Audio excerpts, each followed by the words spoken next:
Thank you.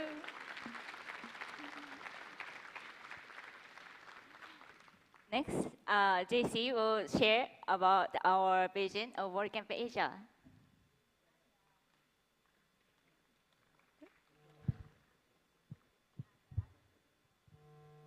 Oh, give it to her.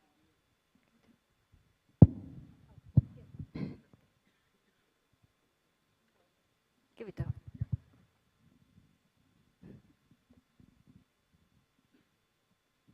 Okay, that works.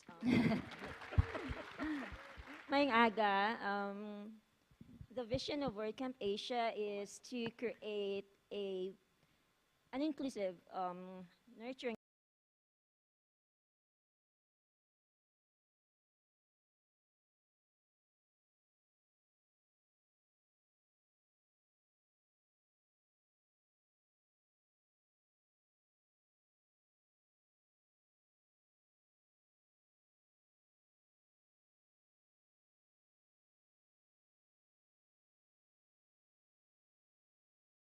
event that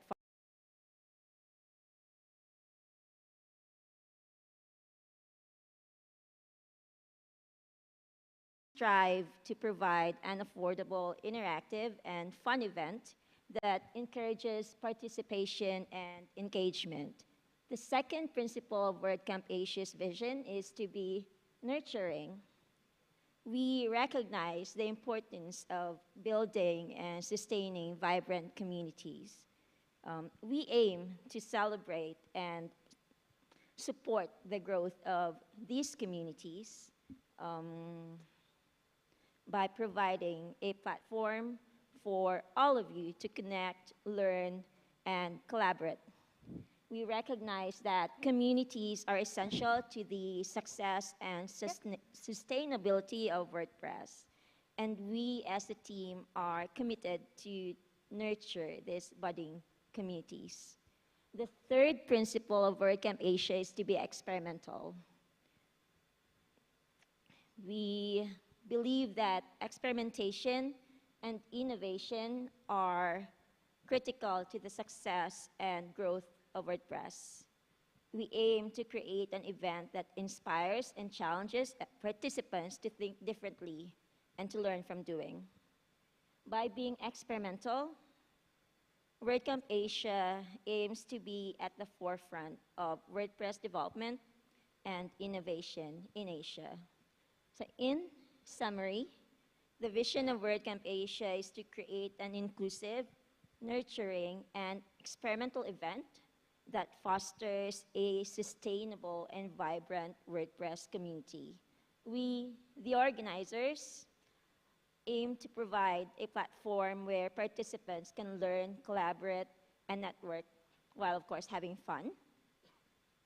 Because we believe that we recognize the importance of building and sustaining these communities and are committed to supporting their growth, your growth.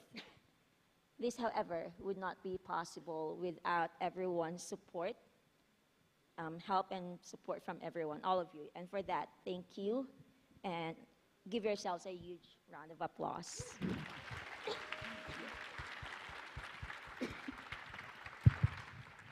All right, good morning, everyone. Selamat pagi and wanakam. Are you still excited? Hey, what cameras? Come on, are you still excited? That's the spirit.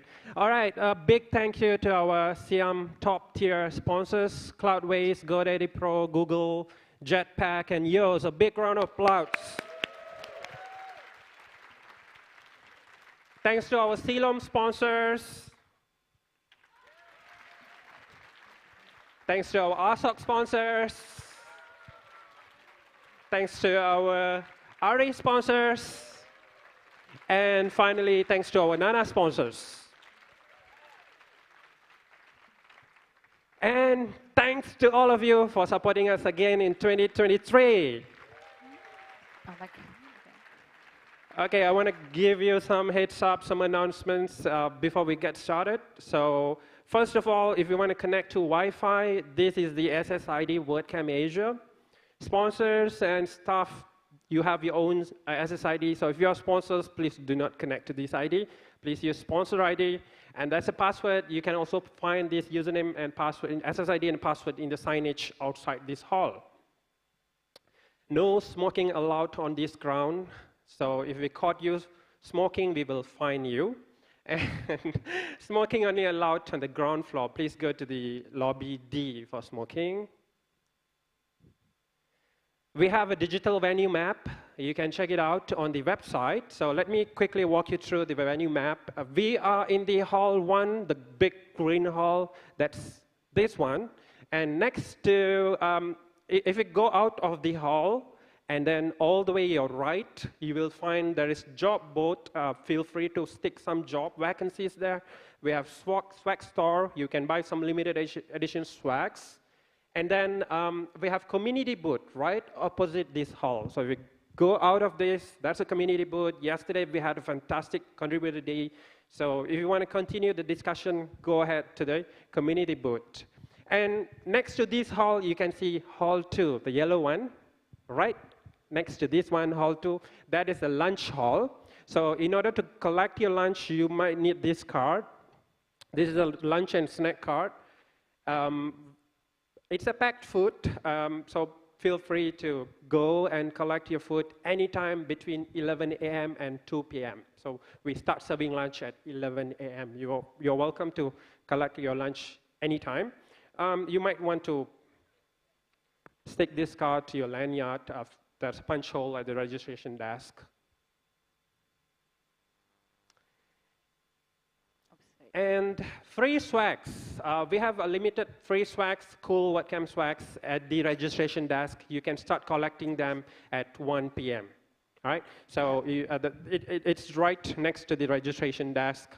You can see that beside the registration desk. If you're clicking any photos or posting any social media pictures, please use WC Asia hashtag on Twitter or any social media, and join our Make WordPress Slack channel. You can communicate with fellow other organizers there. And at the same time, if you want to share your photos, please scan this QR code and upload your photos, right? We're going to gather all the photos and share with all the attendees. So feel free to take a photo or scan the QR code and share your photos. And now we are at the end of the slides, but I'm going to share about the code of conduct. This WordCamp is also abiding by the code of conduct of the WordPress community. If you have any problem with the attendees or if you have any concerns, please come to the help desk. The help desk volunteer will guide you to the correct person in charge. And we have this code of conduct on our website. And also, there is a printed version next to the registration. So if you are not familiar, I would recommend that you take a look. Thank you. And that's the end of our slides. I wish you all happy WordCamping in Bangkok. And then I will look forward to seeing your photos and seeing your stories and everywhere in this building and also on social media. Thank you. Thank you. Okay. Okay. We actually have the end of the slide. We have one thing that we missed. We have to add. We have a wellness room upstairs in 8th floor and quiet room. If you like to register for yoga, please go to help desk. And there's one session each day, today and tomorrow.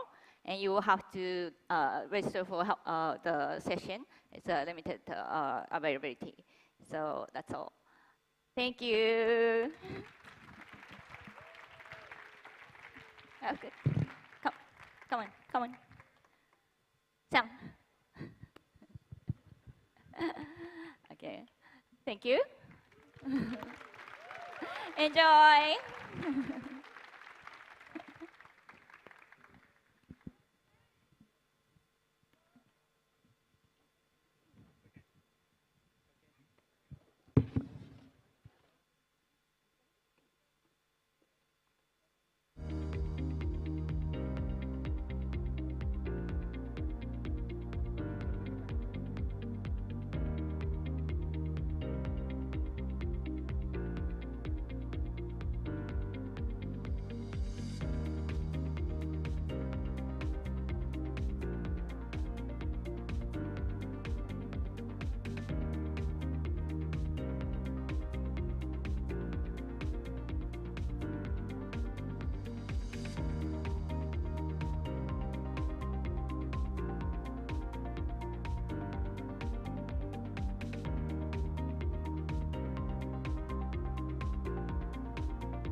Hello? Is it not on? Yes, it's working.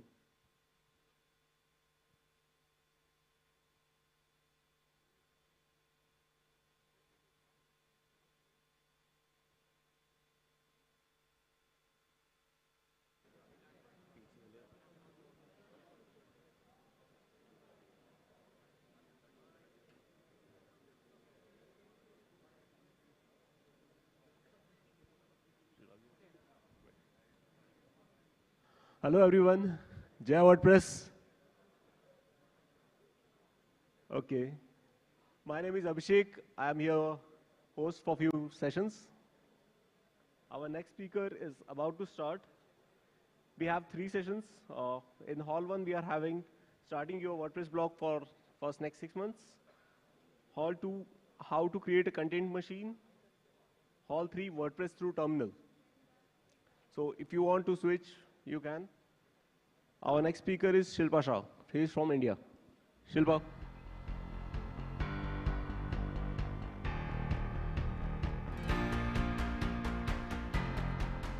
Can you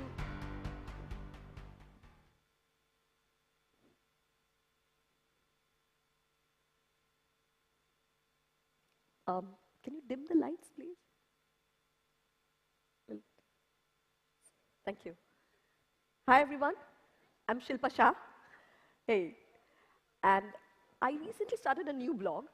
So today I'm going to tell you about all the things that I learned along the way, all the things I wish someone had told me before I started, and some things that have worked really well for me so far.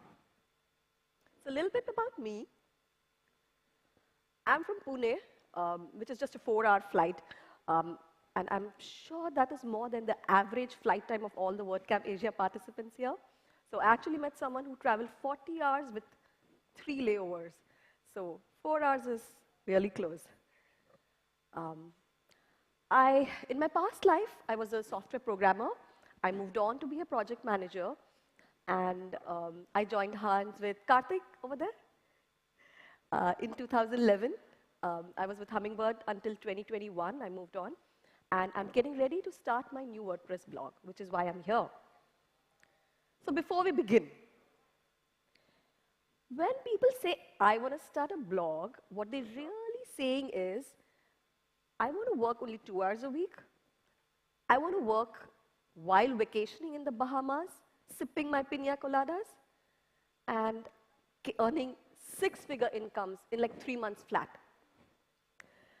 But blogging is also about those really lonely nights when your traffic suddenly nosedives and you have no clue why.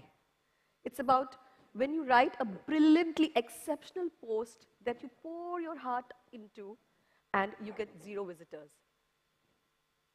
So blogging is hard work, just like parenting. I'll let the picture speak for itself. So parenting is also about helping your child deal with any difficult emotions that he might be having. So, before you start blogging, you need to think about 5 things. Having a lot of good ideas is not necessarily a good thing.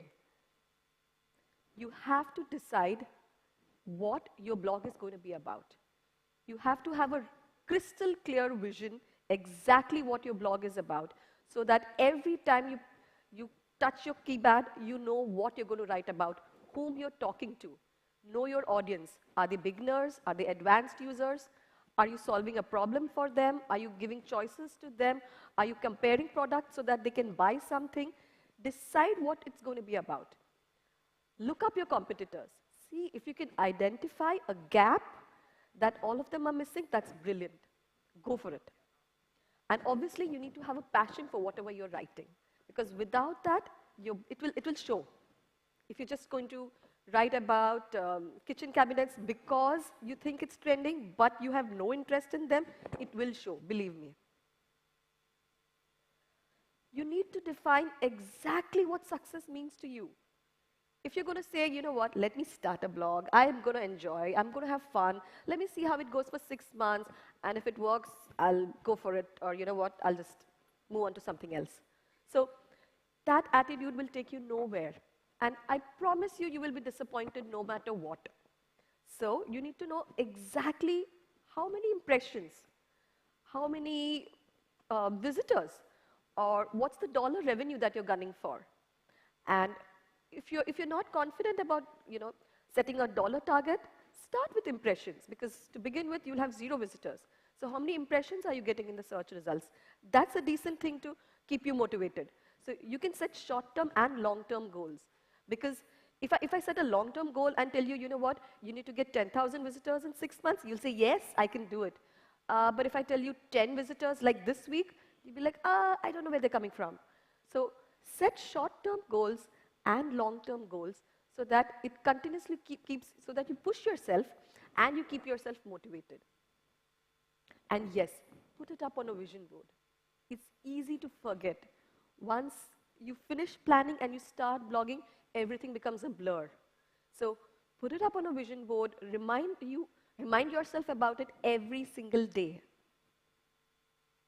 And yes, so think about, the third thing you really, really need to do is think about, are you quitting your day job or are you keeping it? If you're going to do this as a side hustle along with your day job, how many hours can you really commit to it? Set out, put up a calendar, look at the 24 hours that you have, strike out, block out time that you need for your personal goals, your personal commitments, running, exercise, family time, kids time, whatever have you, and your daytime job, and then realistically see how many hours you have left. So when you set your goals, that's something that you definitely need to factor in.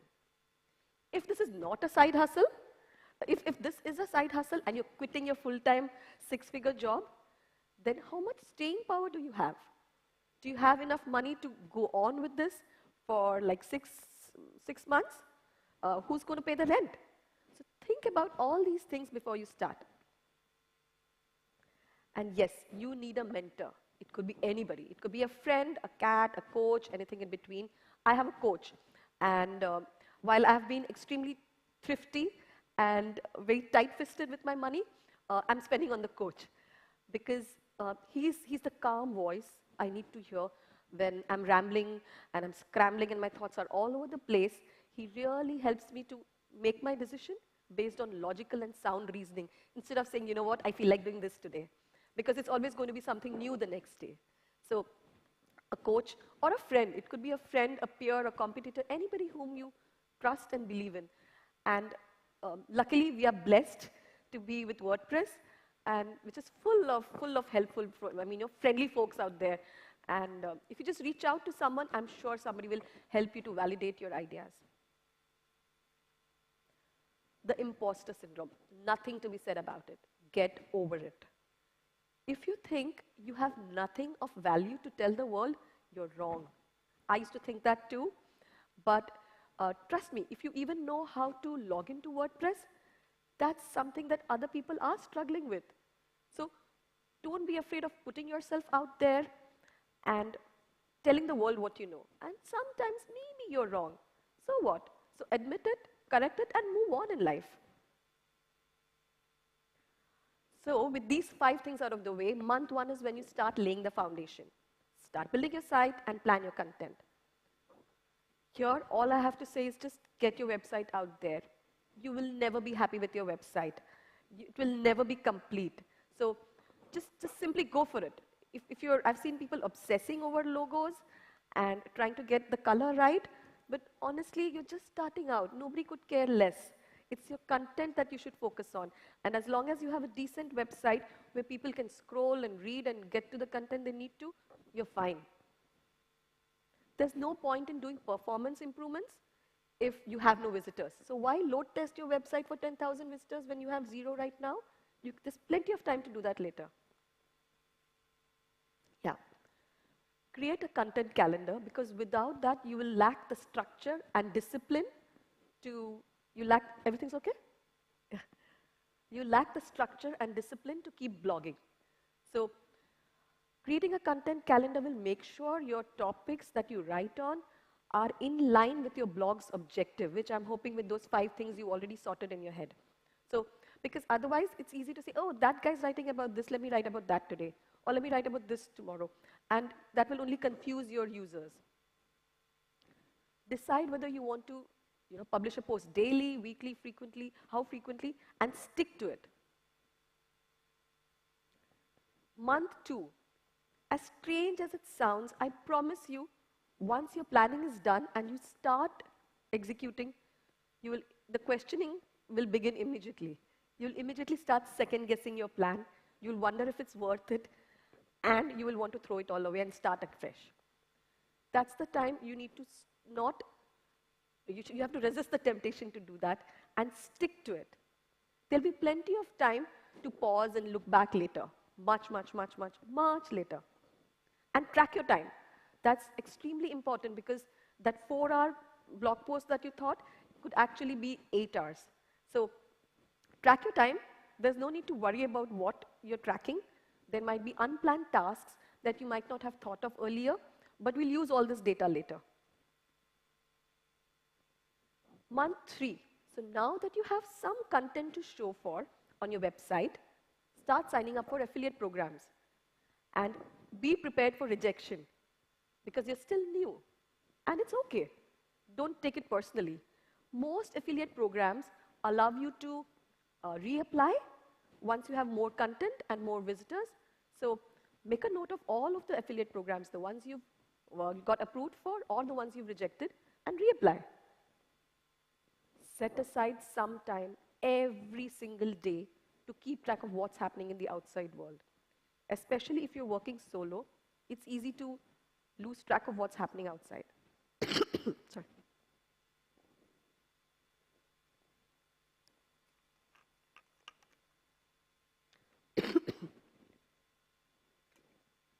Sorry. Month 4 is when you can start guest posting.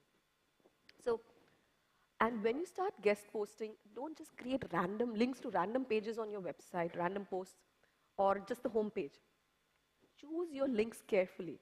So it could either be a revenue generating post, or in your author bio, you could link to a lead generation page where you can have your users sign up and give their email to you. And this article that I've talked about here is, you really should bookmark it. It's a brilliant article for anybody who has a new blog, a new unknown blog, and wants to start guest posting. Right, sorry. So, yeah, so month 5, ramp up your guest posting. Because in month 4, it will take you a long time to just start applying. For me, it takes me 2-3 hours to just zero in and apply for a guest post. And by month 5, you should start writing. So build it, plan it into your content calendar and focus on it. And give it your very, very best shot, because you have to respect the opportunity and the platform that you've been given to showcase your talent. So I usually end up spending twice as much time on a guest post as I do vis-a-vis writing a blog post on my own website. So be sure to give it your best shot. Month 6, now you have the time to pause, look back, and see all that you achieved in the last 6 months. Now is the time where the data that you've been logging, that will come in handy. You'll sort of figure out and say, you know what, I'm spending an inordinate amount of time on stuff that I thought would be really quick. For example, creating header images. If that's taking you too much time, think about outsourcing. Pick a virtual assistant and outsource that bit. Are there things that you planned which you don't enjoy so much? Look at whether you want to outsource that. And now is a good time to think whether you want to change the course. Is it working? Is it not working? And resist the temptation to just say it's not. Because now you need to compare and see where you are. Look at the goals that you had set out for yourself and see whether you achieved them. If you plan to pivot, which I hope you don't need to, but if you do, again, this is the time to reach out to your coach, your mentor, your friend, and have that validated. You need to really think hard and look hard at what you achieved so far before you decide to throw it all away. And yeah, rely on data and intuition. I'm big on intuition, not so much on data, but I wouldn't recommend that. And yes, just when you think everything is going right, it won't. So there'll be Google updates, and contrary to what most bloggers believe, I think Google updates are always a good thing. If you get hit negatively by a Google update, it means your website is giving a poor user experience, really. So Google is telling you, you know what, you need to do this in order to give the user the best experience they can have. So it's actually an opportunity for you to improve your website. So that's the approach you need to take. Otherwise, it's just going to depress you. Be prepared for self-doubts, especially if you're working alone. There are going to be plenty. Are you doing this right? Are you doing that right? Is that one more successful than me? Why am I not getting the money yet? So there'll be plenty of self-doubts, but really just stick with it. Chat GPT, AI tools, there'll be so much disruption. I mean, at the pace of technology is frighteningly fast. So you need to make sure you, instead of getting anxious about things like Chat GPT and other AI tools, learn more about it. Learn how you can embrace it. Learn how to adapt it. Bring it and make it part of your blogging strategy instead of trying to stick your head in the sand and saying it's all going to go away or dismissing it right away. So embrace and adapt any new technology that comes in. And yes, like I said, blogging is hard work. If you want to make it successful, it takes dedication and consistency, like everything else in life. And yes, so you need to find your sweet spot, whether it's, it needs to be the right combination of having fun and challenge, just enough to keep it exciting.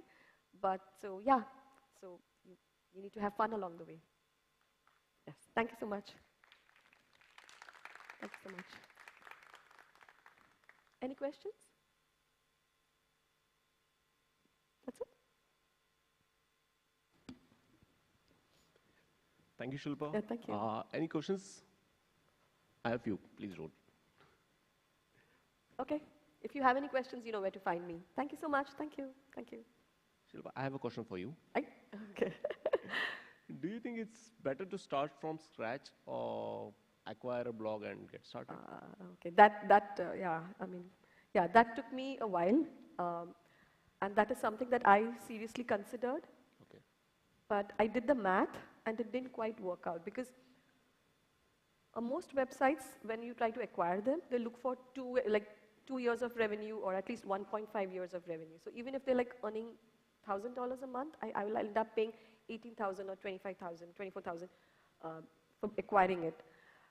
After that, I need to, again, to keep up the momentum and make sure that revenue doesn't drop, I'll have to invest. So I did all that math and I figured out it's better that I pour in that much money in my own blog. So it'll take me longer to get there, but I chose to go this way. But no way, there's no right or wrong about this. If you have the money to invest, then go ahead. But I didn't want to. So, thank you. Any questions? Yep. Yeah. Yes, please. You want to get a grab? Thank you.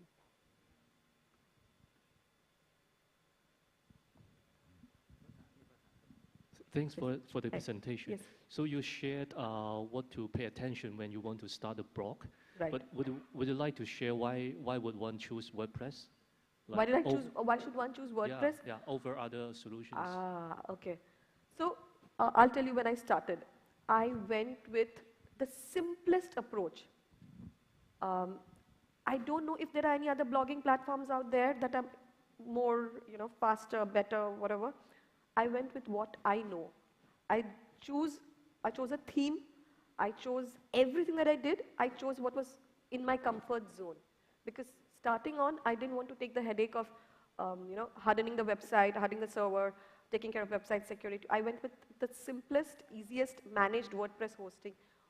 Even though I'm comfortable with self-hosting, I have a decent amount of experience with that as well, I didn't want to take on that burden.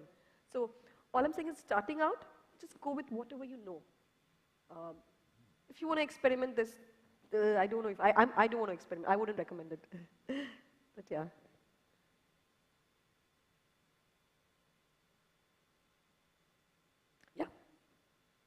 That's it.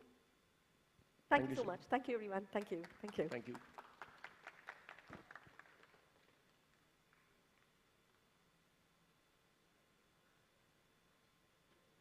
So, in next 10 minutes, we have Sabira with us on how neuroscience can make it better, can make you a better writer. Same time in the hall 2, there will be advanced performance and scalability for PHP developer, and in hall 2, and in hall 3, getting most out of REST API. So let's wait for 5 minutes. If anyone wants to switch, they can join us.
Our next speaker is Sabira from Bangladesh. She will be talking on how neuroscience can make you a better writer. Sabira, over to you.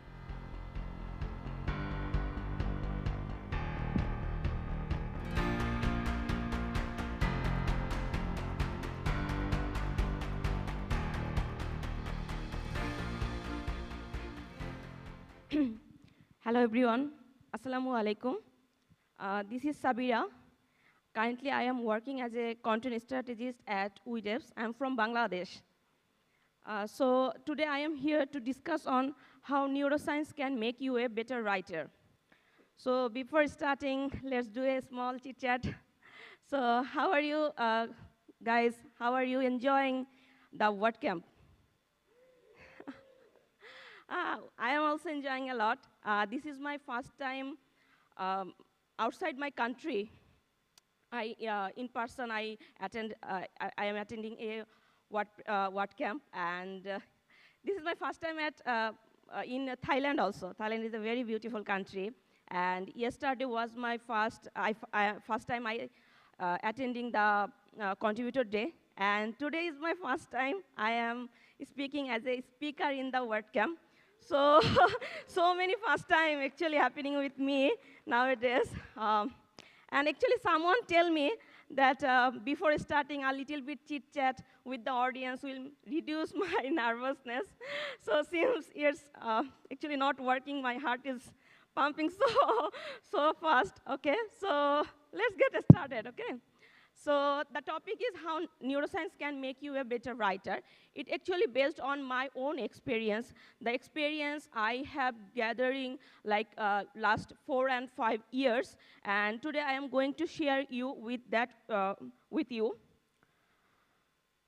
So generally before starting any blog, I used to research on that topics. I used to find the related keywords and set my target audience, do the competitor analysis, prepared outline, and wrote a blog and do other stuffs. So you see, a writer's job is very tough actually. It has so many steps, and people just scroll it and switch the tab. Okay. So with this process, actually, I have written so many blogs, but the problem happened when I get to my blog and check the performance of those blogs. I found that some of my blogs were doing really very good. They were getting traffic regularly. The CTR rate was very good, and everything was fine. But some of my blogs were not performing as well as I expected. So then I asked myself, why? Why do some of my blogs capture user attention while others are flop? So after working with my blogs, I realized that I have some factors that I need to work with. And one of them was that I need to know more about my readers. I need to understand more deeply their thinking process. It was my realization that I need to do this. And with this realization, I think I should work with neuroscience to dig deep into my reader's mind. So as all you know, like neuroscience is something that works with human brain and the nervous system. And when you put it together, neuroscience and writing, it becomes neuro-writing. So what is neuro-writing? Neuro-writing is something, a particular writing style or layout where you can use a particular phrase or words or scenario, anything that triggers your reader's emotion and make it more engaging, where you can connect with your readers actually, their pain points, and you can keep you yourself in their shoes, and you can understand what actually they want. And in this way, you can make your blogs more engaging, more connecting with them. So neuro-writing actually helps us to get into readers' head and motivate them to take some particular action, write engaging content that appeals to human psychology, and create scenarios so readers can relate their real life with your blogs. So after that, I starting revising my blog, and I getting some amazing result. And from that, my biggest concept was that, like, writing engaging blog and ranking them on the on Google, connecting with your readers, these things are actually not random. You are the magician, you can do the magic, you have the power to make your blog that much engaging, so your readers will react to it as per your consideration or as per your plan. Everything is in your hand. You can control everything, but you have to know the path, the right path to connect your readers with your thought. That is the magic. That is the point you need to work with. So with these thoughts, with these facts, I work with my blogs, and I find some tips that I have applied to my blogs. So very quickly today, I will share 5 tips with you. Maybe it will help you also. So my first tip is tell your purpose immediately. Whenever you start writing any blog, try to explain your purpose of the blog very quickly. If possible, write it on the first line or the first paragraph as soon as you can. So your audience can set an expectation for your blog from the very ว่าเขากำลังจะมาเจอกับอะไรเพราะฉะนั้นไม่ต้องกลัวว่าจะต้องผิดหวังหรืออะไรนะครับก็ถ้าคนนั้นไม่ใช่คนในหัวใจของคุณแล้วคุณจะไปรู้จักเขาทำไมใช่ไหมเพราะฉะนั้นชัดเจนไปเลยนะครับว่าคุณต้องการรีดเดอร์หรือแฟนๆที่ใส่แบบนี้นะคนเป็นแบบนี้ถ้าไม่ใช่ก็ไม่ต้องมาเป็นแฟนกันนะครับง่ายๆเพราะนั้นต่อไปก็ be a master on your topic นะครับต้องเชี่ยวชาญหรือรู้จริงหรือว่าสนใจจริงๆในหัวข้อที่คุณต้องการจะเขียนนะครับแล้วก็ค้นคว้าอาจจะมีความสนใจอย่างเดียวไม่พอคุณต้องค้นคว้าทำการบ้านเพิ่มว่าคุณต้องการจะเขียนอะไรเกี่ยวกับเรื่องนั้นบ้างที่คุณอยากจะเขียนนั่นแหละใครก็เขียนหัวข้ออะไรก็ได้แต่งานเขียนมันจะฟ้องเองว่าคุณตั้งใจหรืออยากจะสื่อสารในเรื่องนั้นแล้วมันคุณมีแพชชั่นในเนื้อหานั้นจริงหรือเปล่าคนอ่านเขาก็รู้นะครับตรงนี้เราก็จะทำให้เขารู้สึกว่าเขาเชื่อใจคุณได้หรือไม่ตรงนี้สำคัญมากคุณจะต้องแสดงเองเห็นถึงความมั่นใจในเนื้อหาที่คุณเขียนนะครับถ้ารู้แค่นี้ก็บอกไปเลยอย่างชัดเจนว่านี่คุณทำกันบ้านมาแค่นี้คุณต้องการจะสื่อในเรื่องนี้คุณอาจจะไม่ใช่ผู้เชี่ยวชาญใน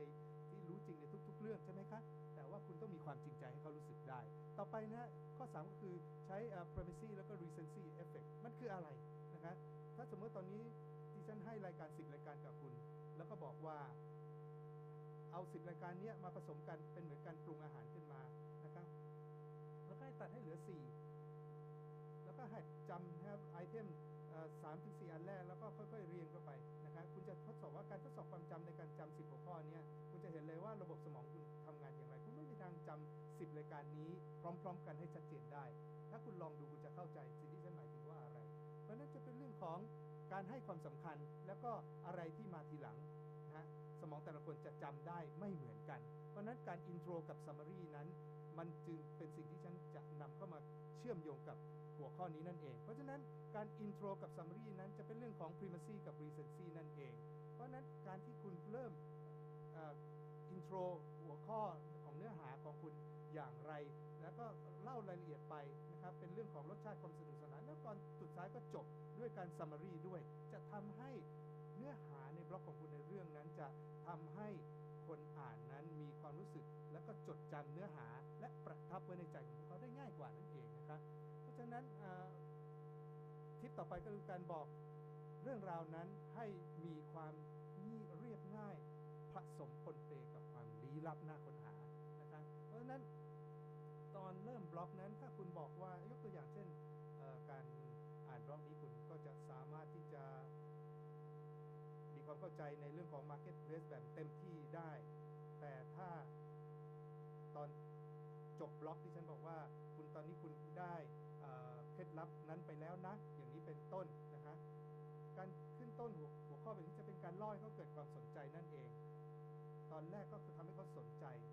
ว่าถ้าอ่านจบโอ้ฉันจะได้เป็นผู้เชี่ยวชาญในเรื่องของการตลาดเลยเหรออย่างนี้เป็นต้นแล้วก็ตอนสุดท้ายก็มีการสรุปให้เขาดูอีกทีว่าตอนนี้นี่คือเคล็ดลับทั้งหมดที่คุณได้รับไปอย่างนี้เป็นต้นเพราะนั้นก็เป็นเรื่องของการผสมผสานกันระหว่างความเรียบง่ายกับความลึกลับน่าค้นหาและระหว่างทางคุณก็เล่าเรื่องที่น่าสนใจกับคุณไปนะก็จะทำให้มันดึงดูดขึ้นแล้วก็รีดเดอร์เขาก็จะชอบการเข้ามาค้นหาเนื้อหาของคุณแล้วเขาก็จะจดจำแล้วก็ติดแล้วก็เป็นแฟนบล็อกของคุณในที่สุดต่อไปครับเรื่องของ เคล็ดลับหนึ่งของการอธิบายเหตุและผลการใช้เหตุและผลการมีเหตุก็ต้องมีผลใช่ไหมคะถ้าฉันบอกแม้คุณจะมีข้อมูลสนับสนุนทางวิทยาศาสตร์อะไรก็ตามเนี่ยแต่ผู้คนก็ยังชอบที่จะได้อ่านหรือได้รับรู้ถึงเรื่องของเหตุและผลในภาษาง่ายๆอยู่ดีนะฮะถ้าคุณสามารถอธิบายอย่างง่ายๆอีกทีหนึ่งด้วยหลังจากที่ได้อธิบายเรื่องของวิทยาศาสตร์สแตติสติกเหตุผลตัวเลขต่างๆไปแล้วเนี่ยสรุปให้เขาดูนะว่าเหตุมันเป็นอย่างไรแล้วผลมันได้เป็นอย่างไรมันจะทำให้เขามีความสนใจมากขึ้นนะฮะบล็อกของคุณนั้นไม่ควรจะเป็นเรื่องของการมาเล่าหรือระบายสิ่งที่คุณอยากจะเขียนเพียงอย่างเดียวควรจะได้เหตุและผลแล้วมีการสรุปให้เขาว่าเขาอุตส่าห์มาเสียเวลาอ่านบล็อกของคุณแล้วเนี่ยตอนจบเนี่ยเหตุและผลมันเป็นอย่างไรเขาเข้ามาเพื่ออะไรแล้วได้อะไรกลับไปและสุดท้ายนะคะที่ฉันก็สรุปให้นะคะ1 2 3 4 5 6นี้เป็น key takeaway ให้คุณฝากไว้ไปใช้ที่บ้านนะครับอันแรกนะก็คือ organize your information นะครับจัดเรียงข้อมูลของคุณนะครับแล้วก็โดยนึกถึงคนอ่านอยู่ตลอดเวลาแล้วก็บอกผู้อ่านของคุณให้ทราบตั้งแต่ต้นว่าคุณต้องการจะมาทำอะไรที่นี่นะคะเดี๋ยวฉันอาจจะพูดไม่จบนะ6ข้อนี้เนื่องจากเวลามีน้อยนะคะถ้ามีคำถามอะไรแล้วก็มาคุยในรายละเอียดได้นะคะจริงๆคืออีเมลแล้วก็ลิงก์อินของดิฉันนะคะดิฉันซาบริยาอิสลามนะคะก็คุณก็สามารถเขียนอีเมลก็ได้นะคะหรือติดต่อผ่านลิงก์อินก็ได้ขอบคุณมากเลยนะคะขอให้ทุกคนมีวันที่สนุกสนานค่ะสวัสดีค่ะ Thank you, Sabina. That was a wonderful session. ขอบคุณซาบีน่ามากนะครับท่านต่อไปเซสชั่นต่อไปนะครับจะเป็นSecret Marketing นะครับการใช้ความลับในการใช้การตลาดแบบ1ประโยคนะครับแล้วก็การที่จะสร้างแรงจูงใจแล้วก็ครับถัดไปนิราเมธา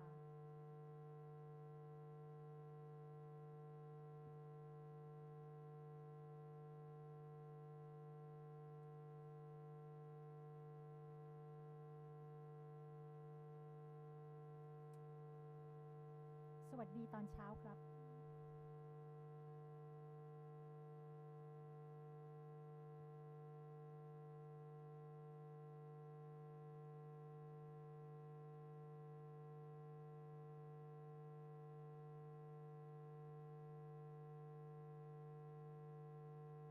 สวัสดีทุกคน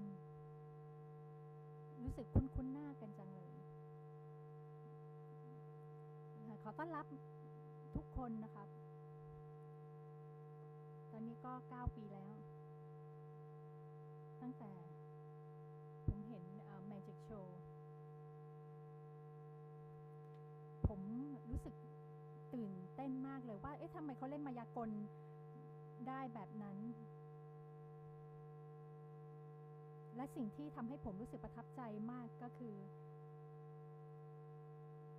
นักมายากลเนี่ยคือขึ้นไปบนเวทีแล้วก็สามารถทำทุกอย่างที่นักมายากลสามารถทำได้สามารถตรึงคนดูได้และผมก็อยากเรียนรู้ตรงนั้นผมคิดว่าถ้าผมเรียนรู้แบบนั้นได้มันก็จะต้องสนุกมากๆเลย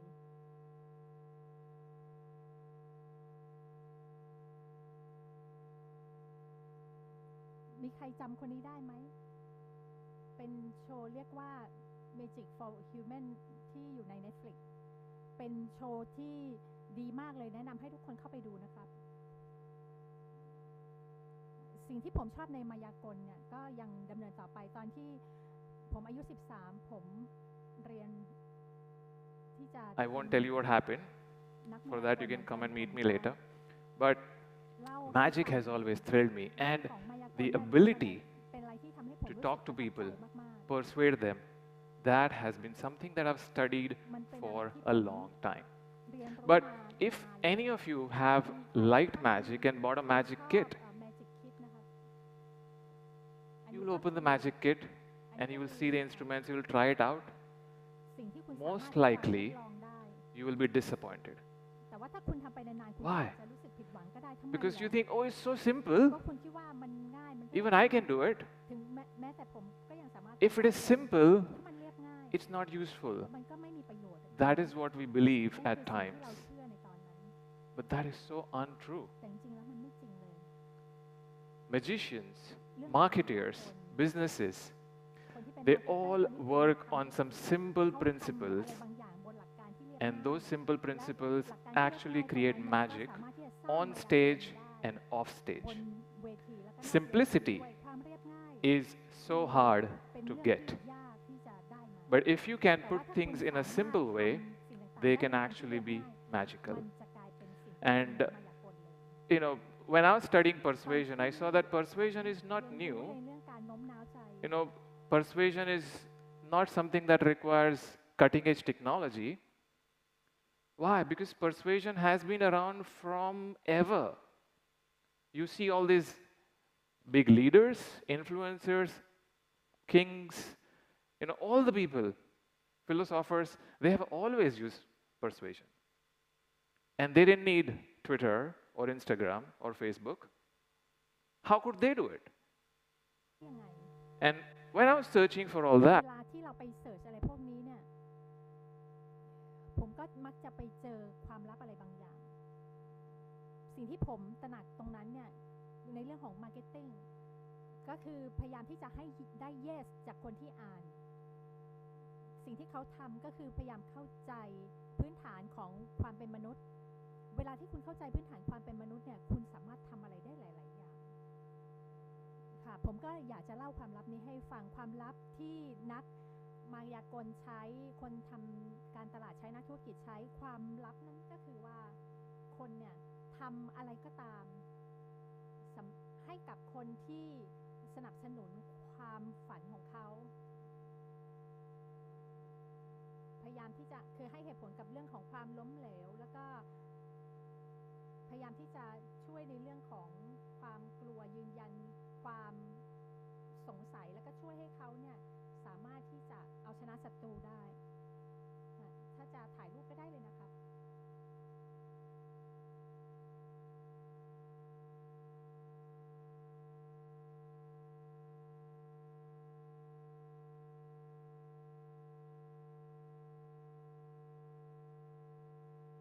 มาถึงตรงนี้แล้วเนี่ยเวลาที่เราพูดถึงประโยคที่เรามาปรับใช้ตรงนี้เนี่ยผมอยากจะให้คุณนึกถึงผู้ชมของคุณเป้าหมายของคุณหรือคนที่คุณอยากจะได้ yes จากเขาเพราะว่าคุณมาตรงนี้คุณมานั่งตรงนี้คุณมาเรียนรู้ตรงนี้มันก็จะสร้างความแตกต่างให้คุณค่ะถ้าคุณสามารถที่จะออกไปแล้วไปคุยกับคนอื่นแล้วก็ได้ yes จากเขามันก็จะเป็นเรื่องที่ดีใช่ไหมค่ะเพราะฉะนั้นให้มาทำ exercise กันค่ะให้คิดถึงคนหนึ่งคนที่เป็นเป้าหมายของคุณที่คุณอยากจะโน้มน้าวเขาและสิ่งที่เราทำก็คือเราจะแตกประโยคออกมาและดูว่าเราสามารถที่จะปรับใช้เทคนิคตรงนี้ได้หรือเปล่ามันง่ายไหมถ้าคุณมีโน้ตแพดหรือว่าโทรศัพท์คุณก็อาจจะร่วมทำไปกับผมก็ได้คราวนี้คำแรกนะครับก็คือเรื่องคำว่าผู้คนเร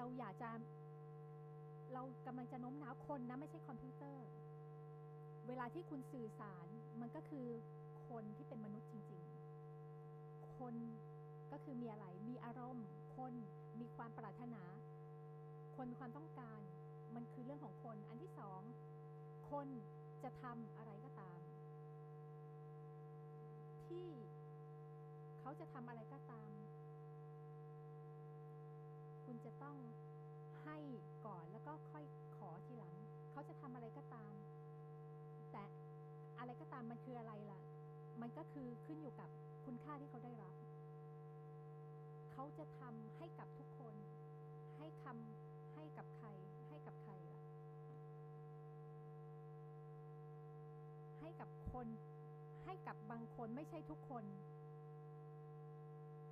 ที่ทำอะไรล่ะที่สนับสนุนความฝันของเขาก่อนดูตรงนี้นะมีหลายคนพยายามที่จะทำอะไรต่างๆที่เขาเป็นปกติที่ปลอดภัยคนครอบครัวในครอบครัวของเราก็เหมือนกันเราพยายามที่จะสอนเด็กๆแบบนั้นค่ะ ค่ะคือให้ทำอะไรเป็นอะไรเรียบง่ายปกติเพราะฉะนั้นเขาไม่สามารถที่จะไปตามฝันได้คราวนี้ก็มีคนแปลกหน้าเข้ามาเขาก็มาสนับสนุนว่าให้คุณทำตามความฝันและเขาค่ะแล้วคุณคิดว่าเขาจะฟังใครระหว่างพ่อแม่ที่ให้ทำธรรมดากับหรือคนแปลกหน้าที่สนับสนุนให้เขาทำตามความฝันเขาก็จะเชื่อคนแปลกหน้าใช่ไหมเพราะฉะนั้นคิดถึงคนที่เป็นผู้ชมของคุณนะว่าจะได้เยสจากเขาได้ยังไงอะไรที่เป็นความฝันของเขาความปรารถนาของเขาคืออะไรความฝันของเขาคืออะไรให้หยุดตรงนี้นิดนึงแล้วก็คิดว่าคนคนนั้นเนี่ยเป็นใคร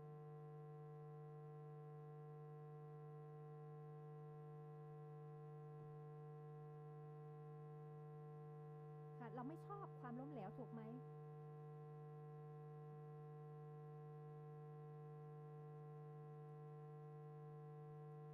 ที่แย่กว่าความล้มเหลวก็คือเราจะต้องรับผิดชอบมันใช่ไหมเรารู้ว่าในการที่จะต้องรับผิดชอบมันทำให้เรามีพลังในการลงมือทำแต่ถึงกระนั้นเนี่ยเราก็ไม่อยากจะรับผิดชอบเราอยากจะโทษคนอื่นอยากจะโทษสิ่งอื่นแล้วก็ไปต่อค่ะเราเห็นหลายๆครั้งแล้วนะเห็นนักการเมืองใช่ไหมเขาทำไงเวลาที่เขาล้มเหลวเขาทำไงเขาก็โทษคนอื่นใช่ไหมเขาพยายามให้เหตุผลกับเรื่องของความล้มเหลวตรงนั้นว่าเป็นเรื่องของคนอื่นอีกด้านหนึ่งล่ะมันก็จริงเหมือนกันอีกด้านหนึ่งของเรื่องของความรับผิดชอบให้อำนาจของคุณแต่ว่าอีกด้านหนึ่งมันก็คือการโชว์ให้คนอื่นเห็นว่าเรารับผิดชอบตรงนั้นเนี่ยเราจะแสดง power ให้กับคนอื่นได้เห็นถ้าคุณบอกคนอื่นว่าเขาไม่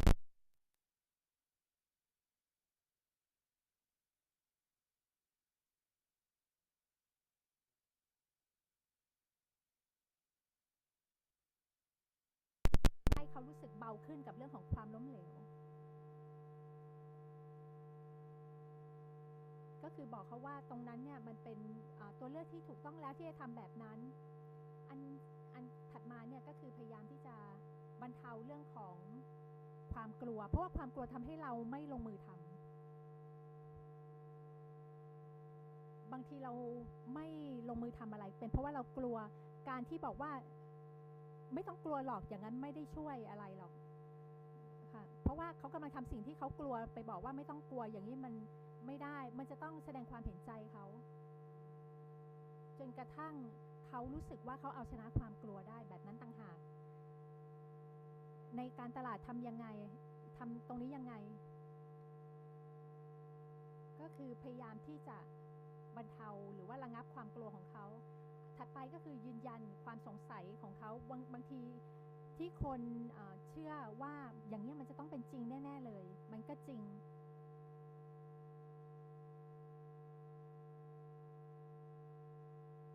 เรื่องของ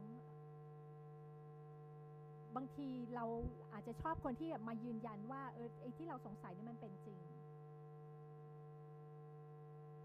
คนที่เป็นนักการตลาดเนี่ยเขาพยายามที่จะ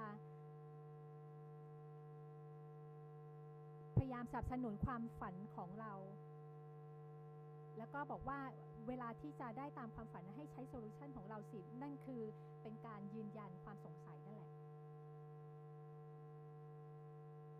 มันง่ายใช่ไหมล่ะค่ะเมื่อไหร่ก็ตามที่คุณรู้สึกว่าลำบากกำลังดิ้นรนอยู่คุณต้องการใครบางคนเนี่ยอยู่กับคุณแล้วก็พยายามที่จะกำจัดศัตรูของคุณออกไปศัตรูคืออะไรก็คือสถานการณ์อะไรก็ตามเวลาที่คุณนึกถึงผู้ชมของคุณต้องนึกว่าอะไรที่เป็นศัตรูของเขาเพราะฉะนั้นคุณจะต้องอยู่ข้างๆเขาเพื่อให้เขาเอาชนะตรงนี้ได้แล้วก็สามารถที่จะเอาชนะศัตรูตรงนี้ได้คราวนี้มาทดสอบกันดีกว่าให้นึกถึงคนในชีวิตของคุณที่คุณมีเคมีเข้ากันได้อย่างดีอย่างเช่นคนที่ใกล้ชิดกับคุณมากๆ ราวนี้เรามาดูว่า5สิ่งแบบนี้เนี่ยสามารถปรับใช้ได้เขามาช่วยในเรื่องของให้เหตุผลของเรื่องของความล้มเหลวหรือเปล่าแล้วก็อยู่เคียงข้างคุณหรือเปล่าสามารถที่จะช่วยกำจัดศัตรูของคุณไปได้หรือเปล่าหรือว่าคิดถึง Product ก็ได้หรือว่าเว็บไซต์ก็ได้แล้วดูซิว่าไอ้เกณฑ์ต่างๆที่ผมบอกมาเนี่ยปรับใช้แบบนั้นไหมมันเป็นแบบนั้นหรือเปล่ามันเป็นหลักการที่ใช้ได้แล้วก็ได้ผลด้วยพยายามที่จะ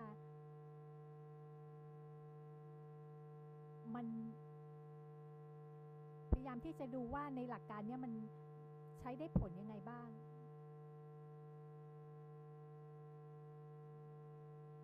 ค่ะถึงแม้จะพูดต่างๆทั้งหมดมาแล้วยังมีชิ้นส่วนหนึ่งที่ยังหายไปอยู่นะครับผมยังไม่ได้พูดถึงตัวคุณเลยไม่มีคำว่าคุณการโน้มน้าวมันไม่ใช่เกี่ยวกับเรื่องของคุณการโน้มน้าวมันเรื่องเกี่ยวกับอีกคนหนึ่งคุณไม่จำเป็นต้องมีทักษะการสื่อสารที่ดีไม่จำเป็นต้องแบบพูดเก่งตรงนั้นมันไม่จำเป็นสิ่งที่ต้องการคืออะไรก็คือการโฟกัสกับคนอีกคนหนึ่ง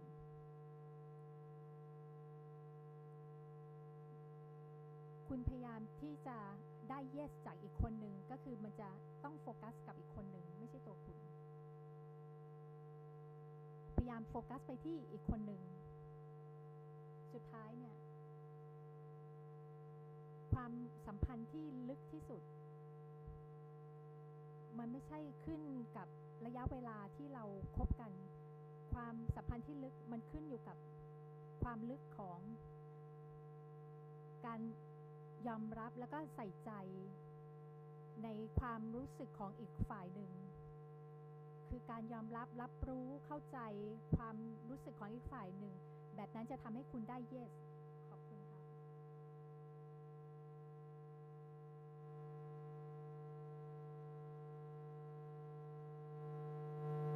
มีเวลาสำหรับคำถามนะครับถ้าคุณมีคำถามก็ถ้ามีคำถามอะไรแล้วเจอผมที่ฮอลก็สามารถที่จะคุยได้เลย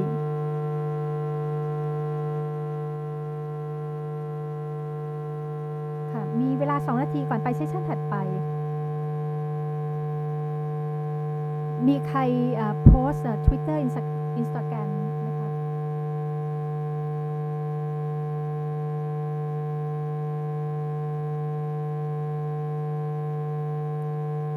สามารถที่จะโพสต์ได้เลยนะคะ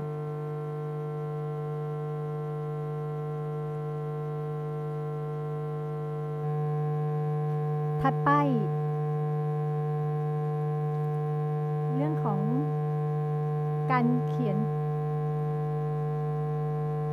ทารุณชินเดอร์ค่ะ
Hi everyone.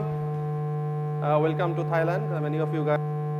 สวัสดีครับทุกคนยินดีต้อนรับสู่ประเทศไทยนะครับก็เข้าใจว่าหลายคนก็มาจากที่ไกลๆบางคนก็มาใกล้นะครับผมธนรซิกเดอร์นะครับผมเป็นนักเขียนแล้วก็นักการตลาดด้วย หัวข้อของผมก็จะเป็นเรื่องของศิลปะนะครับของการเขียนนะครับโดยที่เขียนตามความสนใจหรือความมุ่งหมายของผู้อ่านหลายคนก็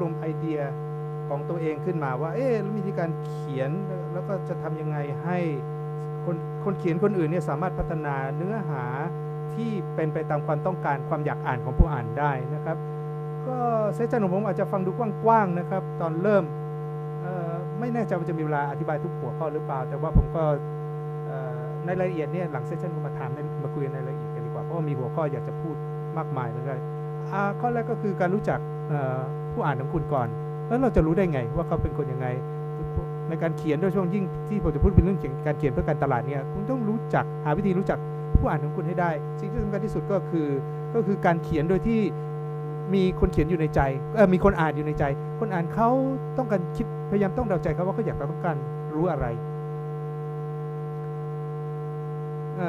สมมุติว่าคุณแน่ใจว่าเป้าหมายของคุณเนี่ยเป็นคุณแม่นะครับที่เลี้ยงลูกอ่อนอยู่ที่บ้านอย่างนี้เป็นต้นนะครับคุณก็ต้องปรับเนื้อหาของคุณให้เข้าพวกเขาจริงไหมข้อต่อไปก็คือ fixed income investment การลงทุนแบบ fixed income แบบเหมือนเงินก้อนเดียวนะครับก็ต้องบอกให้เขารู้นะครับ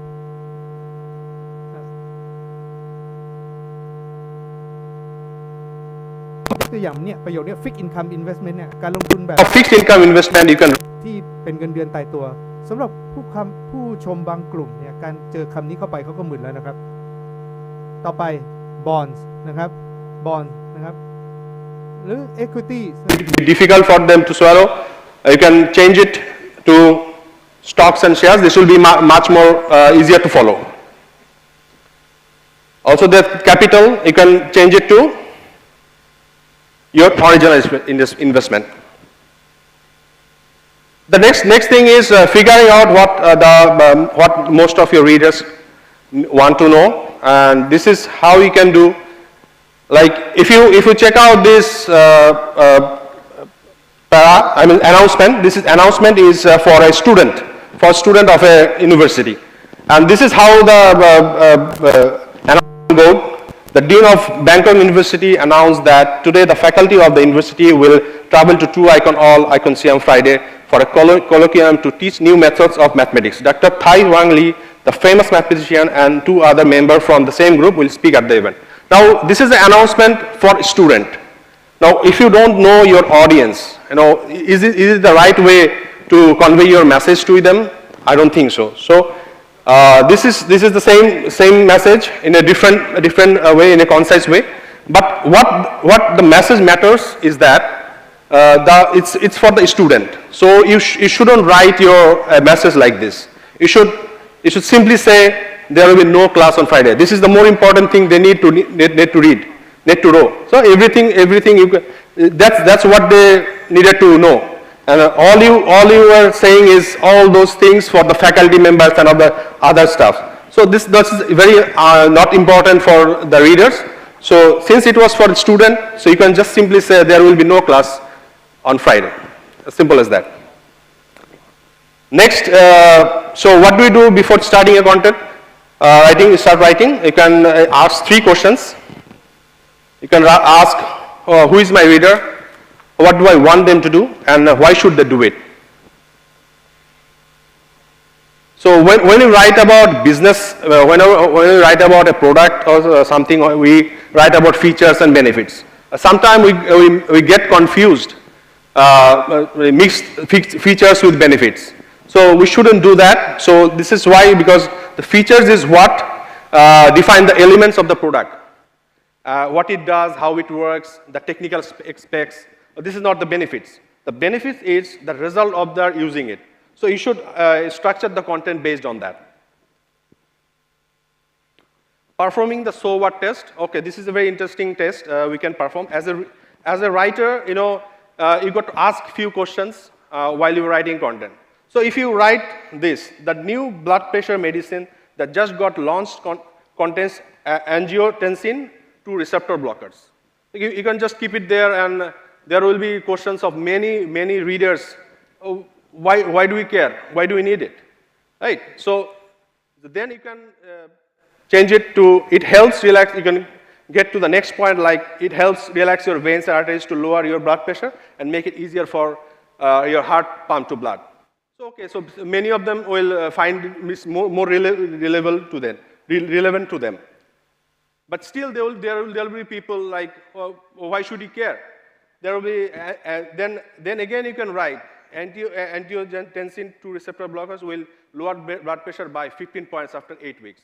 So this is something, this is more something they will be looking for. They're looking for. Still there will be people who will say, okay, so it reduces the points by 15 points. So what? Why doesn't it reduce for 20 or 30%, 30 points? ถ้าจะรู้จักสิ่งนี้จะลดความดันโลหิตลงไปได้สัก15 จุดเนี่ยอย่างนี้เป็นต้นนะครับเพราะนั้นคุณก็จะสามารถเดี๋ยวนะครับสไลด์ของผมเป็นอะไรไม่ทราบเอาล่ะอันนี้เป็นหน้าสุดท้ายแล้วก็ส่วนนี้สำคัญนะครับว่าการลดแรงดันลง15 หน่วยนะครับจะใน8 สัปดาห์เนี่ยอันนี้เป็นประโยคชาวบ้านง่ายๆที่ทุกคนอ่านแล้วก็เข้าใจหรือว่ามันเกี่ยวกับสุขภาพฉันจริงๆนะครับเพราะฉะนั้นเราตัดตรงนั้นไปออกไปที่ไม่เหลือแต่คำว่าทำยังไงจะลดแรงดันโลหิตลง15 หน่วยภายใน8 สัปดาห์นะซึ่งนำมาสู่หัวข้อต่อไปว่าแล้วจะทำให้เขายังคงความสนใจในเนื้อหาคุณต่อไปได้อย่างไรนะครับก็คือทำให้มันเกี่ยวข้องกับความเป็นส่วนตัวของเขาเรื่องส่วนตัวครับทำให้มันเป็นส่วนตัวครับนะครับเนี่ยมนุษย์เนี่ยเขาวิเคราะห์มาแล้วครับมนุษย์เราเนี่ยอ่านข้อความอะไรก็ตามเนี่ยอ่านเป็นโครงสร้างตัว F แบบนี้ครับชาวบ้านชาวช่องทั่วไปนะครับนี่ก็ทำการศึกษาวิจัยมาแล้วนะครับก็อ่านกันเป็นตัว F แบบนี้ไม่ใช่ทำตัวเองดูนะครับว่าอ่านแบบนี้หรือเปล่านะครับเพราะฉะนั้นถ้าเอาข้อความสำคัญไปอยู่ช่วงกลางมันจะเห็นไหมนะครับเป็นไปไม่ได้นะครับเขาก็จะข้ามไปแน่นอนเพราะนั้นต้องเริ่มจากส่วนที่สำคัญข้อความที่สำคัญที่สุดก่อนนะในพารากราฟแรกๆเลยนะครับแล้วก็ประโยคแรกของพารากราฟต่อมาก็ยังต้องเป็นส่วนที่สำคัญที่สุดนะไม่งั้นเขาจะหลงเบื่อแล้วก็หลับไปได้หรือข้ามไปนะครับสครอลไปเลยหรือปัดไปถ้าก็อ่านโทรศัพท์นะครับอันนี้นี่คือวิธีการตอบอีเมลของพวกเราที่ทำกันนะครับแล้วก็เอาสิ่งที่กำลังอยู่ด้านบนแล้วก็เห็นเนี่ยจะมีส่วนตัวสีดำที่เป็นส่วนสำคัญเป็นประโยคแรกของย่อหน้าถัดไปและถัดไปและถัดไปเพราะนั้นนี่ก็เป็นโครงสร้างพีระมิดที่เราต้องการจะแชร์ให้คุณฟังนะครับว่าสิ่งที่สำคัญที่สุดเริ่มก่อนเลยใช่ไหมเป็นพีระมิดกับหัวนะครับแล้วก็สำคัญน้อยลงความสัมพันธ์ของการให้ความสำคัญในจิตใจของก็จะเป็นแบบนี้เหมือนกันนะครับต่อไปก็คือนี่เป็นตัวอย่างที่ fail นะครับของการเขียนนะครับ King Cross Station are committed to assisting passenger นะครับสถานี King Cross ของเรามีความตั้งใจที่จะช่วยเหลือผู้โดยสารทุกคนแล้วก็ทำให้ลดปัญหาในการเดินทางอ่านแล้วงงนะครับเหมือนอย่างจะอวดให้ว่า King Cross นั้นเด่นดีกว่าใครนะครับไม่มีใครสนใจหรอกครับเขาสนใจแต่สวัสดิภาพของตัวเองใช่ไหมครับถ้าคุณเดี๋ยวจะดูนะครับว่าเราจะแก้ไขกันไปได้อย่างไรนะครับเรียกว่าส่วนตัวดำเนี่ยมันควรจะไม่ควรจะเป็นการเน้นตัวดำด้วยฟอนต์ใหญ่แบบนี้ตั้งแต่แรกเลยนะครับอันนี้เป็นตัวอย่างที่แย่อีกอันหนึ่งนะครับวันนี้นะครับจะเป็นวันที่เราควรจะขึ้นบันไดแล้วเขาก็พยายามจะโปรโมทนะโดยการที่จะเอาไปแปะไว้ข้อความนี้ไปแปะไว้ที่หน้าประตูลิฟต์นะครับแล้วคุณคิดว่าคนที่เขาใช้ลิฟต์เนี่ยคืออะไรนะครับไม่ใช่คนธรรมดาที่ขี้เกียจขึ้นอย่างเดียวคุณจะต้องเจอกับคนที่จำเป็นที่ชีวิตเขาต้องนั่งรถเข็นแล้วคนที่นั่งรถเข็นแบบนี้มาเจอข้อความแบบนี้ที่หน้าลิฟต์คุณคิดว่าเขาจะรู้สึกอย่างไงนะครับให้เขาเดินเหรอนะครับมันเป็นการเจาะจงแล้วก็กีดกันคนกลุ่มอื่นออกไปอย่างเห็นได้ชัดเลยนะครับมันจะเป็นการที่ทำร้ายความรู้สึกคนอื่นที่เขาขึ้นบันไดยังไงก็ไม่ได้ครับต่อไปก็เป็นอีกแทคนิคนึงนะก็คือการเขียนให้น้อยแต่พูดให้มากมันแปลว่าอะไรครับ3 เหตุผลนี้ครับที่จะทำให้เราต้องควรจะเขียนน้อยลงนะครับ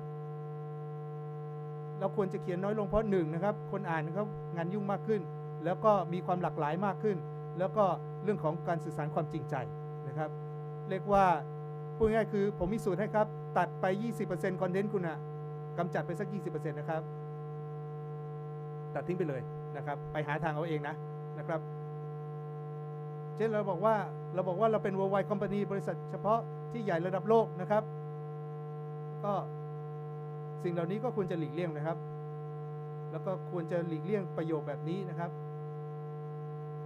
ต่อไปนะครับนักเขียนที่เก่งที่สุดนะครับก็จะแก้ไขนะครับอย่างงานเขียนของตัวเองอย่างเฉียบคมนะครับใช้มีดตัดเอาเลยนะครับไม่ได้ใช้ปากกาเพราะตอนนี้เรามีข้อมูลให้ค้นคว้าอะไรมากมายบนอินเทอร์เน็ตนะครับทีนี้พอเข้ามาสู่ในโหมดของการที่ต้องอีดิทงานของตัวเองเมื่อไหร่นะครับจะเป็นเรื่องยากขึ้นไปทันทีเพราะคุณเป็นคนเขียนด้วยตัวเองใช่ไหมคุณรักทุกคำพูดของตัวเองอยู่แล้วล่ะแต่ถ้าคุณไม่มีเอดิเตอร์มาช่วยเอดิทคุณจะทำอย่างไรคุณต้องหัดที่จะตัดเนื้อหาของตัวเองให้ได้นะครับตัดใจให้ได้นั่นเองแล้วเราจะส่งข้อความที่สำคัญที่สุดไปสู่กลุ่มเป้าหมายได้อย่างไรนะครับอันดับแรกที่ง่ายที่สุดก็คือทำให้มันง่ายที่สุดในการสื่อสารนะครับง่ายที่สุดที่จะทำได้นะครับหลีกเลี่ยงคำที่มันยากๆนะครับเช่นทางซ้ายนะครับ our mission ของเราในการ leverage expertise ในการที่จะวงการ aeronautic แห่งชาติยากครับต้องใช้ประโยคคำพูดทางด้านขวาเห็นไหมครับอีกตัวอย่างหนึ่งก็คือว่านะครับdefendant นะครับหรือจำเลยนะครับต้องการที่จะกล่าวคำสาบานในการที่จะเข้าสู่การให้คำมั่นสัญญาแล้วก็การพูดแต่ความเป็นจริงเท่านั้นต่อหน้าศาลแล้วก็คณะลูกขุนอย่างนี้เป็นต้นนะครับแล้วปวดหัวไหมล่ะครับ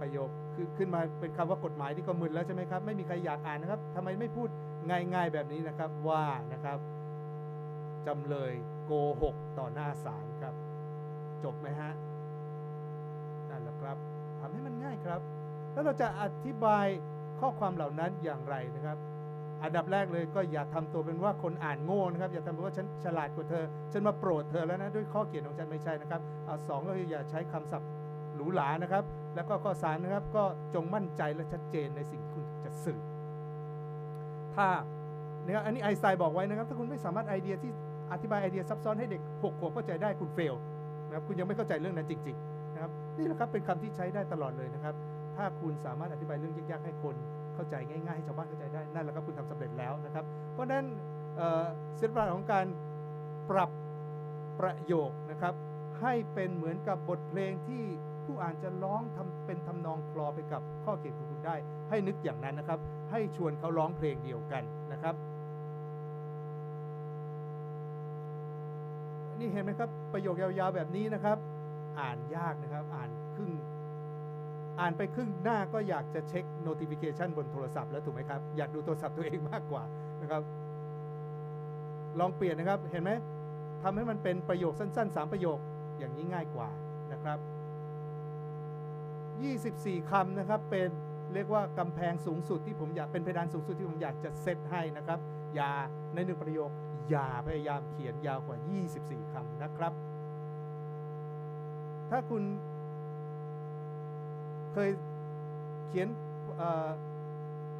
จดหมายหรือข้อเขียนนะครับที่มีประโยคที่คำยาวๆมานะครับหลายครั้งนะครับจนชินนะครับลองพยายามหัดดูนะครับว่าสามารถ1 ประโยคยาวของคุณนั้นสามารถแตกให้เป็นประโยคที่สั้นลงได้บ้างหรือเปล่านะครับและไม่มีใครจะมาคอมเพลนหรอกครับว่าประโยคนั้นอ่านง่ายเกินไปนั่นแปลว่าอะไรทุกคนชอบการอ่านที่มันง่ายๆอยู่แล้วครับไม่มีใครโวยวายหรอกครับว่าง่ายไปแล้วก็เราเรื่องต่อไปคือจะเอาเรื่องราวนี้เข้ามาปนเปกับการเขียนทางธุรกิจว่าอย่างไรนะครับเดี๋ยวผมต้องรีบจบแล้วเวลามีน้อยนะครับในการที่เราจะรวบรวมเรื่องราวการเล่าเรื่องราวในเรื่องที่เป็นธุรกิจเข้าเป็นสู่เนื้อหาที่เป็นธุรกิจได้นั้นมีข้อ5 ขั้นตอนนะครับโชว์ don't tell นะครับแสดงให้ดูนะครับ2 trigger reader mind นะครับสกิดให้เขาอยากอ่านนะครับใช้ verb นะครับใช้กริยาอย่าใช้คำนามนะครับแล้วก็ทำให้ข้อมูลนั้นมีชีวิตชีวามากขึ้นนะครับเพราะฉะนั้นนี่คือตัวอย่างของการเรียงโครงสร้างของเรื่องราวของคุณครับเห็นไหมครับทางซ้ายเนี่ยวันสปอนกันแล้วก็1 นานมาแล้วทุกๆวัน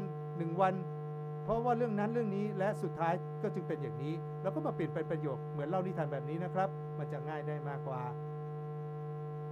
และสุดท้ายจบด้วยเห็นว่าการเล่าสุดท้ายผ่านอุปสรรคต่างๆนะครับและพวกเขาก็เป็นอิสระในที่สุดอย่างนี้เป็นต้นนะครับ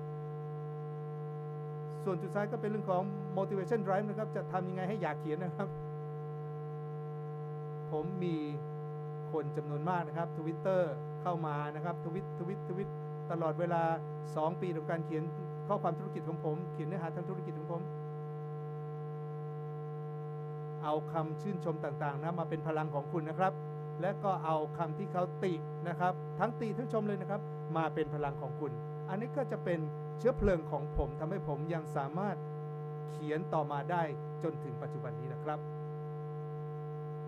ก่อนนั้นแล้วครับท่านผู้ชมครับขอบคุณมากๆนะครับถ้าต้องการจะคุยกันในรายละเอียดของแต่ละเทคนิคแต่ละสเต็ปก็ติดต่อผมมาได้นะครับตาม4ช่องทางนี้นะครับ transactor.com นะครับทรุณ696@gmail.com หรือ Twitter @tharun696 หรือ linkedin.com/in/tharun 696นะครับรับรองผมไม่ทารุณคุณแน่นอนขอบคุณมากครับผมสำหรับเสียงปรบมือนะครับยินดีต้อนรับทุกคนมาที่ WordCamp นะครับขอบคุณครับขอบคุณขอเสียงปรบมือให้ทารันหน่อยครับ WordCamp เอเชียขอบคุณทารันนะครับแล้วขอเสียงปรบมือขอบคุณครับทุกคนผมแอนมิลเลอร์นะครับจะเป็น MC ใน Track 1ในอีก2ชั่วโมงข้างหน้านะครับเรายังจะมีเวลาเล็กๆน้อยๆให้คุณไปกินอาหารที่อร่อยๆนะครับขอเสียงปรบมือให้ WordCamp เอเชียขอเสียงปรบมือให้ตัวเองหน่อยขอเสียงนะครับต้อนรับทุกๆคนผมยินดีมากๆเลยนะครับที่มาเป็น MC ในวันนี้และยินดีที่ได้ประกาศชื่อของบุคคลที่ผมรู้ว่าทุกคนต้องอยากจะฟังเขานะครับเธอเป็นโปรเจกต์แมเนเจอร์นะครับในหลายๆงานแล้วก็เป็นหัวหน้าทีมที่ยอดเยี่ยมมาหลายงานหลายโปรเจกต์นะครับแล้วก็เธอเองทำไมต้องชมครับเพราะเธอเป็นคนจ้างผมด้วยนะครับให้มาทำงานนี้เช่นเดียวกันเพราะนั้นต้องชมหน่อยนะครับแล้วก็เห็นได้ชัดว่าเธอมีความเชี่ยวชาญและเก่งกาจจริงๆในสิ่งที่เธอทำผจญปัญหามามากมายมีประสบการณ์มากมายนะครับทำกิจกรรมมามากมายนะครับและก็เธอก็ให้เกียรติมาอย่างเวทีนี้นะครับเวทีที่เราจะมาพูดกันในหลายๆภาษานะครับผมอดใจไม่ไหวแล้วแล้วก็จะขอไม่บอกว่าจะมาพูดเรื่องอะไรเพราะเธอจะเป็นคนบอกคุณเองนะครับขอให้เสียงจาก WordCamp ต้อนรับนะครับปฏิเชียร์ครับเชิญครับและถ้าคุณยังคงเตรียมงานกันอยู่นะครับขอให้เวลาครับเพชรยาเรย์คอสกานะคะ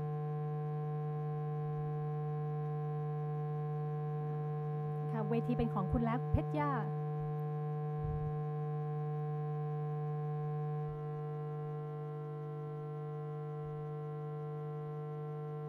เดี๋ยวขอเวลาสักครู่นะคะ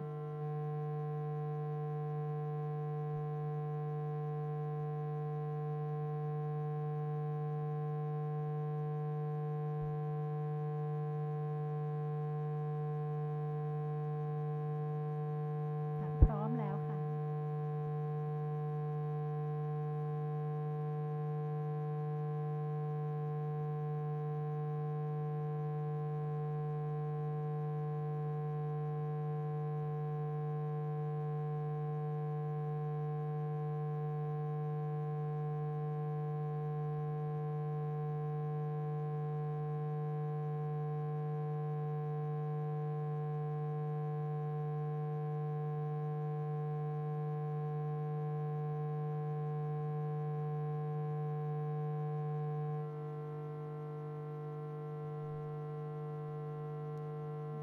ตอนนี้พร้อมแล้วนะคะขอบคุณค่ะสำหรับการแนะนำตัวฉันนะคะที่วิเศษมากๆเลยค่ะดิฉันเป็นผู้หญิงที่มักจะมาสายเสมอนะคะค่ะตอนนี้ดิฉันก็วันนี้ฉันก็สายอีกแล้วนะคะมันก็ถึงแม้ว่าจะมีอะไรที่มันเตือนฉันอยู่ตลอดเวลาไม่ว่าจะเป็นเรื่องของ Calendar หรือว่า Google อะไรก็ตามแต่ว่าฉันก็มักจะสายอยู่เสมอนะคะแต่ว่าตอนนี้ดิฉันก็อยู่ที่นี่แล้วนะคะดิฉันมี Project Manager ค่ะคนที่เป็น Project Manager นะคะเขาจะชอบคนที่ฉันเกือบจะโดนไล่ออกจากโรงเรียนเลยเพราะว่าฉันน่ะชอบมาสายชอบเข้าคลาสสายเวลาที่สายไป3 นาทีมันไม่ได้มีความหมายอะไรสำหรับฉันเลยแต่ว่าเวลาคนอื่นที่เลทกับฉัน3 นาทีเข้าเลทในการคอล3 นาทีฉันก็รู้สึกว่ามันไม่เป็นไร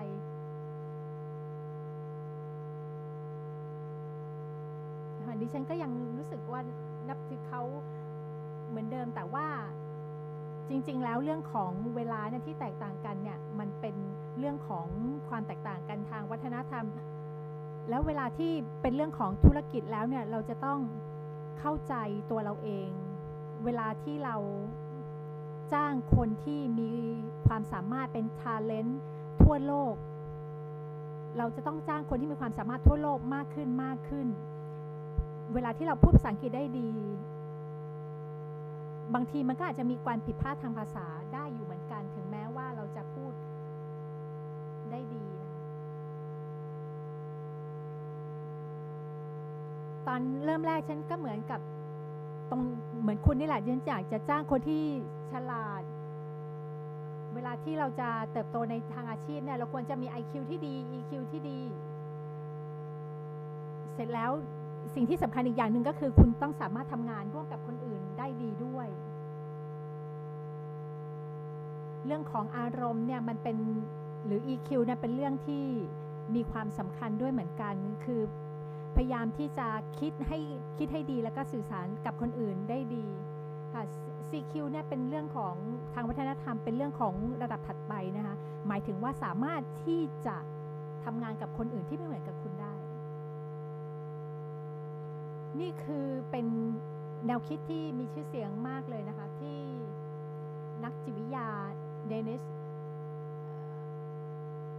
ซึ่งชื่อเนี่ยดิฉันไม่อยากจะพูดชื่อออกมาเพราะว่าอาจจะพูดผิดได้เขาบอกว่าวัฒนธรรมเนี่ยเหมือนกับซอฟต์แวร์ของจิตใจนะมันเป็น operating system ที่มันดำเนินชีวิตของเราเลยและคุณจะต้องโปรแกรมในส่วนนี้เข้าไปในชีวิตของคุณนะเราพูดใน WordPress บ่อยๆนะคะเกี่ยวกับเรื่องวัฒนธรรมเวลาที่คุยข้ามวัฒนธรรมเนี่ยหลายๆคนก็มักจะเถียงว่าไม่ต้องไปดูเรื่องของประเทศหรอกวัฒนธรรมว่าคนน่ะมาจากประเทศไหนเป็นยังไงคือเราควรจะมองคนเป็นแต่ละคนเพราะว่าอย่างอื่นเนี่ยหมายถึงว่าเราพยายามที่จะให้ใส่คนเข้าไปในกล่องอะไรแบบนั้นนะคะซึ่งตรงนี้เนี่ยมันอาจจะพูดจริงก็ได้แต่ว่าถ้าคุณเนี่ยตระหนักในเรื่องของวัฒนธรรมความแตกต่างทางวัฒนธรรมอันนั้นเป็นเรื่องสำคัญเหมือนกันการที่ไม่สนใจเรื่องของวัฒนธรรมเนี่ยหมายถึงว่าคุณตัดสินคนอื่นตามเกณฑ์ของวัฒนธรรมที่คุณเติบโตมาเรื่องของเกี่ยวกับการ CQ นี่นะคะเรื่องเกี่ยวกับการมองวัฒนธรรมเนี่ยก็คือการมองว่าคนอื่นเนี่ยเขาอาจจะมีวัฒนธรรมหรือมีสิ่งที่แตกต่างจากเราก็ได้ดิฉันทำงานมา2 งานนะคะในช่วง8 ปีที่ผ่านมาในปี 2014 ดิฉันทำงานเป็นโปรเจกต์แมเนเจอร์และนับจากนั้นเนี่ยดิฉันก็มีทีมที่ใหญ่ขึ้นแล้วก็ทำใน3 ภูมิภาคด้วยกันซึ่งมีวัฒนธรรมแตกต่างกันอเมริกาเราทำงานเกี่ยวกับเรื่อง cross cultural นะคะแล้วก็เรื่องของ global cultural cluster ในปี 2011 ดิฉันก็มาเริ่มเข้าทำงานกับ WordPress แล้วก็ทำงานเกี่ยวกับในระดับโลกหมายถึงว่าคุณช่วยคนทั่วโลกเลยหมายถึงว่าเขามีวัฒนธรรมที่ต่างกันพูดภาษาต่างกันแล้วก็ทำงานไปด้วยกันแล้วบางทีมันก็มีอุปสรรคเหมือนกันในเรื่องของการแปลเวลาที่คุยอะไรอีกฝ่ายนึงก็อาจจะเข้าใจไม่ตรงกันเพราะว่าภาษาอังกฤษก็ต่างกันแล้วก็มีมุมมองที่ต่างกันแบบนี้มันเกิดขึ้นได้ดิฉันก็จะต้องพยายามที่จะทำงานให้เข้ากันได้กับคนอื่นซึ่งมีวัฒนธรรมที่ต่างกันสิ่งแวดล้อมที่ต่างกัน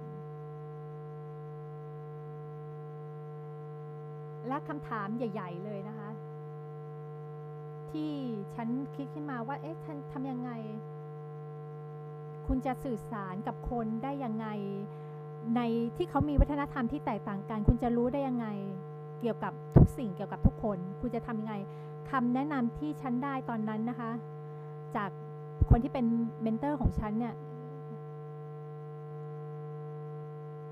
ก็คือคุณไม่สามารถทำแบบนั้นได้หรอกและจริงๆคุณก็ไม่ต้องทำแบบนั้นก็ได้เพราะว่าสาระสำคัญเนี่ยวัฒนธรรมหรือ CQ ตรงนี้หมายถึงความสามารถที่จะใช้พยายามที่จะเขาเรียกไม่ใช้ judgment ตรงนั้นเนี่ยในการคิดเวลาที่คิดกับคนอื่นคือคนน่ะอยากจะให้เราฟังเขาเรามีผู้ชมเรามีคนฟังใช่ไหมเราก็ควรจะฟังเขาเรื่องของ cultural intelligence เป็นเรื่องของความฉลาดทางอารมณ์โดยที่มีความอยากรู้อยากเห็นเกี่ยวกับสิ่งที่คุณไม่เข้าใจอันนี้ก็คือเรื่องของ cultural intelligence เดวิด เรเวอร์มอร์ซึ่งเป็นทำการวิจัยใน10 ประเทศนะคะเขาก็มีงานวิจัยซึ่งดิฉันได้ไปอ่านเข้านะคะเขาพูดถึงเกี่ยวกับเรื่องของวัฒนธรรมที่ฉันทำด้วย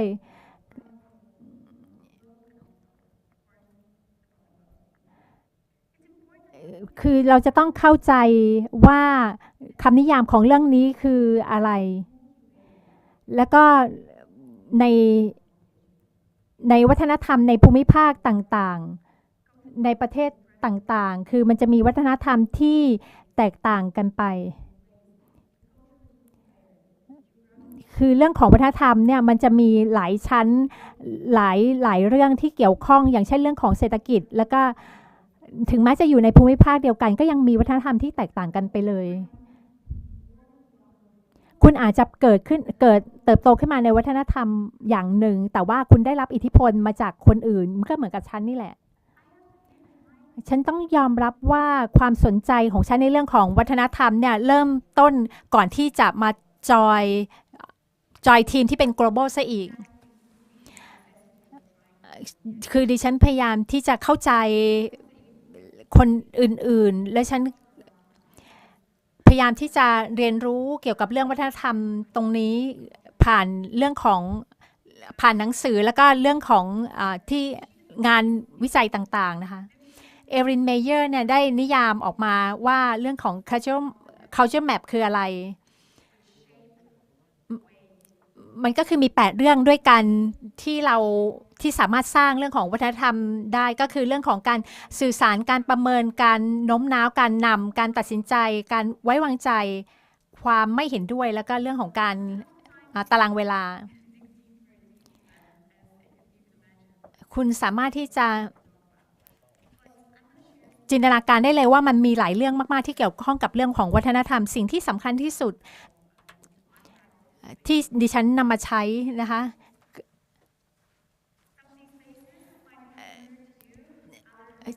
คนที่อยู่ในหน้าสไลด์ตรงนี้คุณก็อาจจะคุ้นนะคะเพราะว่าหลายคนเนี่ยก็คืออยู่ใน WordPress มาแล้วนะคะบางคนก็อาจจะคุ้นหน้าคุ้นตากัน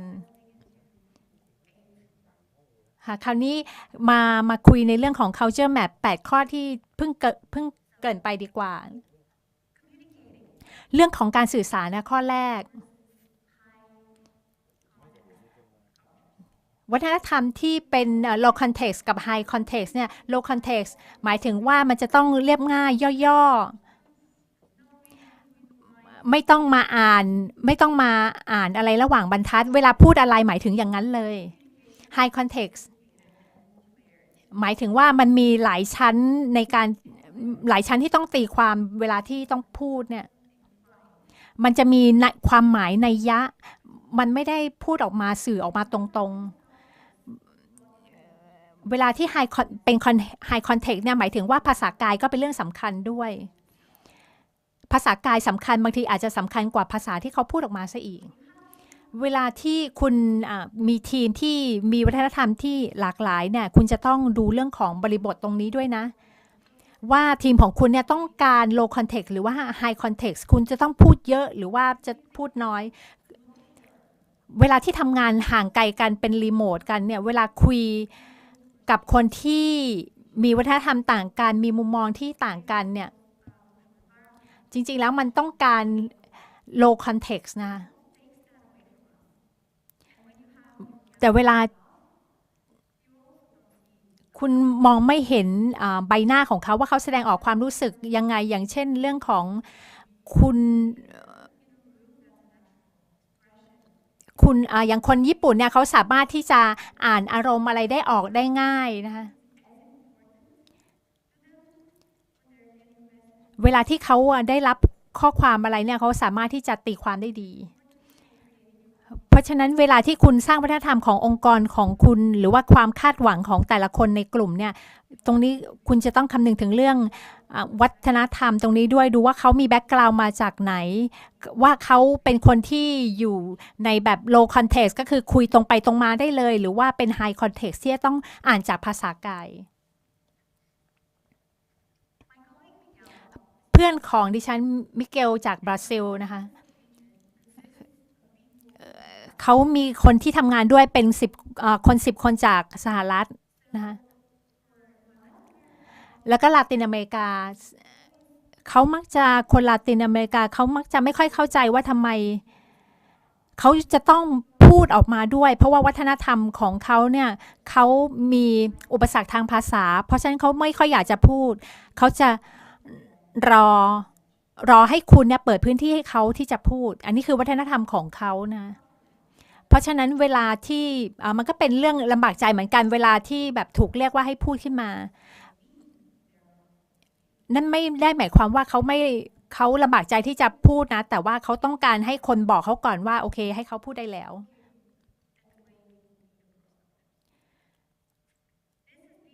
เรื่องของการนำนะ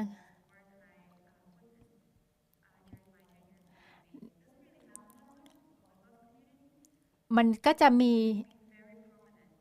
มันเวลาที่เราขยายทีมตรงนี้เรื่องของการนำตรงนี้ก็เป็นเรื่องสำคัญเรื่องของระยะห่างนะคะระยะห่างของการที่แสดงพลังอำนาจตรงนี้เวลาที่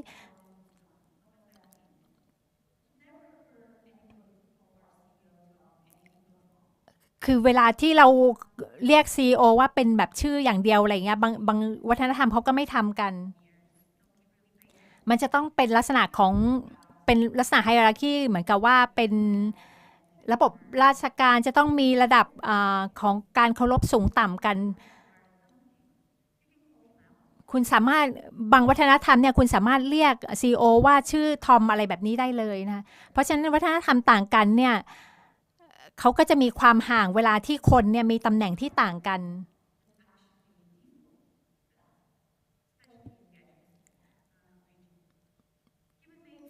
คนวัฒนธรรมส่วนนี้เนี่ยมันก็จะมีในแต่ละภูมิภาคต่างๆที่แตกต่างกัน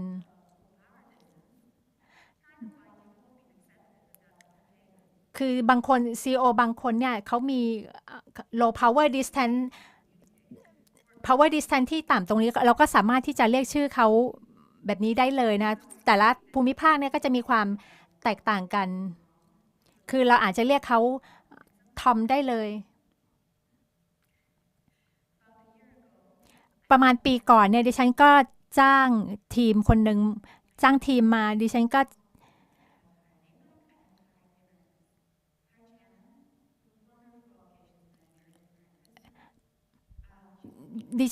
จ้างคนหนึ่งมานะคะเขามาจากชิคาโก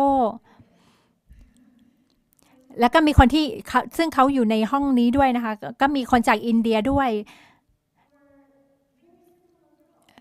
เขาก็มาเป็นคนที่มีความคิดสร้างสรรค์มีแรงผลักเป็นคนที่เข้ากับคนอื่นได้เป็นคนที่มีความปรารถนาที่จะสำเร็จเป็นคนน่ารักแล้วก็เป็นคนที่เป็นมิตรดิฉันไม่ได้เตรียมตัวเองว่าเขาเนี่ยมีวัฒนธรรมที่แตกต่างกันเราก็เริ่มที่จะหลังจากทำงานไปได้สักพักหนึ่งนะคะเราก็เริ่มจะได้ฟีดแบ็กกันดิฉันก็เป็นคนที่บริหารจัดการทีมเนี่ยดิฉันก็พยายามอธิบายอยากจะให้เขาเข้าใจว่าดิฉันต้องการอะไรฉันชอบเรื่องของฟีดแบ็กฉันชอบที่จะบอกว่าสิ่งนี้เกิดขึ้นนะเกี่ยวกับมุมมองของฉันเป็นยังไงและในขณะเดียวกันฉันชอบให้ฟีดแบ็กฉันก็ชอบรับฟีดแบ็กด้วยเหมือนกันถ้าฉันเนี่ยทำอะไรที่คุณไม่เห็นด้วยก็แค่บอกฉันเลยพูดตอนนั้นได้เลยอะไรก็ตามสามารถที่จะบอกฉันได้เลยเพราะว่าฉันก็ชอบเรื่องของฟีดแบ็กฉันอยากจะรู้ว่าอะไรเกิดขึ้นในตอนนั้นแล้วเขาก็จะบอกว่าโอ้ยอันนี้มันดีมากเลยคือเขารู้สึกตื่นเต้นมากเลยที่แบบ ที่เรามีวิธีการแบบนี้ที่จะรับฟีดแบ็กคราวนี้อันนั้นเป็นครั้งแรกที่ฉันจะต้องให้ฟีดแบ็กกับเธอเราทำงานมาด้วยกันมาอย่างดีดิฉันก็บอกว่าวันนั้นเนี่ยก็จะเริ่มให้ฟีดแบ็กกันแล้วเขาก็เธอก็เริ่มเงียบไปนะว่าเอ๊ะทำยังไงถึงจะให้ฟีดแบ็กยังไงดิฉันก็คิดว่าเอ๊ะมันเกิดอะไรขึ้นเอ๊ะคุณจะไล่ฉันออกหรือเปล่าเวลาที่จะเป็นเซสชันของการรับฟีดแบ็กเอ๊ะทำไมคุณคิดแบบนั้นล่ะทำไมคิดว่าฉันจะไล่คุณออกล่ะเพราะว่าก็เป็นเพราะว่าดิฉันพูดอะไรที่ไม่เห็นด้วยกับคุณแล้วคุณก็พยายามที่จะพูดตรงนั้นเลยว่ามันไม่ใช่อะไรแบบนี้นะแล้วฉันคิดว่าคุณจะไล่ฉันออก no ตรงนี้เนี่ยมันเป็นเรื่องของ low context ก็คือฉันพูดตรงๆนะไม่มีอะไรแอบแฝงตรงนั้นซึ่งการทำตรงนั้นเนี่ยไม่ได้เป็นการจะไล่คุณออกอะไร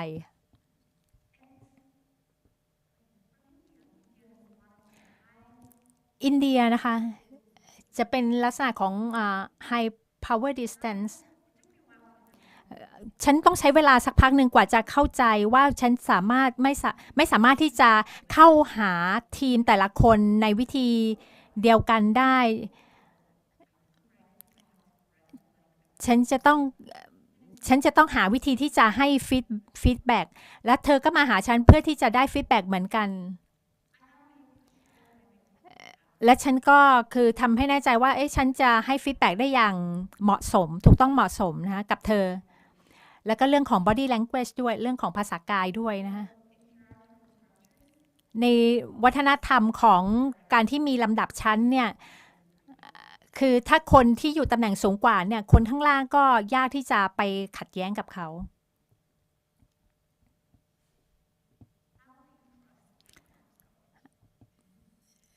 ในตัวถัดมานะคะก็คือเรื่องของการไว้วางใจ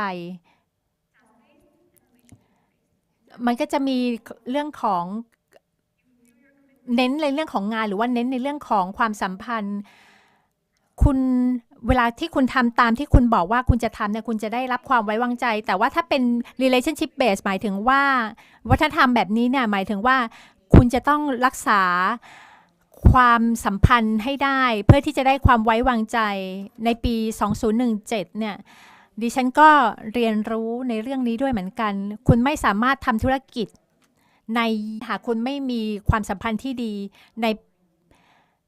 มาทำสิ่งที่คุณจะต้องตัดสินใจในวัฒนธรรมแบบนี้เนี่ยก็คือวิธีการว่าคุณจะต้องตัดสินใจแบบไหนแบบที่เห็นพ้องต้องกันทุกคนเลยหรือว่าการตัดสินใจที่มาจากระดับบนบางทีเนี่ยในทีมเนี่ยบางทีเขาก็มาจากทำงานจากสถานที่เดียวกันวัฒนธรรมเดียวกันเนี่ยเขาก็จะเข้าใจกันได้ว่าจะต้องการตัดสินใจจะต้องเป็นยังไงคนมักจะยอมรับการตัดสินใจจากคนที่เขามองดูแล้วว่าเขามีอำนาจมากที่สุดตรงนี้ถึงแม้ว่าเขาจะต้องมีส่วนร่วมในการตัดสินใจก็ตามแต่เขาก็จะฟังจากคนที่เขารู้สึกว่ามีอำนาจมากกว่าถัดไปเรื่องของการไม่เห็นด้วยเนี่ยคือเราสามารถที่จะเผชิญหน้าได้ไหมกับเวลาที่คุยกันหลายๆคนหรือว่าพยายามที่จะหลีกเลี่ยงการเผชิญหน้าตรงนี้บางครั้งเนี่ยบางคนเนี่ยอาจจะพยายามที่จะสุภาพมากเลยเวลาที่จะพูดอะไรที่ไม่เห็นด้วย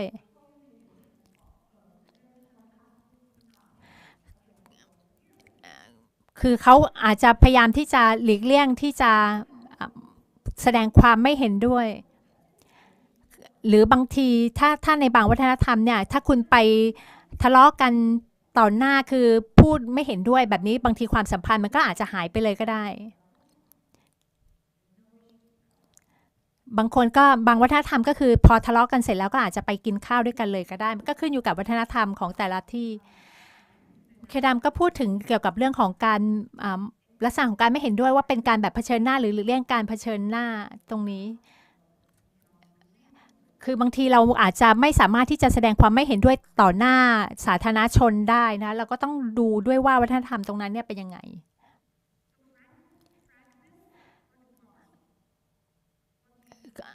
เรื่องของฟีดแบ็กทำยังไงพูดแบบจริงใจหรือว่าจะเป็นลักษณะของพูดเป็นแบบลักษณะการทูตพยายามที่จะหลีกเลี่ยงการเผชิญหน้าตรงนี้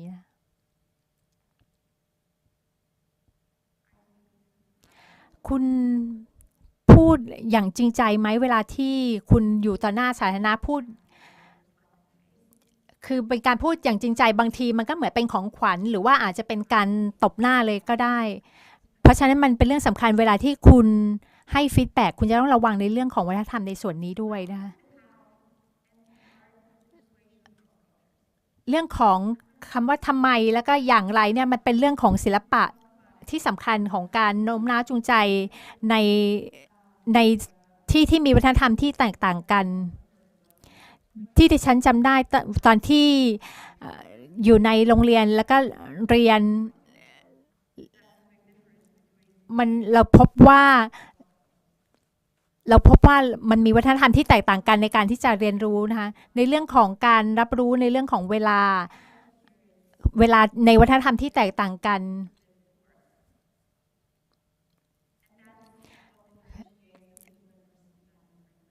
ค่ะก็คือในมุมมองของเวลาเนี่ยคือมันต้องดูว่าเราใช้ชีวิตเพื่อทำงานหรือทำงานเพื่อที่จะใช้ชีวิตนะอันนี้มันเป็นมุมมองในเรื่องของเวลาที่เขาใช้เวลากับการทำงาน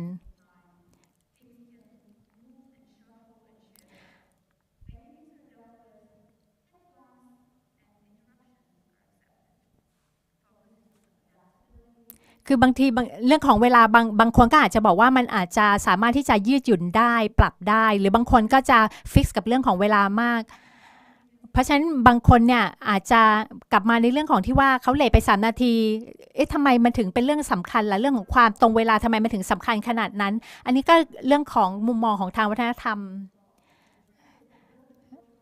ค่ะสิ่งสำคัญก็คือเรื่องของวัฒนธรรมเนี่ยมันมีความสำคัญมากในบริบทของการพูดคุยหรือการทำงานด้วยกันทำยังไงเราถึงจะพัฒนาในเรื่องของวัฒนธรรมด้วยกันให้ทำงานได้กันเป็นอย่างดีเพราะฉะนั้นคุณจะต้องพิจารณาอย่างแรกก็คือตัว core value ของคุณคืออะไ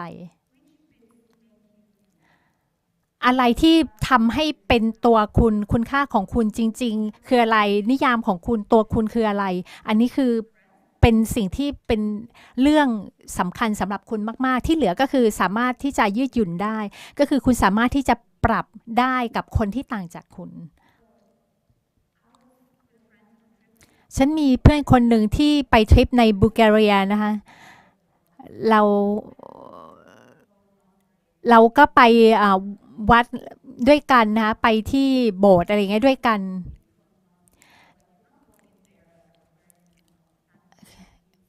คือเวลาที่เราเข้าไปในวัดหรืออะไรแบบนี้เราไม่สามารถที่จะใส่ยีนอะไรแบบนี้ได้อันนี้ก็เป็นเรื่องของความต่างทางวัฒนธรรมเพื่อนบอกว่าถ้าคุณไม่เปลี่ยนชุดแต่งกายนะคุณก็จะพลาดอะไรดีๆหลายอย่างเลยเพราะนั้นเขาก็จะมองว่าเรื่องของการแต่งกายเป็นยังไงเพราะฉะนั้นให้ดูดีๆว่าอะไรที่เป็นสิ่งที่เป็นหลักของเราหรืออะไรที่เราสามารถที่จะยืดหยุ่นได้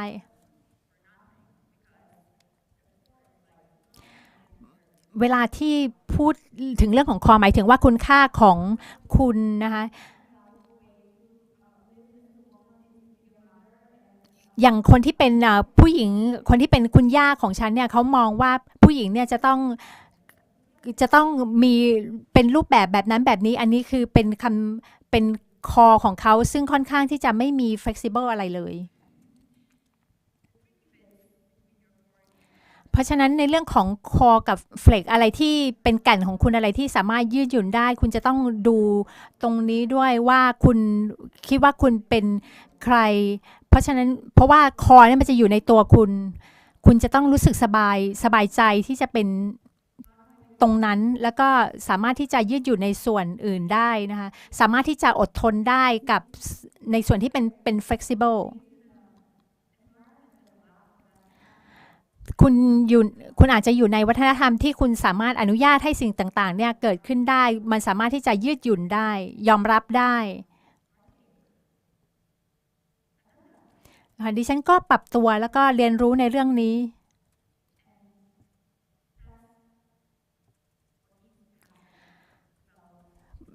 เพราะฉะนั้นคุณจะต้องพัฒนาในส่วนที่เป็น CQ ตรงนี้นะคะเรื่องเกี่ยวกับวัฒนธรรม CQ ก็คือจะถูกพัฒนาโดยการที่คุณมีความกล้าหาญในการที่จะเรียนรู้ความแตกต่างทางวัฒนธรรมเวลาพูดถึง CQ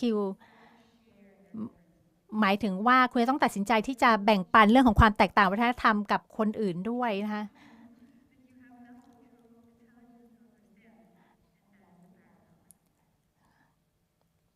คุณจะต้องเข้าใจถึงวัฒนธรรมของคนอื่นแล้วก็เล่าเกี่ยวกับวัฒนธรรมของคุณให้เขายอมรับได้นะคะคุณจะต้องเต็มใจที่จะฟังคนอื่นแล้วก็สนใจอย่างจริงใจกับคนอื่นประสบการณ์ของคนอื่นให้ฟังแล้วก็ไม่ได้พูดนะให้ฟังให้ดีๆพยายามที่จะเรียนรู้ที่จะหัวเราะกับตัวเองบ้างบางทีมันก็อาจจะเกิดขึ้นได้แล้วก็พยายามที่จะอดทนกับความแตกต่างทางวัฒนธรรมของคนอื่นด้วยพยายามที่จะรับฟังคนอื่นด้วยหัวใจแล้วก็ด้วยท่าทางภาษาท่าทางด้วยนะแล้วก็พยายามที่จะสนใจให้มากพอเรื่องของวัฒนธรรมของคนอื่นพยายามเข้าใจว่าทำไมคุณถึงอยู่ตรงจุดนี้เข้าใจตัวคุณเองนะคะตอนนี้ฉันก็เลทอีกแล้วนะในการพูดหลังจากที่การประชุมครั้งแรกที่ฉันได้เล่าตั้งแต่ตอนต้นนะคะดิฉันก็เลยไม่เลทอีกเลยนะคะฉันก็เลยไปเซตนาฬิกาว่าฉันจะต้องไปเข้าประชุมให้ทันนะคะไม่เลทอีกแล้วเพราะว่าเรื่องของการตรงเวลาเนี่ยเป็นส่วนที่ฉันสามารถที่จะปรับยืดหยุ่นได้และฉันก็รู้ว่าส่วนที่เป็นคอของฉันคืออะไรเพราะฉะนั้นฉันสามารถปรับได้ในเรื่องของเวลาที่เลทไป3 นาทีอันนั้นเป็นตัวอย่างที่เรียบง่ายว่ามันทำได้ง่ายเลยนะที่จะปรับตัวเองให้เข้ากับวัฒนธรรมของการทำงานเพราะฉะนั้นเราต้องคิดว่าเราเต็มใจที่จะทำอะไรรู้คอรู้เฟล็กซ์นะคะขอบคุณมากค่ะขอบคุณค่ะเพชรจ้าที่แบ่งปันในเรื่องของประสบการณ์ส่วนตัวของตัวเองนะคะ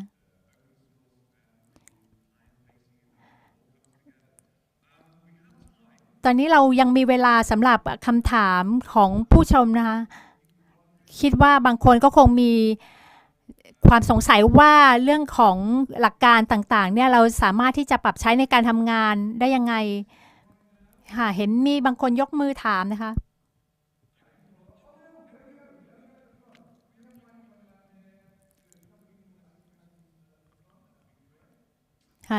ด้านหน้าตรงนี้เลยนะครับขอบคุณมากที่คุยให้ฟังนะเป็นเรื่องที่น่าสนใจมากคุณ manage ตรงนี้ยังไงในทีม Polyglot ของคุณเพราะว่ามันซับซ้อนมากๆเลยนะคนพูดต่างภาษากันมากๆเลยดิฉันก็คุยในเรื่องของความจริงเลยแหละเพราะทุกคนก็มีความจริงของตัวเองที่จะพูดดิฉันก็พยายามที่จะไม่ react อะไรกับตรงนั้นเพราะฉะนั้นฉันก็ฟังเขานะไม่ react กับเรื่องของภาษาของเขาไม่ได้ react กับวัฒนธรรมของเขาไม่ react กับสิ่งพยายามที่จะไปแก้ไขพฤติกรรมของเขาในทันทีแต่พยายามที่จะเข้าใจเขารู้ว่าเขามาจากตรงไหนอันนั้นคือเป็นจุดที่เป็น default mode ของฉันเลยเวลาที่ฉันดีลกับคนอื่นนะฉันก็พยายามที่จะเข้าใจว่าคนอื่นอยู่ในจุดที่เขาอยู่นั่นแหละมันมีหลายอย่างที่เกิดขึ้นใน Workplace Community ตรงนี้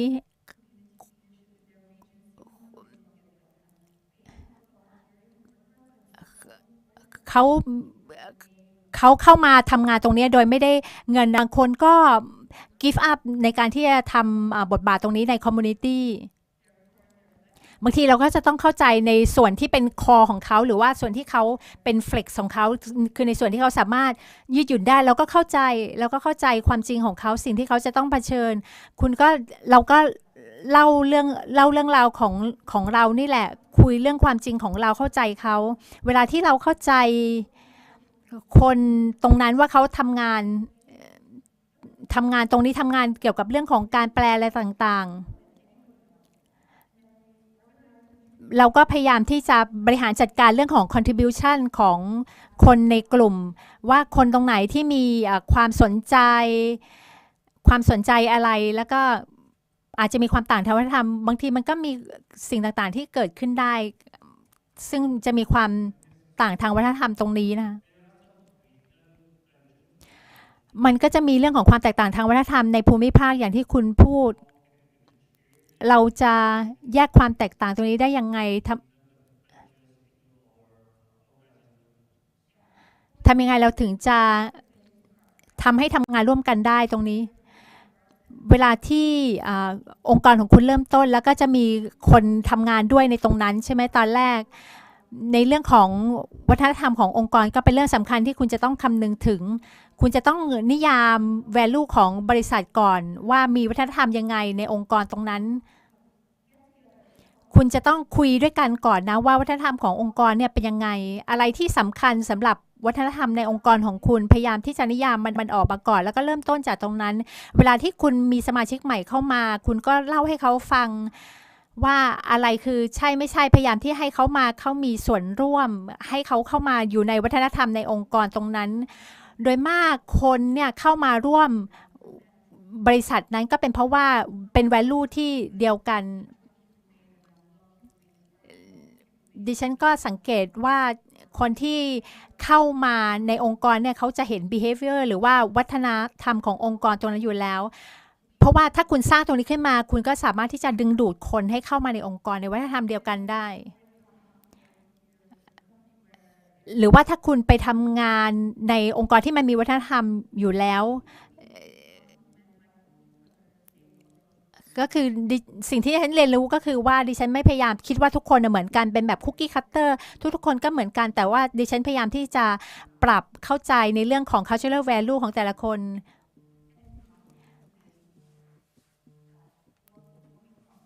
บางทีเราไม่สามารถที่จะปรับได้กับทุกคนใช่ไหมเพียงแต่เราก็เข้าใจเขาให้มากขึ้นเราจะต้องให้แน่ใจว่าเขาเนี่ยเข้าใจถึง value ของบริษัทขององค์กรมันก็จะทำงานด้วยกันได้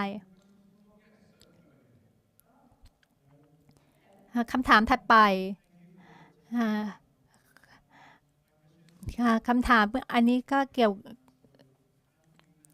คุณบริหารจัดการ core and flex core และ flex ยังไง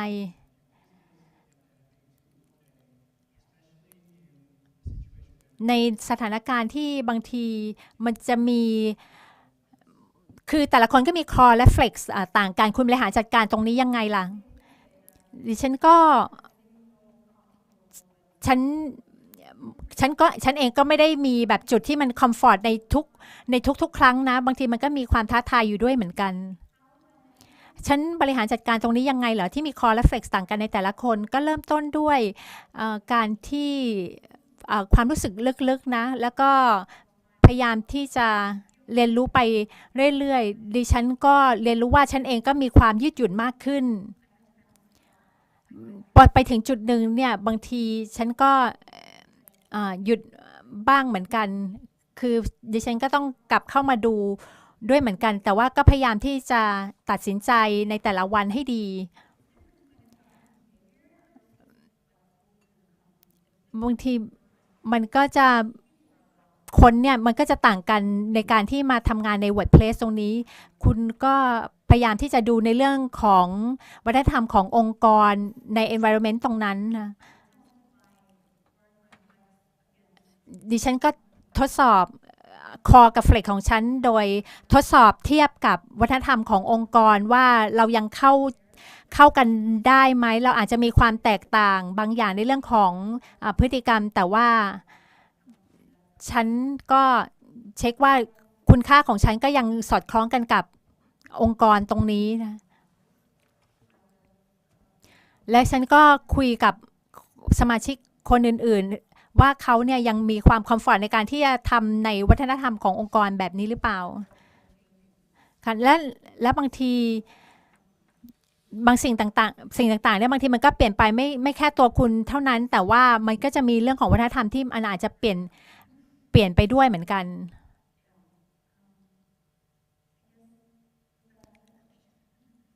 ก็คิดว่านั่นคือคำตอบนะคะ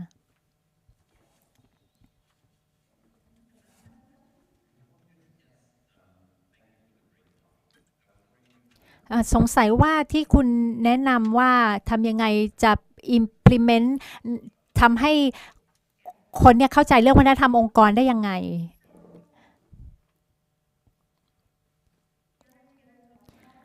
ค่ะเราก็พยายามคุยด้วยกันแล้วก็พยายามดูว่าคนแต่ละคนเนี่ยมาจากจุดไหนบางทีเนี่ยคนที่มาจากฝั่งเวสเทิร์นอะไรเงี้ยแล้วก็อาจจะมีวัฒนธรรมที่แตกต่างกันคุณจะต้องมีความอดทนแล้วก็เข้าใจในส่วนของวัฒนธรรมที่แตกต่างกันด้วยเหมือนกัน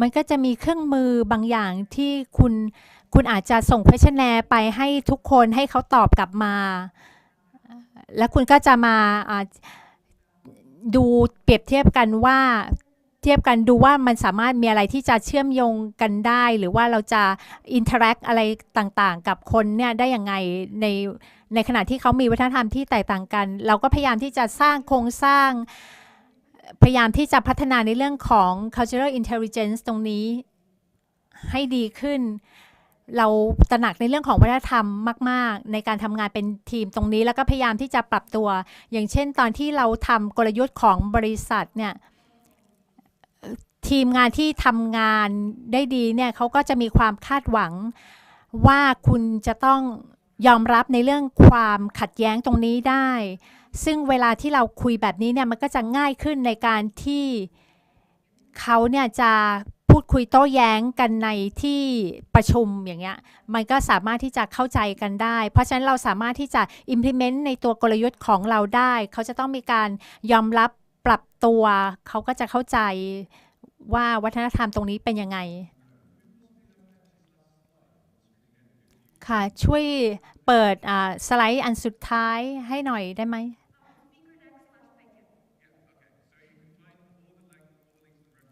ค่ะตรงนี้ก็คือสไลด์ตรงนี้นะคะก็หมายถึงว่าจะติดต่อเพชรย่าได้ยังไงนะคะก็สามารถติดต่อได้ตามช่องทางต่างๆตรงนี้ค่ะ @petya speakerdeck.com เพชรย่านะคะ HumanMed ค่ะก็ขอบคุณมากคุณเพชรย่าค่ะ7 ปีที่ทำงานกับคุณผมเรียนรู้มากๆเลยนะครับก็ขอบคุณอีกครั้งหนึ่งค่ะตอนนี้ทุกคนก็คงอยากจะทานอาหารเที่ยงกันแล้วนะครับเราก็ยังมีเรื่องราวของ WordPress ที่จะเล่าให้คุณอีกในช่วงบ่ายนะครับไปจนถึง 4 โมงเย็นวันนี้ก็ขอบคุณมากในช่วงเช้ากับ WordCamp Asia ช่วงเช้านี้นะครับ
8, 9, 10. Hello there.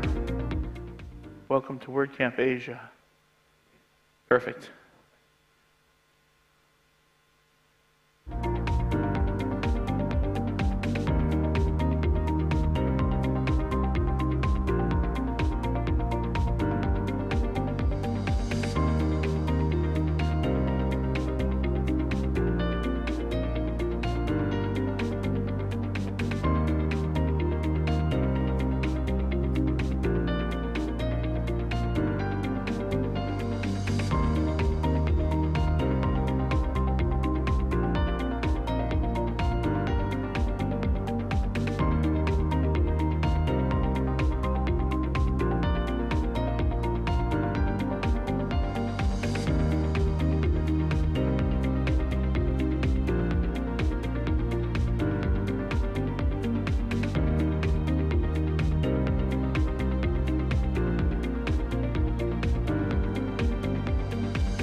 afternoon, Bangkok! Yeah, give it up now. Welcome back to track 1, afternoon session on Saturday at WordCamp Asia 2023. I am delighted to get back. Did everyone have a good lunch? Okay, some people had a good lunch. If you didn't have a good lunch, go and have a good lunch. There's good lunches next door. Okay, we're kicking off this afternoon session. Just in case you missed it last time, I'm Ant Miller. I'm your MC for the first of this afternoon's talks. I have a very, very capable MC coming on after me. I will introduce you to her later on. But right now, it is my privilege to introduce someone who could be described as the sage and scribe of the history of lives of WordPress. Topher DeRosier is well known to many of you. His HeroPress site tells the stories of some of the most incredible people who've made a real impact on WordPress and for whom WordPress has had an impact upon them.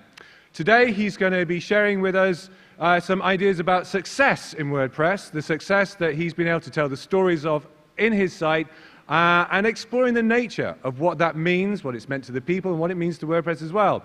So what I would like you to do now is to put your hands together and give a great big Bangkok WordCamp Asia welcome to Topher DeRosier.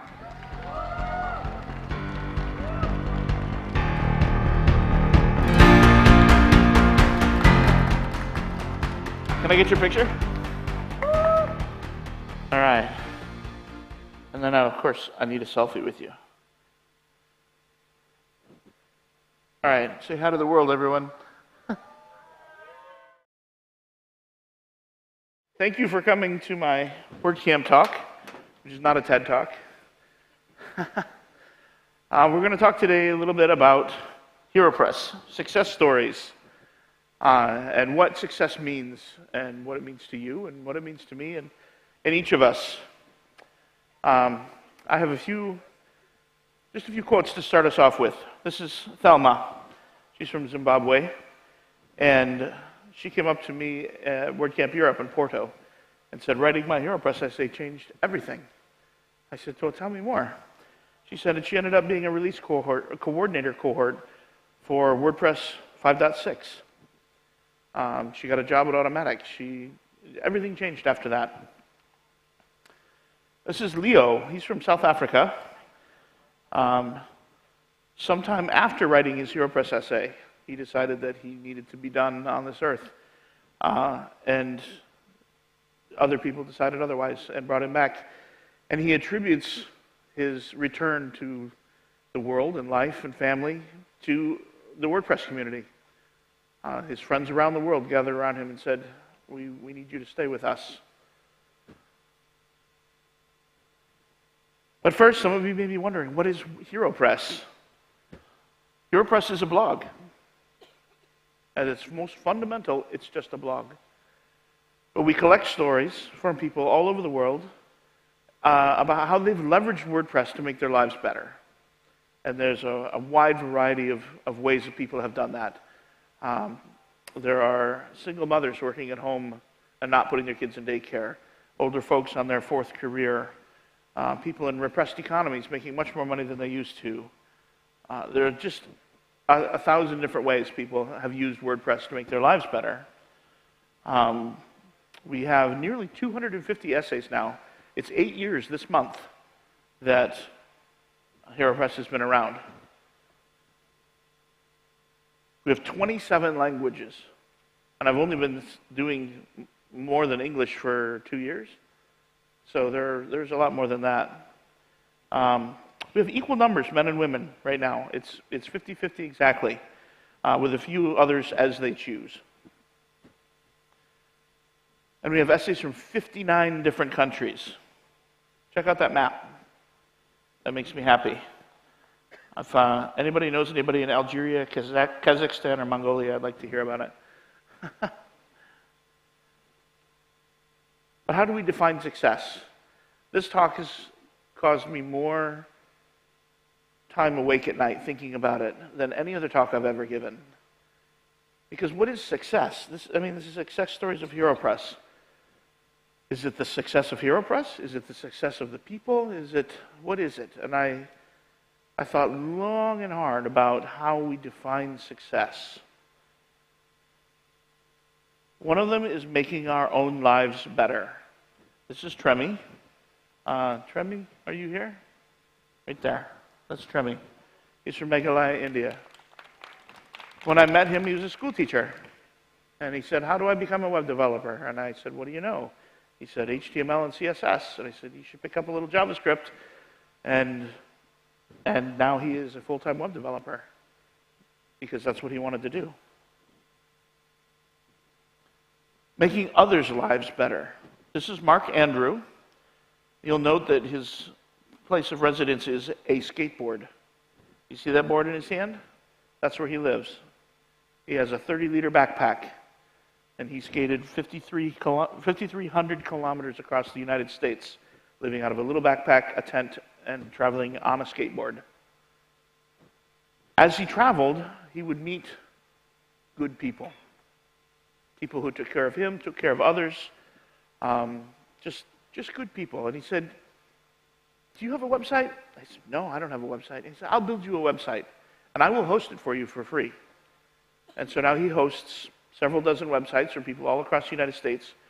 And you may notice a little 30-liter backpack isn't going to hold a lot of equipment. He doesn't own a laptop. He builds all those websites on his Pixel 6 phone. So have you ever used Gutenberg on a phone? That's what he does. And he doesn't, like, he's never used WordPress on a laptop. Finding joy in the journey. This is Jitendra. He grew up in India, went to New York for school, and enjoyed it, and thought, you know what, I need to get back home. I want to go. And chose to use WordPress to start a new career in India. I think he was doing law in New York, and he said, I don't want to do that. So he went back to WordPress, and WordPress allowed him to move anywhere he wanted, and he went home. So those three things, finding joy in the journey, making our own lives better, and making other lives better, I think those are some of the successes of HeroPress, WordPress, I don't know, people. It's all of our successes. But there's some common ground amongst all of them. One of them is self-determination. Each of these people decided they wanted something different than they had, whether it's to live somewhere else, do something else, be anything else. It's just the decision, I don't like what I have now, I want something else, I'm going to try. Free software. This is WordCamp, it's about WordPress, but quite honestly, they could have done this with any free software. Drupal, Joomla, PHP, React, all of the free softwares. The ability to download something from the internet and change it and build it and do what you need to with it is one of the fundamental elements of the success of our modern society. And then remote work. The ability to work from where you are and make wages from someplace else is world-changing. I work where I work at home, at my desk, in my apartment, but my employers, I haven't worked for an employer in my own city in 13 years. Tremi lives in northern India, but his employer is in Pune. The ability to have remote work is common amongst all of these abilities to change our own lives, change others' lives, etc. So originally this talk was just going to be a bunch of stories, because I have stories all day long. I could talk into the night, and I only have 30 minutes. So I have a couple of great stories, and then a couple of more foundational stories, I think. I want to talk to you about WordCamp Crazy. Is Asif here? No? Okay. Asif's at WordCamp. He's out there somewhere. That's Asif there on the left. That's Muhammad Adnan. So Asif is from Bangladesh. Muhammad is from Pakistan. And they met, I think, at WordCamp San Francisco 2014. And Asif was quite wary because I assume most of you know the history of Pakistan and Bangladesh.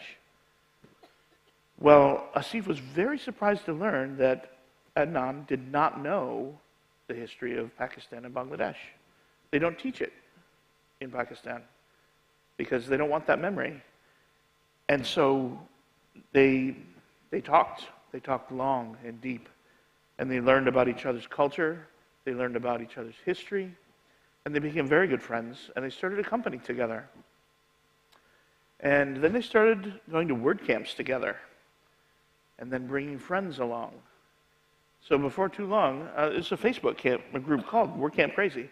Before too long, there's this group of Pakistanis, Bangladeshis, and some Indians all traveling together in a group, going to WordCamps around the world, and just growing and learning together and becoming friends and erasing generations of yuck. And at some point, Asif's father said, "I'd like to meet your Pakistani friends." And it was a big deal because he was there in '71 when everything was horrible. And just the idea of that growth, that reaching out, that stretching. Now, HeroPress had nothing to do with this. I just happen to know these men. They're both done essays. They're both on HeroPress.com, and you can read about that. But it was WordPress that made this happen. Has anybody here ever contributed to WordPress? Yeah, so he asked me, was there going to be tears? I said yes. So this all happened because WordPress exists. WordPress exists because you made it. You did this. And I thank you. So now we're going to talk about that guy from Bangladesh. And that's how you're going to get to know him. I was told this story by a friend of mine. This young man grew up, became a WordPress or a web developer, and got married, had some children, lived in a very small village in Bangladesh, and was not making enough money to survive. He couldn't feed his family. So he moved to Dhaka alone and left his wife and children back home. And he worked all the time and sent all the money home and lived as poor as he could so that he could send more money home. And then he got a job with a WordPress company, an SEO company. I will not tell you the name, but it rhymes with toast. And they have a policy of paying positions the same no matter where they are in the world. And so very suddenly he was making Dutch city wages in Bangladesh. And so he was able to move home. And now he supports most of his extended family in his village because of WordPress, because of remote work, because of free software, because of good people making good companies with good policies. But those stories are rare. I mean, the great stories, that's one of the things that makes them great. They're kind of rare and special. The most frequent stories are much more common and they're foundational. They're the ones that really build everything. So I have some quotes here.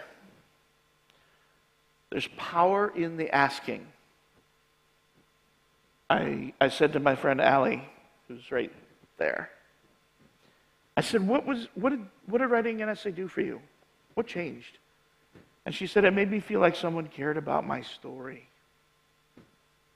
Like I mattered a little bit more in the grand scheme of things. It helped me reevaluate where I came from and where I was going. And it helped a lot with the feeling of gratitude. Now, Allie was already using WordPress. I met her at a WordCamp. She was speaking. She was in the community, but after writing an essay, because someone cared, someone reached out and said, "Hi, welcome to WordCamp. Thanks for coming." She became part of us, a part of the family. Michelle Frechette. Is Michelle here? Nope. She's out there. Power in the asking. I said, Michelle, what changed for you? And she said, it made me feel like a greater part of the community, accepted, seen.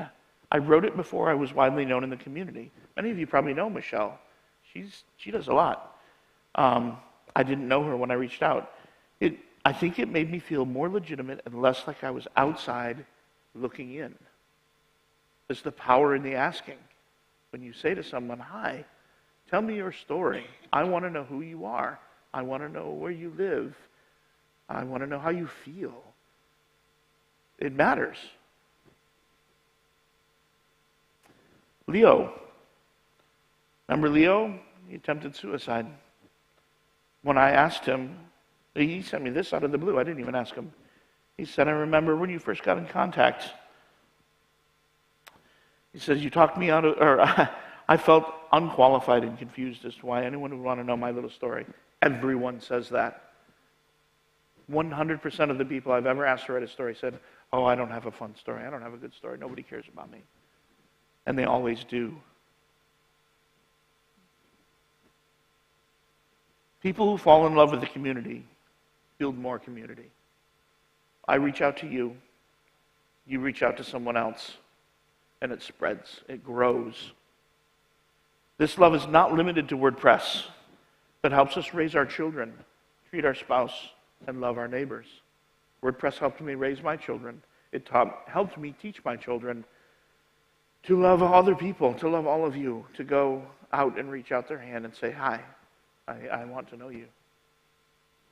And that extended community builds more community, changing the world. I'm running out of time.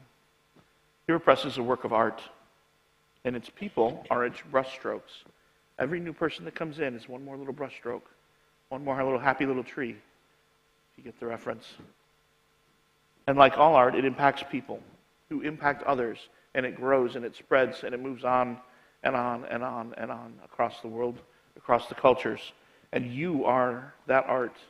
You are the success of HeroPress. So your homework, ask people for their stories. Stick out your hand and say, hi, where are you from? What do you do? And really listen. Don't say anything. Just listen. Don't comment. Don't advise. Don't suggest. Little questions to probe and help them move on. It's good. And then let them know you appreciate them trusting you with their story. So thank you.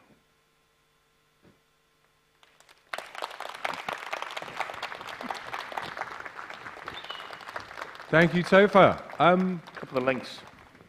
You can be found at HeroPress Network and HeroPress.com. Yes. Are you on social media as well? Yes. At HeroPress, pretty much everywhere. Also at Topher1Kenobi, pretty much everywhere. Slacks. You know, I actually thought your name was Topher Kenobi for quite a long time. Yeah.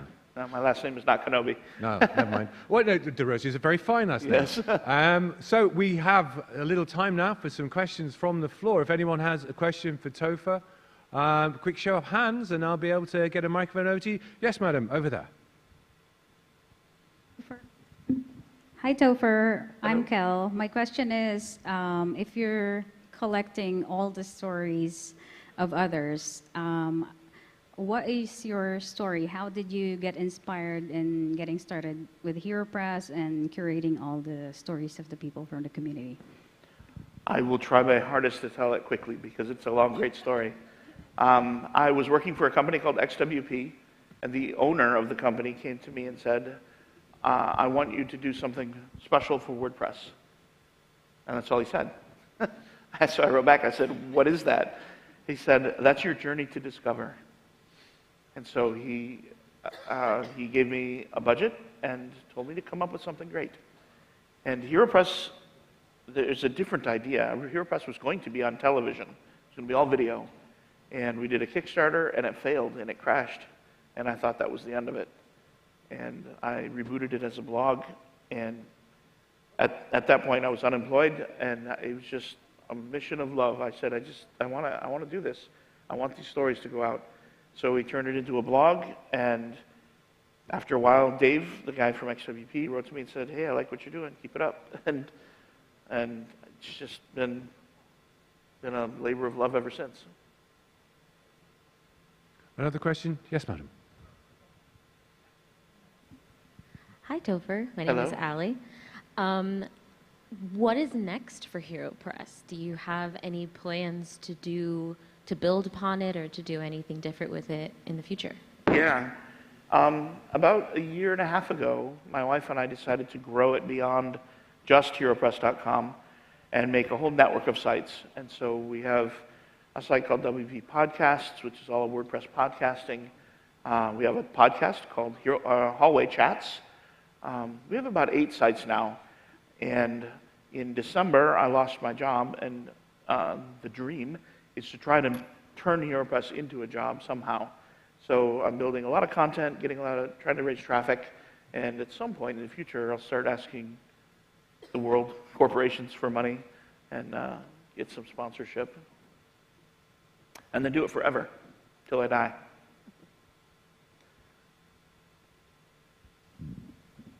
Hey, Topher. Hello. It's Naisha. I am on the podcast with Topher, Hallway Yes, Chats. she's on Hallway Chats, my co-host. I wanted to know, so I know we can contribute to Hero Press by writing and, speaking on the podcast. Sure. What are some other ways that people can contribute to help grow your mission and grow your dream for Hero Press? There are several things you can do. Help gain attention. Talk about it on social, things like that. My love language is comments. If you want to comment on posts, I love that. It's rare. People don't usually comment on the essays, but that's good. There's an email list you can sign up for. If I get a suitably large email list, then I can attract corporate sponsorship and potentially go on doing that forever. But yeah, just attention is one of the best ways. Highlighting it, tweet about it, blog about it, anything. Do you have any more questions from the floor? Well, actually, I had a question. Yes, sir. Which was, so you showed towards the beginning of your presentation a great world map with stories from all over the place. Yeah. I wonder, what sort of elements of the stories do you think vary most from place to place?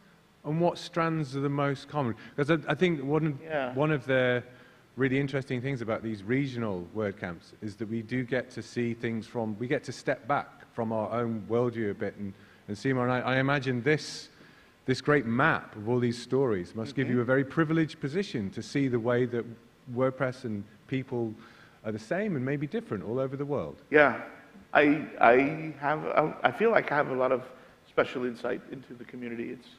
I feel tremendously blessed. There is no one on earth more blessed by HeroPress than me, hands down. Things that have surprised me are, I like people to speak to their peers. And so I'll come to you with my perspective of who you are, and I'll say, I think they're probably going to write to this other group of people. And they pick a completely different group. I have several from people who have physical disabilities, whether they're blind or wheelchairs or whatever. And I'm like, oh, the blind person's probably going to write to other blind people about being in tech. They're like, no, why would I do that? I was going to write about being a parent in tech. I'm like, oh, okay.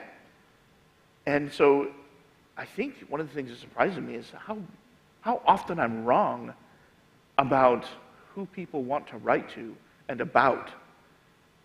Everybody's like, it's so random, so interesting. One of the reasons I keep doing it, I guess. It never gets boring. Everyone is fascinating. All of you, you're all fascinating. Thank you. I would commend a good, long, deep dive into the archives of Hero Press. Every story is a surprise. Yeah. And there are very many of them there. And in a way, they kind of chart some of the history of the WordPress community over the years as it's changed. Yes, I have some sequel essays, and I have several people who say to me, I should do another one because things are so different now. Yeah, yeah. Something that has surprised me is it posts every week, and I used to think everybody read every week. It's a new issue. Let's go read it. And I almost depressed to find out how few people read it every week.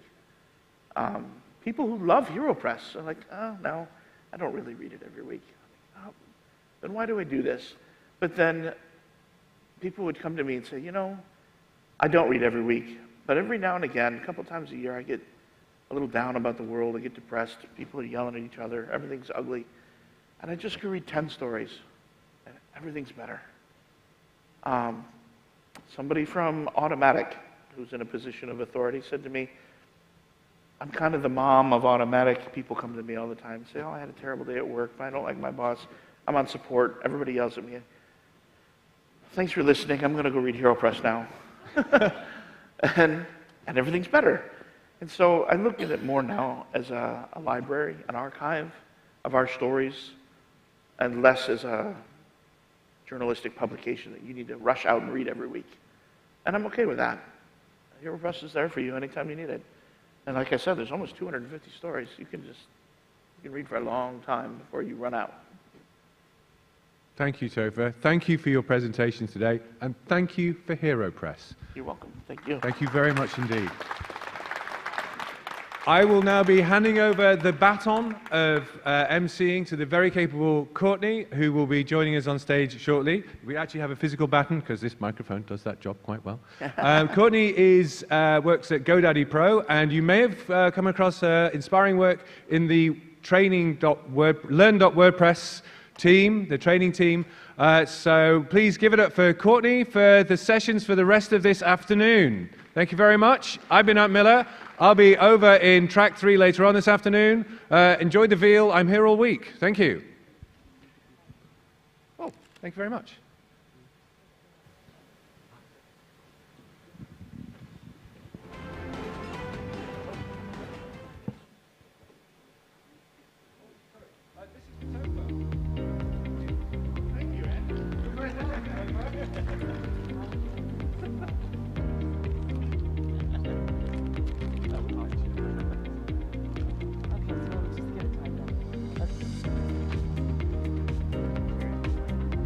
No.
Carla. So we have 10 minutes and we decided to entertain the crowd. Sure. Sounds like a good idea. I see a couple familiar faces out here. I don't see anything. You don't see the No. lights are bright. No, no, it's because I don't have my glasses on. Oh, that would be why. But, you know, so I don't know who's here. Hi. Hello, Petya. Hello. It's good to see you again. Why are my colleagues so far away? Why aren't you coming down to the first floor, row so I can see you? I can tell that's Stan just from his smile. This is true. This is true. So we have 10 minutes. What do you want to talk about? Yeah, that's going to happen in 10 minutes. No, no, no. What? Oh, thank you for the question. Is a crafter in Italy on Etsy. They're nice. Yeah, they're very nice. I'm going to post links to my outfit later. Because let's face it, that's the important thing. What do you want to talk about? Well, the folks that I know out here, I know because of contributing to WordPress. So I just met Chitan yesterday, but he has been a training team co-rep. And Petya and I met in 2015, but haven't seen each other since until COVID sucks. today. Yeah, yeah, darn COVID. COVID and also young children, right? They So don't suck, though. No, no. I took a break from contributing for a number of years after I last saw Petya, and then came back as a contributor again. And it's great to be able to take that time off, and it's great to be able to come back. So really excited just to see a lot of friends again and meet in person, because I've connected with you, wow, over the years. I think about when I was teaching at a boot camp and I brought students in. Francesca was asking, who can help run through these calls for testing? And I show up with a class full of 20 people. Yes. Isn't that amazing that we can use children to do things? Yes. These were actually adults, though, but they were, yes. Isn't it amazing that we can Help adults, volunteer people? Yes. That's amazing. Yes, it was great. Yeah. I also took a break. Good. Yeah, I needed it. Contributing to WordPress is fantastic, but it can be also a bit energy consuming, to be polite. Yes. Because it's hard to turn our minds off when we see all of these things that we can help with. Yeah, yeah, definitely. So I'm not a diva here. I'm not doing this because I want the room to be full or things like that. It's just that we have a contest at XWP that colleagues need to support colleagues. So I'm waiting for my colleagues. But I could also be very evil and not wait for my colleagues. So only the three of us, well, the three of you, because I'm presenting. I don't know if this counts for our bingo. Yeah. I don't know. Should I be evil and start? Or should we wait for the other XWP folks so they can get the points? Oh, man, they're here. There they are. They're also getting the points. So we're doing a fantastic bingo at XWP. I like this game. It is. Go ahead and it is get very in on good. this, And too. it's inspired by Wingspan. Do you know the board game, Wingspan? So Tom here, not to put you on a spot, Tom, but yes to put you on a spot, is a massive Wingspan fan. So he made a bingo for us at WordCamp Asia, inspired by Wingspan. I swear I'm going to talk about professional stuff. I swear. We're just 7 minutes early, so I thought, why being weird and sit down and people don't know each other and then they're like, who is this lady on stage? What is she doing? Why is she so weird, animated, and yeah. Do you know the person you're sitting next to? Then please meet each other. That's also a great way to fill in time. Are there more XWPers coming? I'm waiting to see if it's Milana that stands up and yells bingo. Yeah. In the middle of your talk. I'm wondering if Milana's going to stand up and yell bingo. This is right in the middle of the talk. Yes. Yeah. I know you will. That will not disrupt my attention at all. Thank you, Milana. Yes.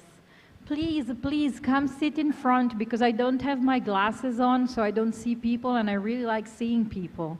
Also, it's very weird to have 2 people there, 3 people there, because then I don't know who to look to. So it's easier if you're all close together. And also try to sit next to someone that you don't know, so maybe you meet someone new, which is also what WordCamps are about, aren't they? Absolutely. It's the best time to meet other people. And the wonderful thing about WordCamps is that whether you feel like you're at a competitor company or not, a lot of us are friends genuinely beyond that. We see each other at these events, and we're so excited to see each other again in person as well. Yes. Who is at their first WordCamp? Jess, really? Hi, what's your name? Hi, Daniel. Is this your first WordCamp? Ooh. Are you happy so far with what you're saying? I'm glad to hear that. We work hard to keep it so. So welcome. There you go. Fantastic. And you're also an organizer. Are you an organizer? You're attending here outside of your... Welcome, welcome. That's great. This is at least my first time to Asia. Oh. It's my third WordCamp by plane. I hadn't done that until a year ago. You needed a pandemic to get out of... Apparently it took a pandemic to get me on a plane to get to a WordCamp. Everything else was driving distance. Which is also good, but in the US is like a long driving distance. Yeah, there's that. That's okay, we're going to wait 5 more minutes. Do you want to talk about anything else? Do you want to do songs? Which song? Which? I have a vast portfolio of out-of-tune songs. Italian? Come on. I think Ali's No, offering no. to be your backup singer. You are a very good singer. I also barely have a voice right now. But you probably are a better singer without a voice than I am with a voice. I wouldn't be so sure. We're taking requests.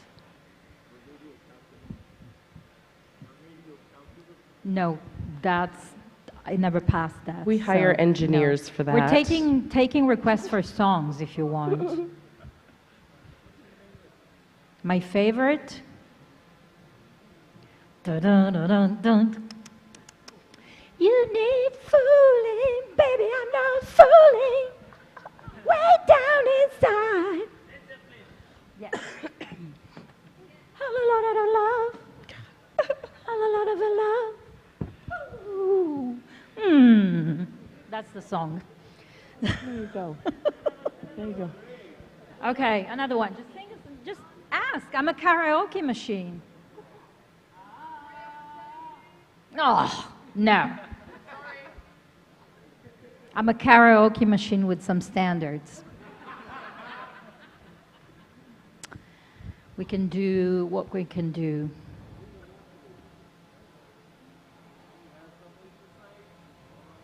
I think the drone's coming to get us. The drone is coming to get us. The drone. Oh, the drone, so we have to perform. We have to wave. What? Hi, drone. What do you want to sing?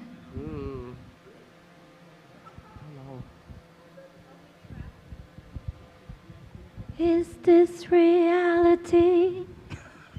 I just know that. Mamma mia, mamma mia, mamma mia, let it go. Let it go. I don't remember the rest. I don't remember the rest. We're as not the well. best performers. It's terrible when you cannot remember the words of a song. Right, I know. I think I'll blame it on the time difference. I'm 12 hours off. Beelzebub. Na, na, na, na, na, na. For me. And then the Muppet, so down, down, down, down, down, down, down, down, down, down, down, down. Yes. Yes. We will rock you. Why am I the only one singing? We will rock you. We will rock you. Thank you. I think now I have embarrassed myself enough and we can start. That could be, that could be. I'm wondering if Francesca even needs an introduction after all of this. Oh, absolutely, she does. So I am delighted today to introduce Francesca. Francesca was doing some amazing work in the core release squad when I showed up with a classroom full of students. I'm Courtney Robertson, I'm a developer advocate at GoDaddy Pro, and I, at the time, was teaching in a front-end boot camp at the beginning of COVID. And during that time, Francesca was desperately looking for who can we get to test because the beta version of FSE was coming. And I showed up with some students, and that was how I met Francesca. But Francesca has donated thousands of hours of contribution time to this project. She first found out about the rest of the community through Naoko, who many of us here have met and know because of that contribution experience as well. She's contributed to Polyglots, to the community team, has served as a mentor throughout many of the WordPress meetup groups and community initiatives, and also has served as a core release lead during 5.3 and 5.4. It helps when you give me the answers. In addition to that, Francesca's work at XWP is as a director of learning and engineering, and apparently she has some amazing experience at handling a blog that has hundreds of authors and thousands of posts inside of it. So can you imagine what it takes to make sure that people aren't having a traffic jam during all of that? I'm really excited to hear what you have learned from that experience. Thank you, Francesca. Thank you so much for the lovely introduction. Thank you, everyone. Of course, this doesn't work, and I pressed the only button they told me not to press. It's 2013. I'm struggling to balance a part-time day job and a freelancing career. And at the time, I was following a number of American entrepreneurs' blog. How to make your first 6 figures, how to get 100,000 followers on Twitter, how to make money while you sleep. None of this applied to my business or my market, which was Italy. I did find, however, a silver lining into this. I found through this really unreasonable chats and classes and books and forums, a group of like-minded Italian women that were facing the same struggles I was. So we wondered, what if we create something for female creative entrepreneurs in Italy? And we'll do it in Italian for the Italian market. Because in Italy at the time, there were not 100,000 Twitter people. So how could we get 100,000 followers? There weren't as many. So let's do this. So at the time, I was building WordPress websites for a living. So of course I said, let's create a blog. That's the most natural thing to do. So we wanted to share our knowledge, talk to other women, and see what happened. And since we were on a mission to help as many women as we could, we did this for free. And so CPUB, which is Casa Più Bottega, Home and Studio, was born in September 2013. This is a screenshot. The design is nothing revolutionary. It's a blog. And the main thing about it is the content. Spoiler alert, the blog has stopped publishing in December 2022. But over 9 years, we achieved great results. I personally learned a lot. I learned how to collaborate remotely and asynchronously, a word that I will never learn how to say in English. And how to optimize the editorial workflow, which is the topic of today's talk. So as soon as we launched, the response was amazing. And I know that for some of you, these numbers might look small, but remember, this is a blog for female creative entrepreneurs in Italy, which is a very small niche, especially in 2013. And we covered pretty much all of it. And the content, this is one of the things I'm the most proud of. The content was so good that we had a really big male readership, despite the fact that all our articles addressed a she and often used stuff like, "Hey sister," in our opening lines. I would like to say that we started with a strategy. We did not. And probably we never had one, let's be honest. But this was also intrinsic to the nature of the blog itself. In a sense, its birth was very similar to many open source projects, like WordPress.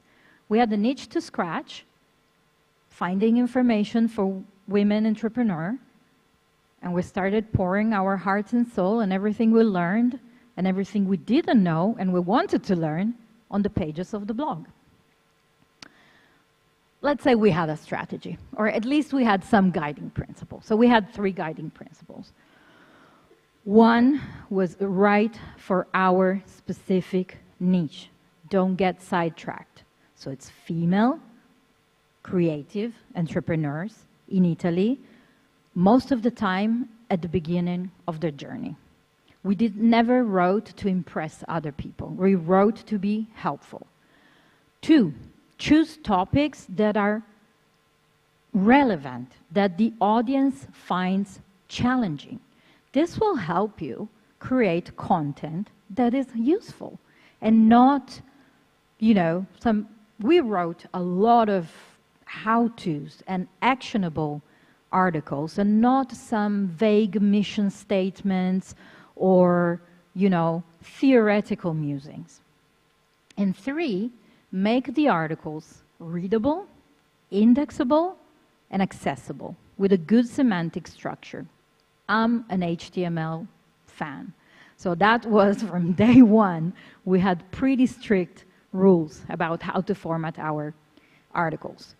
And it needs to be shareable with featured image, text snippets, and other elements that will look good no matter which platform you'll use to distribute the content. So, one of the first things we realized we needed to manage were roles. We tried a number of different solutions before settling on Members, which is a freemium plugin that you can find on the WordPress.org repository.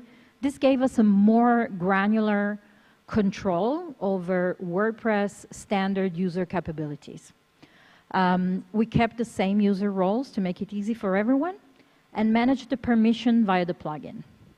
So editors could edit articles, but they could not do updates, they could not install new things. Authors could only write their article, upload their article, and edit it until the publishing. Once the article gets published, only editors could edit the post. And finally, subscribers, which is the status we moved all the previous writers, so they cannot do anything other than changing their user profile, something we encouraged everyone to do over the years, so to keep it relevant. I keep pushing the only button that I should not push. It's incredible that nothing has exploded yet. So I have decided early on to limit the access for 2 reasons. First, quality of the content was very important for us, so we wanted to review every article before it went online and wanted to make sure that nothing would be changed without an editor permission and oversight. And second, I really wanted to reduce the standard capabilities to lower the surface of attack in case of hacking, something that happened to us very early on the process. So that was a good lesson, so we tried to implement better security processes. The plugin is very easy to use. You have all the WordPress functionality and plugins on one side, and then you can just give the capability, grant or deny to the person. It can go very granular, so that's very useful. And the other thing that I really wanted to limit, and I think anyone who has ever written for a blog knows this one, the ability to create tags and categories. 4 years ago, we did a content audit. We had over 1,000 tags, which were reduced to 60, and we had over 30 categories, which were reduced to 8. This makes it so much easier for the reader to move around the blog and find the content that is really relevant for them, instead of 7 different variations of the word portrait, portraits, headshot, headshots, avatar, gravatar. You know, they all mean that that person face is there. So we tried really to limit that, to focus on how easy it would be for our readers to go through it. Again. So over the years, we found all these wonderful people that we then had to manage their user capabilities and ensure that their writing would really fit ChipUB style and mission, thanks to our onboarding process. So anytime we wanted to add or needed to add a new authors to the blog, we used 2 processes: a call for contributors and a direct invitation. We did a mix of both because I really believe that a variety of established and new voices is very important for a blog like ours, but basically for any blog, I would say. So when someone responded to the call, we vetted them. As I said, the content was the #1 priority for us. So it didn't matter if you had 1 follower or 1 million follower. All it mattered is, are you going to write something useful for our readers? That's it. So we checked their social media profile, their blogs. We assessed their writing style, tone, how they talk about the topics they were expert on, to see if it was a good fit for our own readers. And we had the screening calls to get to know people better, because we wanted really to avoid attention seekers. Now, I would love to tell you that we never had any attention seekers. We did have some, but we dealt with it very gracefully, I want to say. And once the authors were selected in one way or another, we sent them an agreement. It might sound overkill for a free blog run by volunteers, but this was very important for us, again, to guarantee a certain quality standard. It was also a way for us to lead by example in an industry in 2013 where it was kind of the Wild West in Italy back in the days for the blogs. So we asked the first lawyer that wrote for ChipUB to draw up an agreement for our authors, which to this day, they have the copyright for what they wrote. They can ask us at any time to remove or change the material. And in return, we kind of asked them not to duplicate the content for SEO reasons, but also for, you know, ethical reasons. You're either writing for us or you're writing for yourself. Both are fine. But just don't do don't piggyback on one or the other. All the content is still available and will still be available until my friends at SiteGround give me hosting, which I hope is forever. It's released under a non-commercial, non-derivative attribution, Creative Commons, International 4.0, whatever license. So we asked all the authors that didn't have one already to create a gravatar. If you're not familiar what a gravatar is a hosted service where you can link your email to your profile picture. You can also have different emails and profile pictures, so they will show in WordPress, and not only WordPress, comments and posts. So then we created the user profile for the author and asked everyone to add as many details as possible. Hi, Thijs. As links to their website and social media. Also, Karim got here. I'm going to remember this. Every author had an author box. This is mine. At the end of single articles and at the beginning of their archive, post-archive. At the time, I love doing a bit of coding. I'm terrible. No one ever wants me to do it. But at the time, I extended the standard functionality of WordPress to include as many links as possible to the author box profile. Now, there's a block for that, but at the time, I just tweaked some PHP to get as many links as possible. Since no one was ever paid to write for ChipUB, it was really important that everyone would get maximum visibility out of it. And not everyone was familiar with WordPress. Shocking, I know. But there are still people out there, that elusive 57%, that don't know how to use WordPress. So we taught them how to use it to increase their productivity, but also to improve their professional growth. So we gave each new author a welcome package. I'm very proud of this, I have to say. But talking about this, I'm like, I can't believe we did all of that. So with a lot of instructions. How to fill out your profile for maximum visibility. How to format the post for the HTML aficionado here. How to write for SEO without forgetting the people. Guidelines on how many words to use. What else did we put? Oh, we put common spelling mistakes. And I was very wary of this at the beginning. I was like, people are going to be offended. Instead, people years later thank me for that welcome package because, like, when I have a doubt about how to write that thing in Italian, Italian has tons of accents. So when I have a word about how to use the, oh, hello, Stefan, how to put the accent, they go back to our welcome package. So that's great. We built the documentation over the years. So it wasn't this good at the beginning. But if you're starting now, there are 2 international resources that I advise to use, and one is very much for Italy.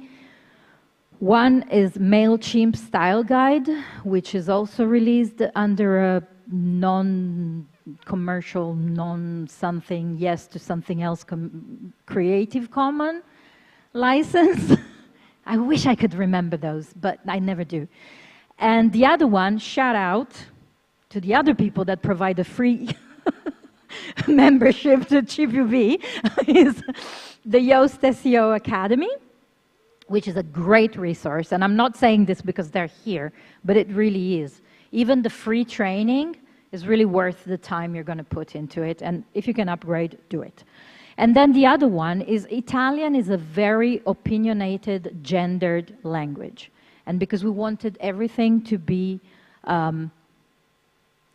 first for female, and then we expanded this. There's a big topic in Italy about how inclusive our language is. But this is a guide we used from an Italian linguist that really helped us bring it up a notch in terms of writing. So once we gathered all the writers, we created an editorial calendar. At the beginning, and again, I don't know how we did this. Now, when I tell it, it sounds just insane. We posted 6 to 7 times a week. Then, a couple of years into the story, into the publishing, we ran a survey. 900 people replied. That's a lot of replies. Like, we didn't expect that response. And the main reply we got was, we cannot keep up with you. You're writing too much. So we decided to move to 3 times a week, but long-form posts. And that really helped us. Not only we doubled the audience, but we really managed also to place ourselves better in search engine result pages. So to create the calendar, I didn't use any fancy tool, paper and pencil. I printed out Google Calendar pages, filled them with the names of the authors in the dates I knew we were going to publish something, and then decide, like, we have a hole here, what are we going to do? Are we going to invite someone to write? Do we need, maybe we miss a category, we miss a topic completely, so we're going to invite someone new to write. And this was great. I mean, it's virtually no cost, and it helped us so much over the years. And that's how we also brought new authors in, because we saw that, hey, there's visibly a place where there is no one, so we need someone to fill in that spot. And that's how we found new categories or new articles. Then we did use the fancy tech.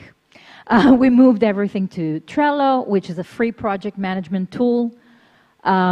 We use this board to have the calendar as a list, and then on the left, you see ideas for articles. So if someone found, around the web an interesting article and they thought it would be a good fit for ChipUB, but they didn't, it was not their topic, they would put it here and someone else would pick it up.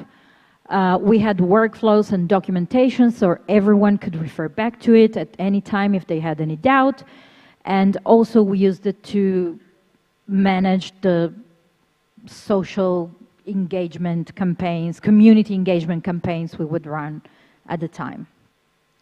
And then the last step was really to put the Google Calendar pages back into Google Calendar with the publishing dates. And when you see editing, it's because that's the editor that needs to edit the next article, which is something we're going to talk now in the posting process. Up until now, we've talked about the roles, the prep work to set up the blog.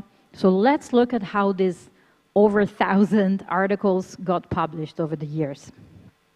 So there was a number of people involved behind the scenes. Our newsroom, shout out to Aaron Sorkin show fans.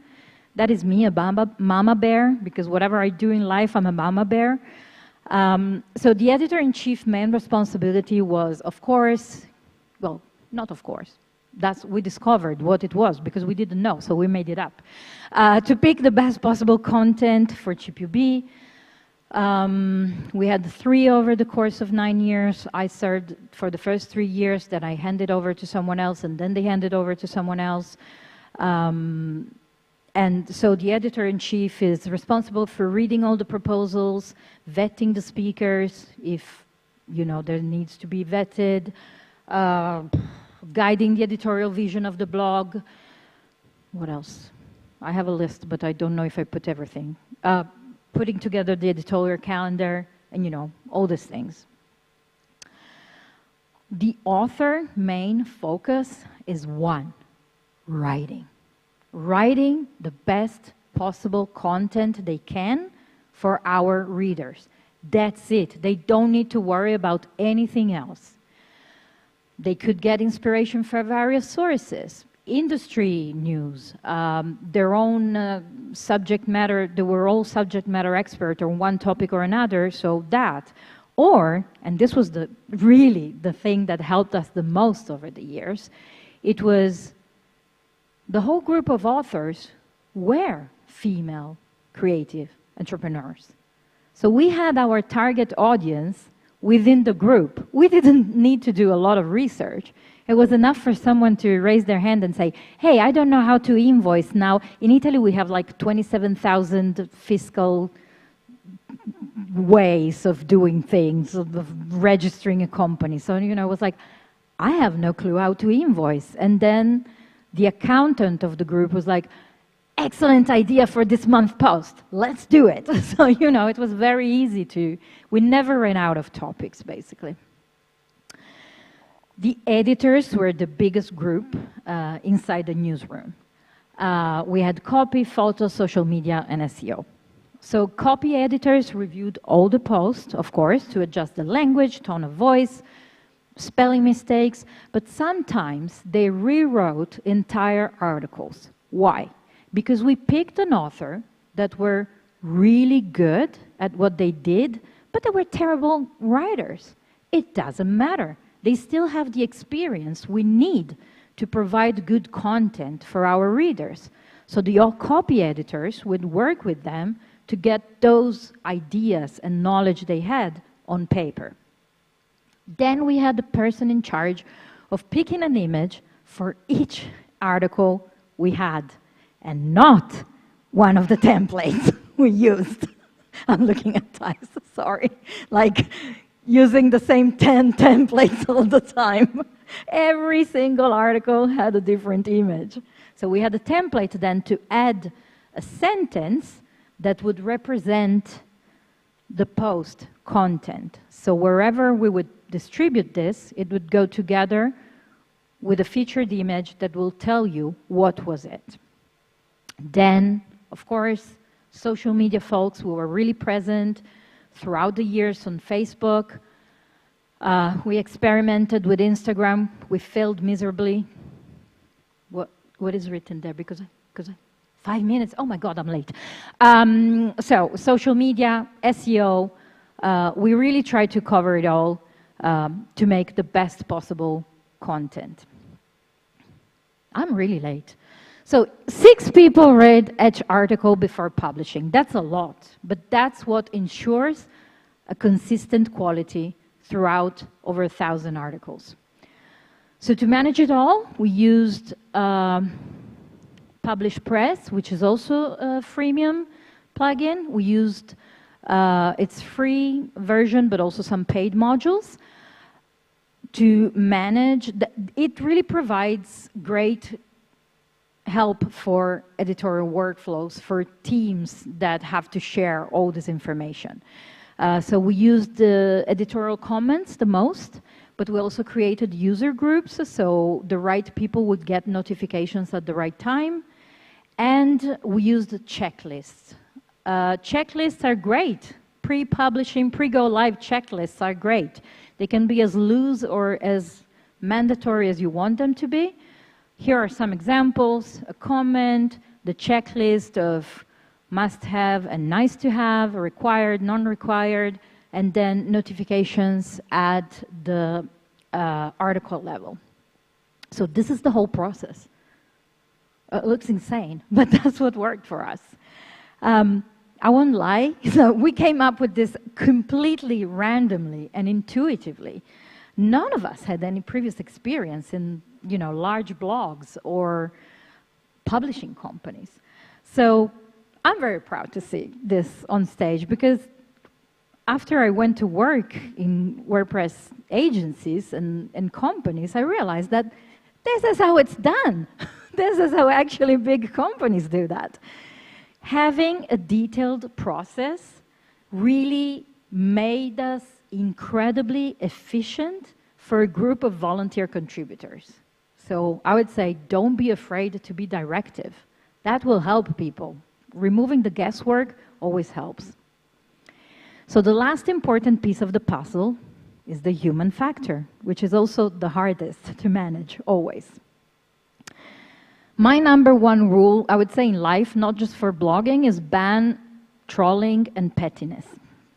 So if a writer started to complain about what they were given, how much visibility and things like that, it was time to have a talk. And if commenters got abusive or personally offended one of the authors, no mercy. IP blacklisted, person banned forever. Ban trolls and bullies. That's really my #1 rule in life, I would say. Again, it happened, but we dealt with it immediately, firmly. It was not pleasant, but it was necessary. If at any point, this is also something that I learned at GPB, if at any point you realize that someone or part of the process is becoming a blocker, figure out how to remove that. And if you are the bottleneck, like I was, remove yourself. Delegate. So for more than 3 years, I felt that I needed to do everything. I needed to know everything. I needed to control everything. Guess what? GPB was not growing because I was everywhere. So luckily, I realized I had a lot of work to do, so I couldn't keep up with that. And that's when I realized that delegating is a wonderful skill in life. And documentation, Milana, documentation matters, hashtag. This was really helpful to ensure that we would hand off the project or the article to someone more or less seamlessly. And it's also important to empower people. When we saw that someone was really invested in ChipUB, we said, hey, do you want to do something else? Do you want to be an editor? Do you want to manage one of our social media channel? Do you want to bring up a new initiative? That's great to empower people. You'll never know where the next great teammate is going to come from. Don't forget to welcome change. Again, this is the Italian mama bear in me. Whenever someone wanted to leave, I was like, oh no, how? We built this together. Why are they leaving me? It's natural, it's okay. I will have to convince myself to do that when my son turns 18, but that's it for another topic, for another talk. So I started seeing this as an opportunity. If someone is not as creative and as driven and doesn't have the mindset, doesn't have the energy at that time to write, then we do a disservice to our readers. And it's an opportunity because, you know, they go do something else and there's new space for people that actually have the energies and have the creativity and have the mindset in that moment to bring something new to the table. Finally, a blog without readers is nothing. Find a way to talk with your readers and not to them. Listen to them. We had different initiatives on different channels to communicate as much as possible with our readership. We had Facebook. We had this Follow Friday that was, it started on Twitter, and we're like, let's do it on Facebook, where people have more space to write. It was back in the day where only had, I don't know, 120 characters, whatever. So a lot of, so on Friday we would post something and people could reply with a link to their business, and a lot of collaboration started out of that, which is beautiful. Cost, zero. We had, before Instagram was cool, and that was really a fail because we were on Instagram from the beginning, and we had this hashtag un piano, which in Italian is both I have a plan and I have a desk.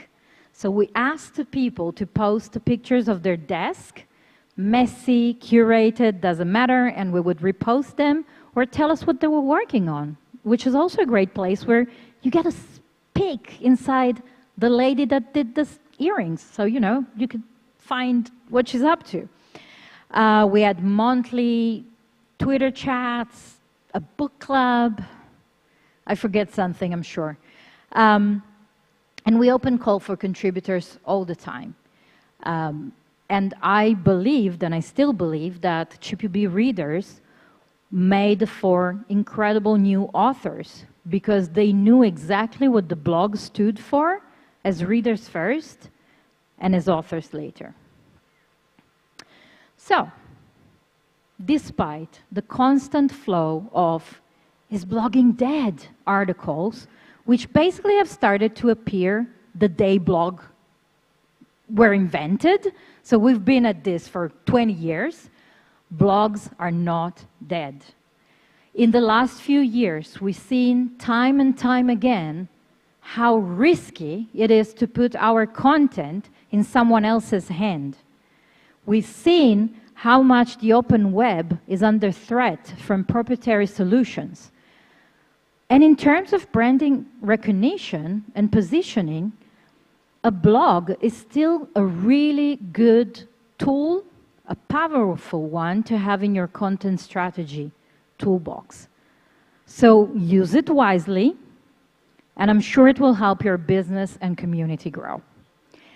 That would be all for me. I'm Francesca Marano, the Director of Engineering. I'm not a coder, so I deal with learning and growth of our wonderful engineers at XWP. You can find me in these places. I'm usually Francesca Marano everywhere. I'm late to reply at everything, but I would love to continue the conversation either here or online. Thank you so much for listening.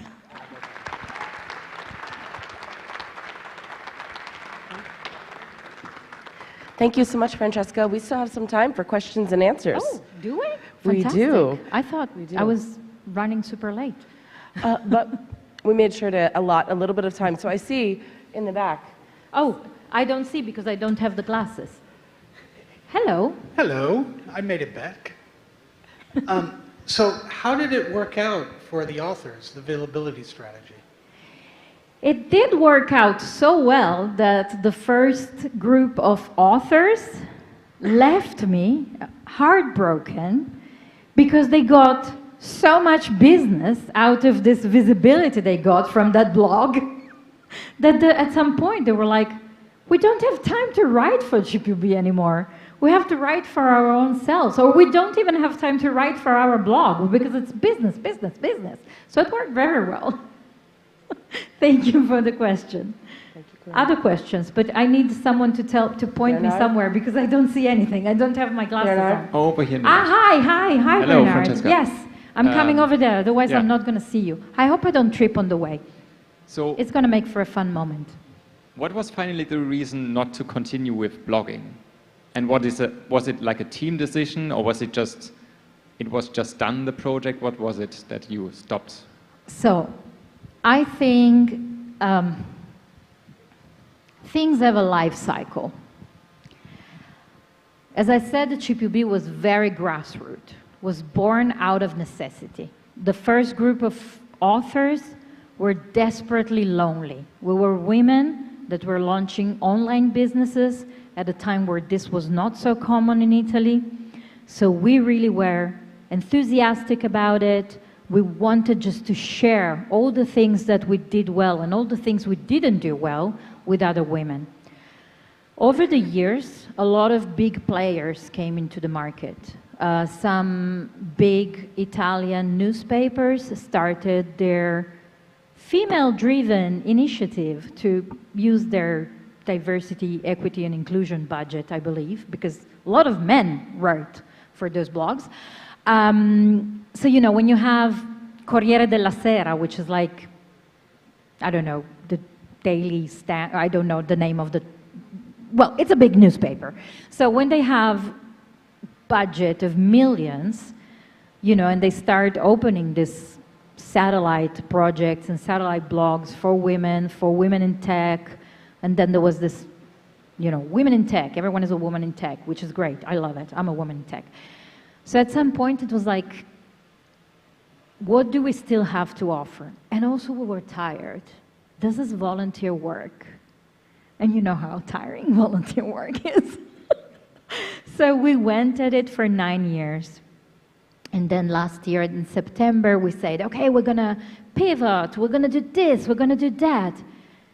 And also when we started, we were all in our early 40s, now we're in our early 50s. So we were like, I'm too tired for this. And we found a new generation, but then also this new generation got a bit older, and they got a lot of business thanks to the visibility. So at some point, it just ran its course. But I'm very happy the content. I'm now doing a new content editing audit to just leave the evergreen content, because, you know, if there is some Pinterest stuff there that is not relevant anymore, I don't want it there.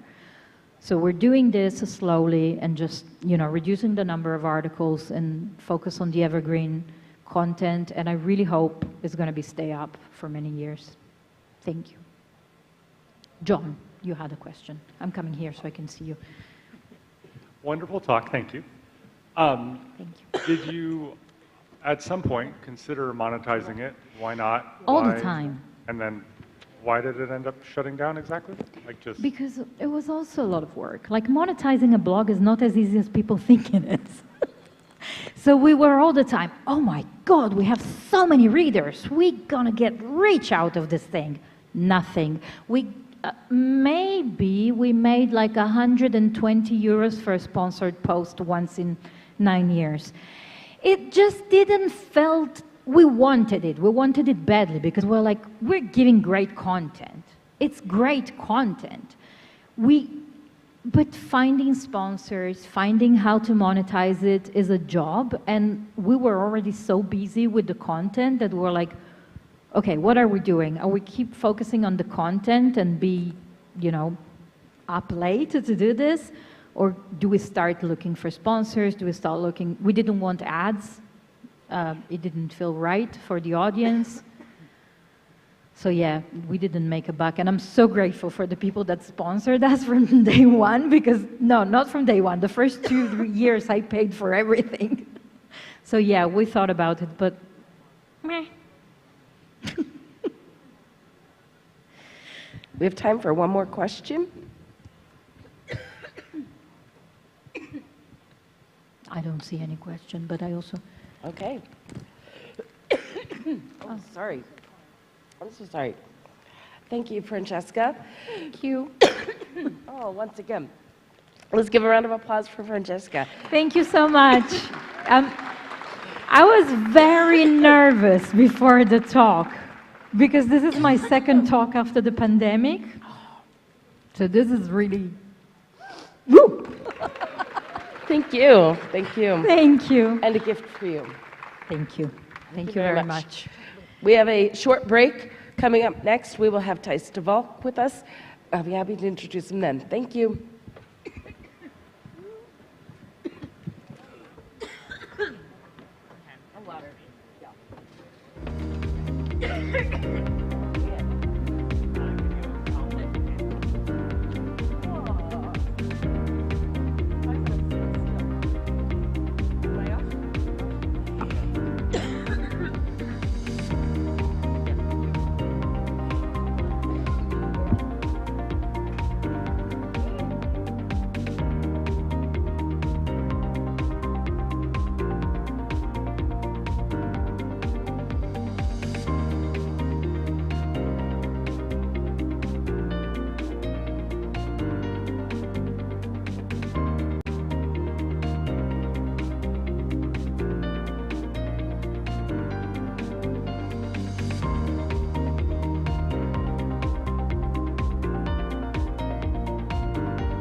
Hello, hello again, WordCamp Asia.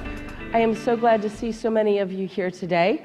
I see in front of me a strange sea of maroon t-shirts. I'm not sure why. So many of us are in the business of using WordPress, and that brings us together at these events like this. But the question today, and in Theis's talk coming up next, is how do you know if you're measuring the right things, and are you effective at what you're optimizing? There are so many different variables that you could be testing, and folks way smarter than me actually have degrees in studying people's behavior. That's pretty fascinating.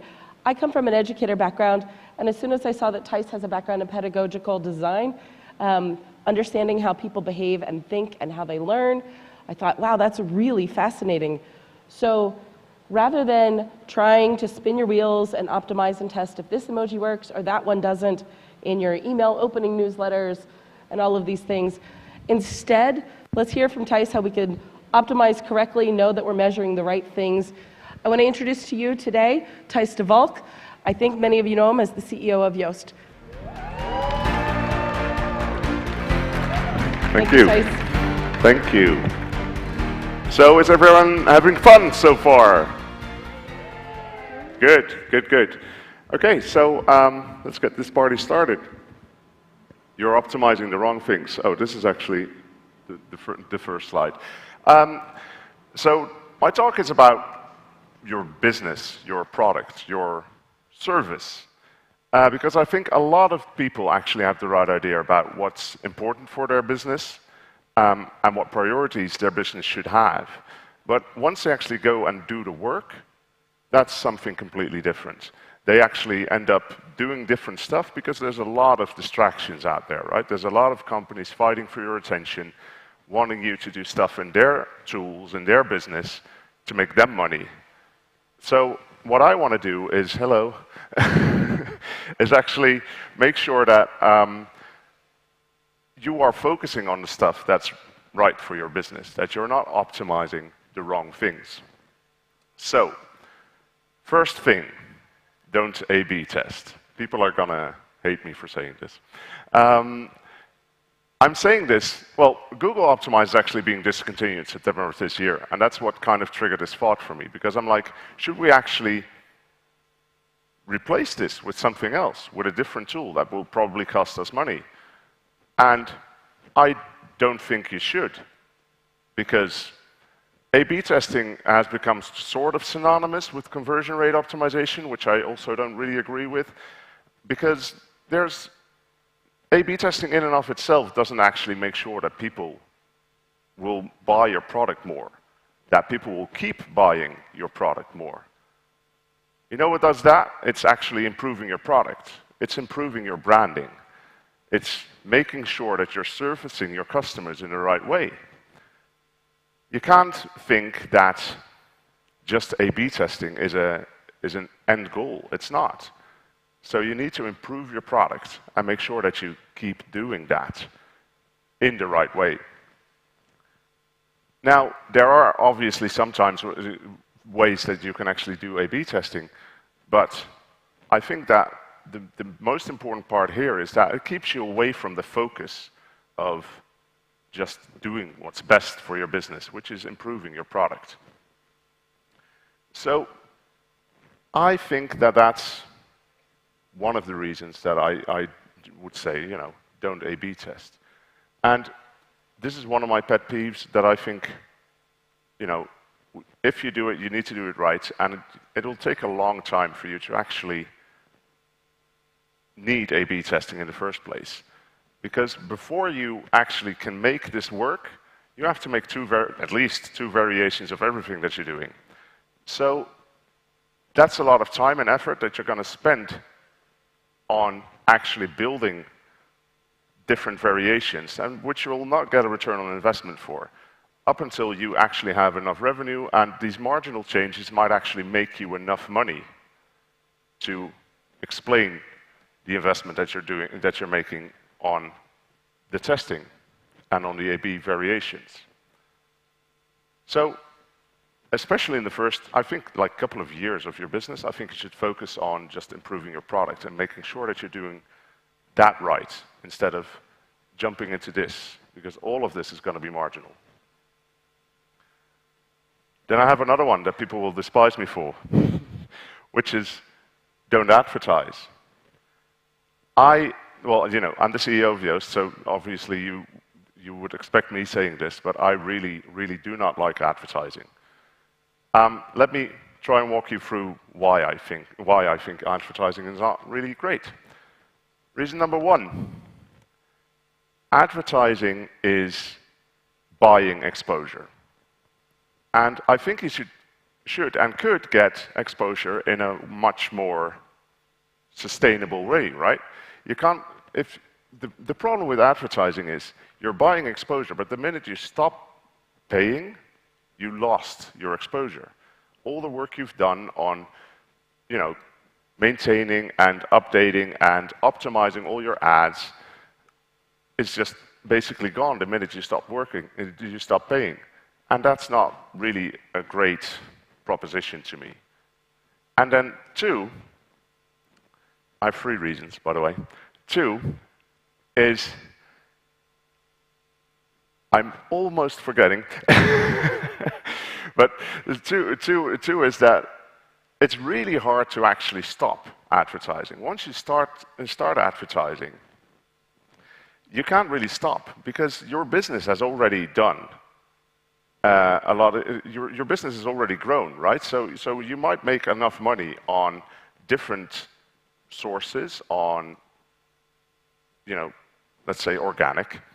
That might definitely be the case, but there's nothing that will stop you from actually stopping those ads because, well, there is a lot of that will stop you from stopping those ads because your ROAS, so your return on ad spend, is pretty great, but it might actually be cannibalizing what you're doing on other things, right? So it might actually be cannibalizing your organic traffic. It might actually be cannibalizing a lot of things.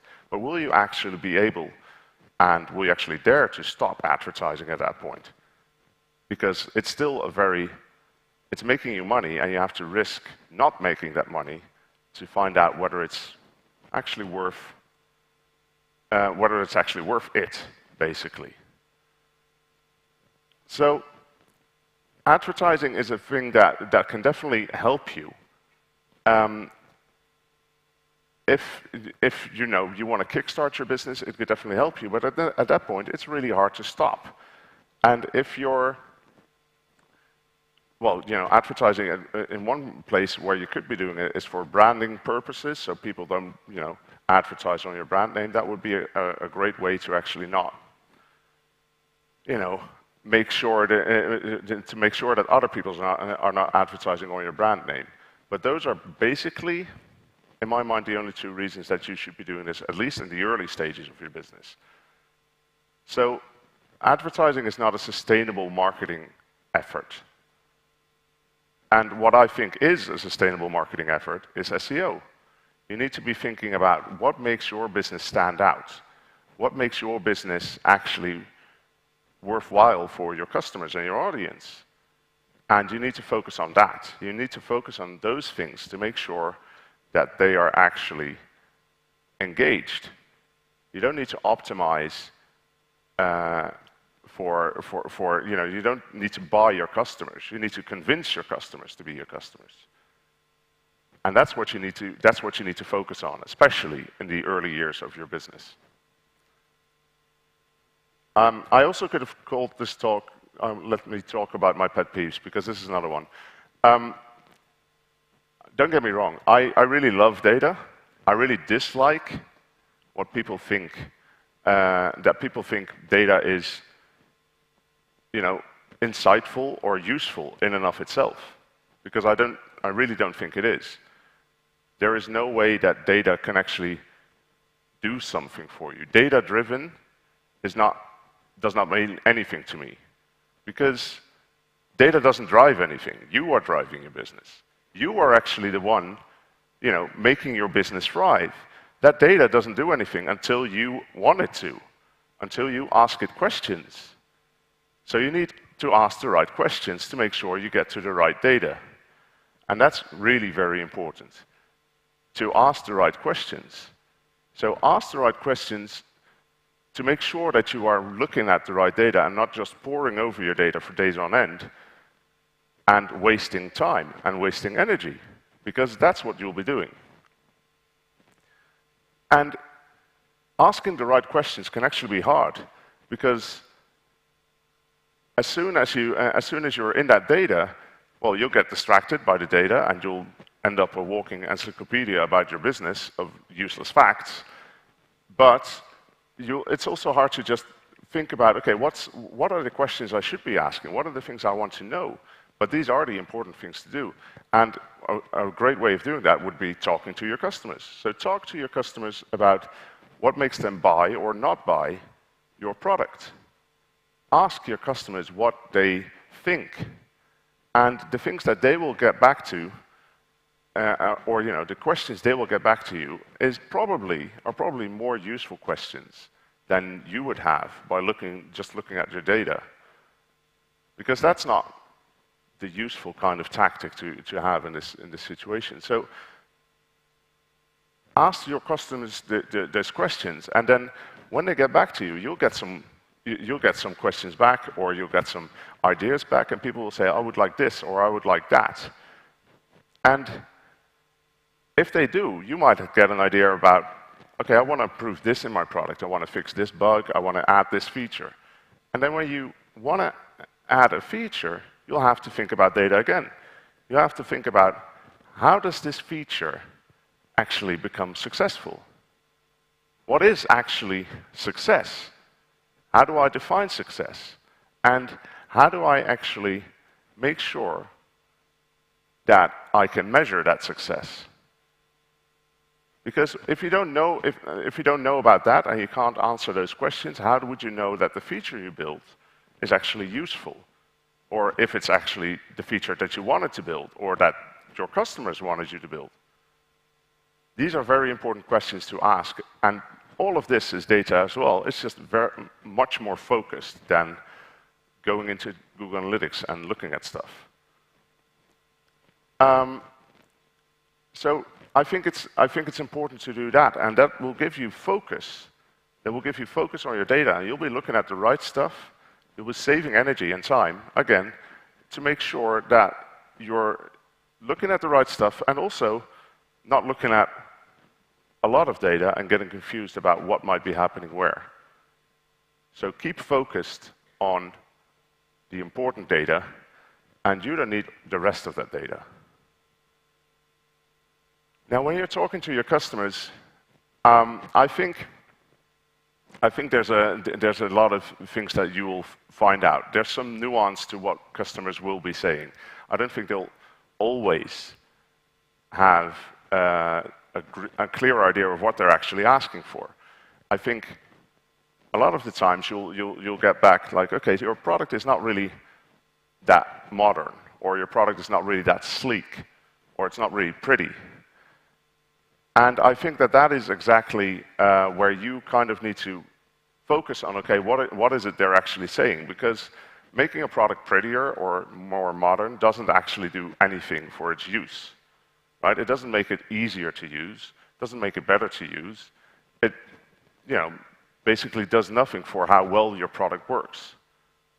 So it's not that important, but it could be that those customers are actually saying something else. So they're saying they want a more modern or more sleek or more easy or more pretty, a prettier design or whatever, because they actually find it hard to use, because they find it a bit difficult to navigate. And that's where I think you need to ask a bit more questions of your customers, and just also really realize, what are you actually saying? I think our new Yoast SEO UI, settings UI, is actually a great example of that, because we've made our settings UI a lot more modern, a lot more sleek, a lot more all of those things. But that was never the goal. The goal was to make it a better product. The goal was to make it easier to maintain for ourselves, and easier to use for the customers, and easier to find settings for customers. And that's what we did. And our focus was making the thing better. And I think that's what always should be the focus. I'll be saying that a lot. in this talk. So, SEO is not a trick. I think a lot of people still think like, okay, SEO is something that you need to do to get found on search engines. Okay, yes, that's true. But what it actually is about getting the right content about a certain subject to your audience. And then you, yes, being found the best for that type of subject. But it is not a trick. It is actually a very sustainable way of doing marketing. Because all the effort you'll put into SEO will last you for years to come, basically. It'll make sure that you will be found 2 years down the road, as opposed to, I just stopped paying and I'm not found anymore, which is advertising, which I dislike. Talked about that. So I think it's very, very important to realize that this is a very important step. But how do you then do that? Because the most important thing here is actually your content. Because yes, there's also a lot of technical SEO, but you could be using Yoast SEO Premium for that, and we'll solve like 99% of those issues. And then after that, you can focus on content. You can focus on the stuff that really matters, because content is where you actually explain what your product does, where you actually say, okay, these are the things that we do that others don't. Where you explain, okay, this is what I offer, this is what I do. And that's the important part, right? Because that's where you sell your services, that's where you sell your products. And it's hard to figure out how am I actually going to find out what I should be writing about. You should be writing about your product, but how are you going to hook that up into the content? And that's actually where a course in our Yoast SEO Academy comes in handy, which is our keyword research course. And it should really help you to just get to the right keywords. It's basically a step-by-step tutorial which you'll go through, and you'll find out what keywords you should be focusing on based on what you want to do with your business. What's the most important thing? So once you've figured out what you're writing about, and what you're going to be focusing on in your content, you need to start writing that content. And then we're there to help you again, because we have 3 different content analyses. We have SEO analysis, we have the readability analysis, and we have the inclusivity analysis. And all of those, even though just the first is called SEO analysis, are actually important for SEO. Because it's important, because what we do is we give you feedback on this is what you can improve. This is what you can actually do better. And you can do better on being findable within Google or other search engines. You can do better on readability, accessibility, basically, of your content, making sure you reach more people that way, and inclusivity to make sure that you're, making sure that the most possible people like what they're reading and how you're writing. So all of this will actually improve the quality of your content. And that's exactly what we should be doing. We should be focusing on that quality of content, but also quality of product. So focus your content on that quality, and you'll be set to go SEO-wise. Now, this is a very interesting one to me, because I feel like people have been doing business for millennia, right? But especially within the online e-commerce ecosystem, it seems like people are reinventing the wheel constantly. They're not looking back. They're not really checking out what past businesses have done. I mean, yes, the context is different. You have a different context of it being online. But other than that, it's still business. You're still selling person to person, basically. So why are we continually reinventing this wheel? So for myself, I do like to keep a little thought experiment in mind, and I try to do that often. It's where basically I think about Yoast as a brick-and-mortar store in just a normal, real-world street setting, shopping street setting, right? So there's people walking down the street, and your store is there. What makes them actually convinced that they need to go into that store?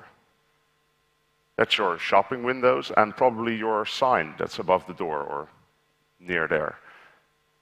And those are the things that you need to optimize. So those are basically your search results, right, in the search engine result pages.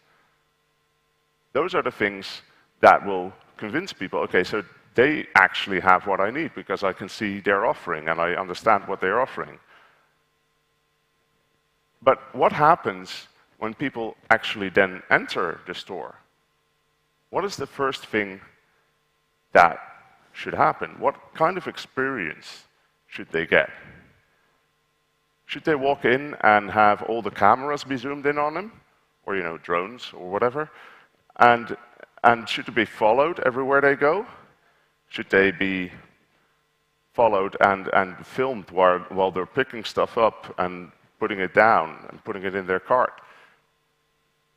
Would that be a normal situation? Or maybe should someone come up and say, hello, can I help you? Or how can I help you? Think about what would be feeling normal in a normal situation, in a real world situation, and then think about what you're focusing on for your online business. Do those two match? Or are you maybe doing stuff online because you can, but not necessarily because you need to? I think about that a lot because the difference is just weird to me. The difference sometimes between online and offline is a weird situation, and it helps me to refocus on what I actually think is important, to refocus on, okay, so this is not the thing that I actually want to do. This is not the thing that I want to do it because it's interesting and it gives me more insight, but it's not really the thing that will help the business grow. It's not really the thing that's most useful. So, when you think about that kind of thought experiment, I always go to speed as well, because I think speed, especially online, is very important. You have a website, and it needs to be fast. Everyone kind of knows that, but I think the thought experiment of making it an offline experience kind of really exemplifies it, because what happens if they enter the store and the first 5 seconds they can't see anything? Or the first 5 seconds the store is slowly coming into focus? That would be a very disconcerting situation, right, for if this would happen in real life. And that's basically what you're doing. People live, well, we all live in a world where everything happens instantaneously. So we can't really expect them to think it's normal to wait for stuff, because it's not for them. Nothing is, you know, you don't have to wait for anything. Well, you have to wait before you reach your destination, but then everything else, you know, as soon as you already decided, I want to go into the store, you're there. So, optimize for speed to just make sure that you're not really breaking that real life experience. Because the more you break that real life experience, the more you will actually be, you know, it will be a detriment to your business, basically, because people will feel less at ease. Now, there are different ways of optimizing for speed as well. So you could have support tickets, and you can think about your you know, response time. You could also think about, okay, I have a service, and I want to actually make sure that I deliver this service on time. Amazon has a great creed for that, which is under-promise, over-deliver. which I always really like, because it helps you focus on the right things, right? So, you know, I want to deliver this for my customer. It'll take a week. I'll give it 2 weeks and say to the customer, I need 2 weeks, because A, something might happen, but B, chances are I'll over-deliver, and the customer will feel like it's a speedy assignment, right? Like it's done in a speedy way. And that's good. That makes them feel positive about it, and it didn't really cost you anything on your side either. So I think there's multiple ways of optimizing for speed. But the real-world examples really help me, in my case, to make sure that I'm still focused on the things that we should be focused on. Now, optimize support. That is another one that another one that I think is very important, because I've been talking about product, I've been talking about services and stuff like that, but I think support should always be a part of that. It should not be forgotten when thinking about what's important for your business. Because you can improve your product all you want, but if people come to you and ask a question and you don't respond in the way that they like, they might walk away to other people. Even though your product might be doing pretty well and might be very stable or whatever, if you can't help them the way they want to be helped, then they will still leave. So think about what will happen. Like, I'm optimizing my product, I'm building a product. What will happen if people actually start asking questions? How will I respond? How quickly will I respond? Should I manage people's expectations about how quickly I will respond, or in what manner I will respond? Have you thought about how people can reach you and how you want to be reached?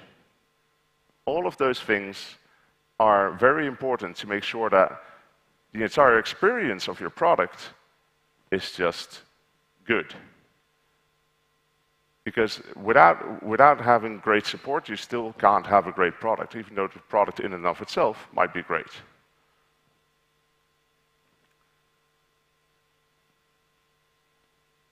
And this says focus on you. It's basically about your competitors. So I think it's important that you really look at your competitors and really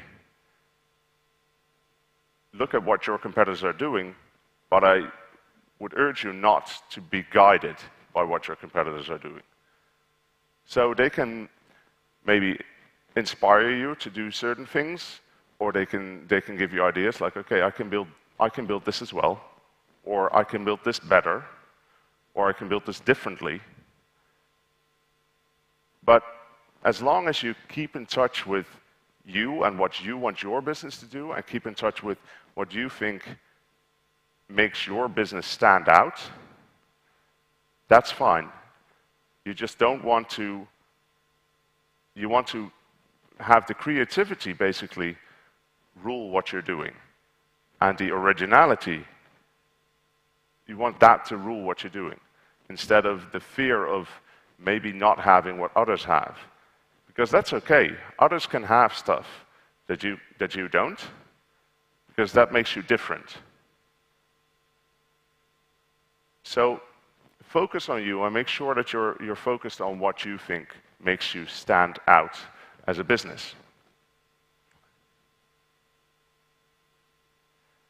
Well, I've said it a couple times before. Focus on quality. I think that's the most important takeaway actually from this whole talk. Focus on quality and focus on the things that are important for your business. Focus on the things that make sure that your business thrives, and do not get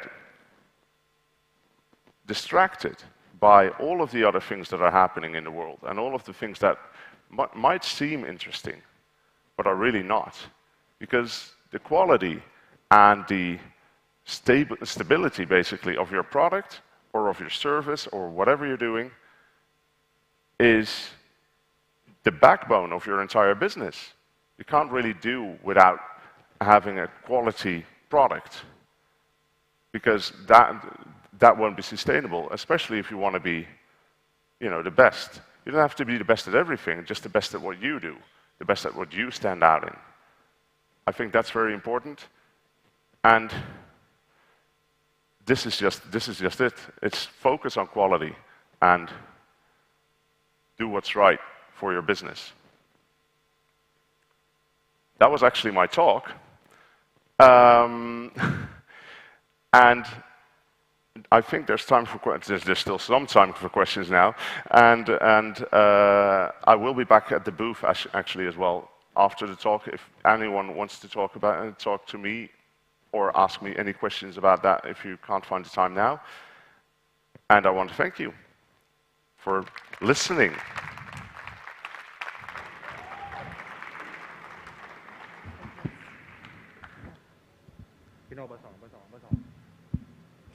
All right, who's got some questions for Thijs?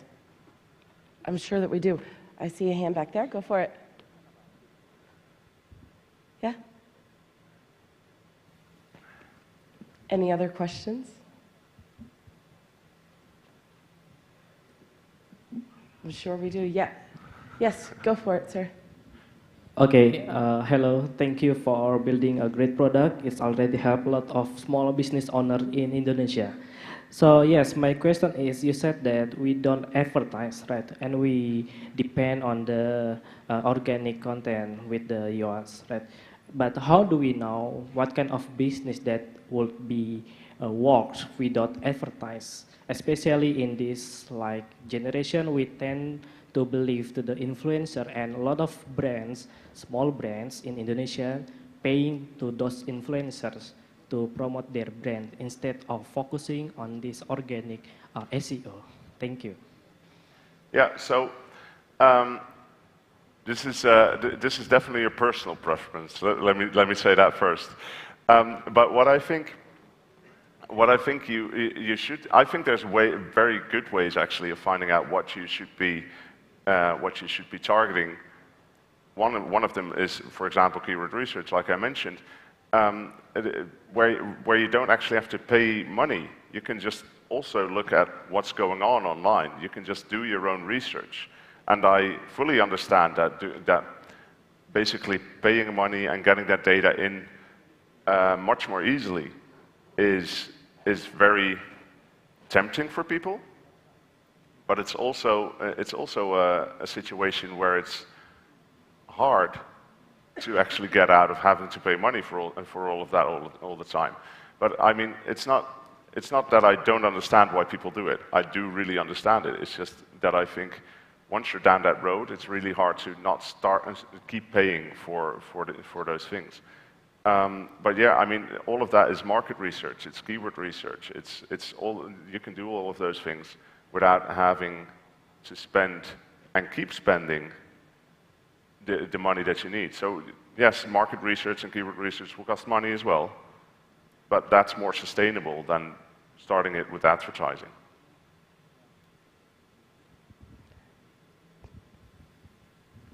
Oh, Kareem has a question. Hello there. So your documentation, as was said in the last presentation, is amazing.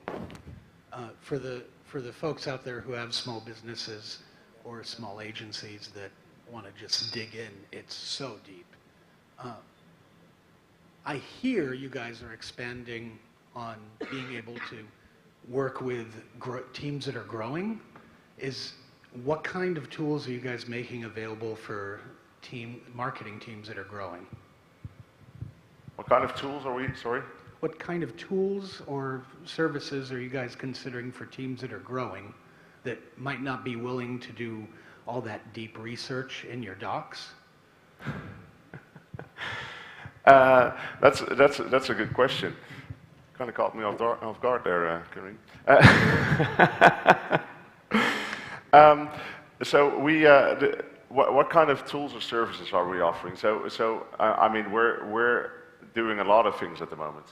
I think basically all of our tools that we build are useful for any growing business, right? So we have Yoast SEO, obviously, Yoast SEO Premium, and then WooCommerce add-ons, stuff like that. All of those are very important for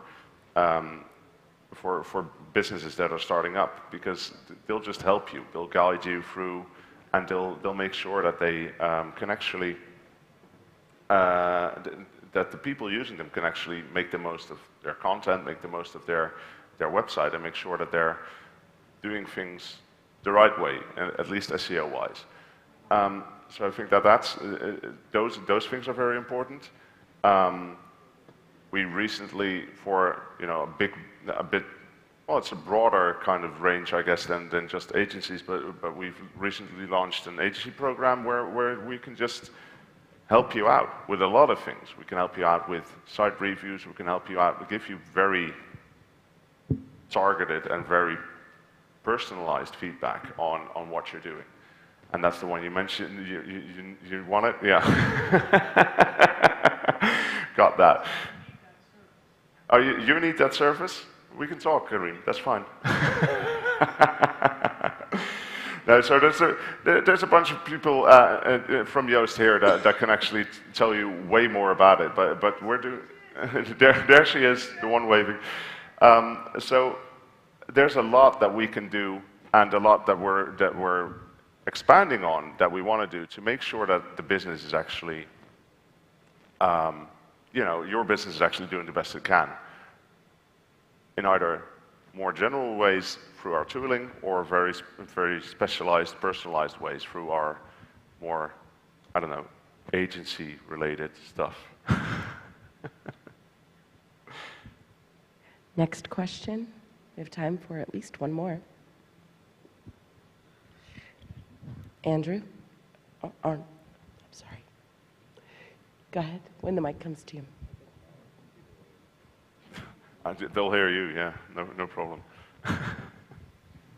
In the case of small businesses who are not agencies and want to promote their businesses, what are you doing on the education front there? So kind of lazy SEO for SMBs. Lazy SEO for SMBs.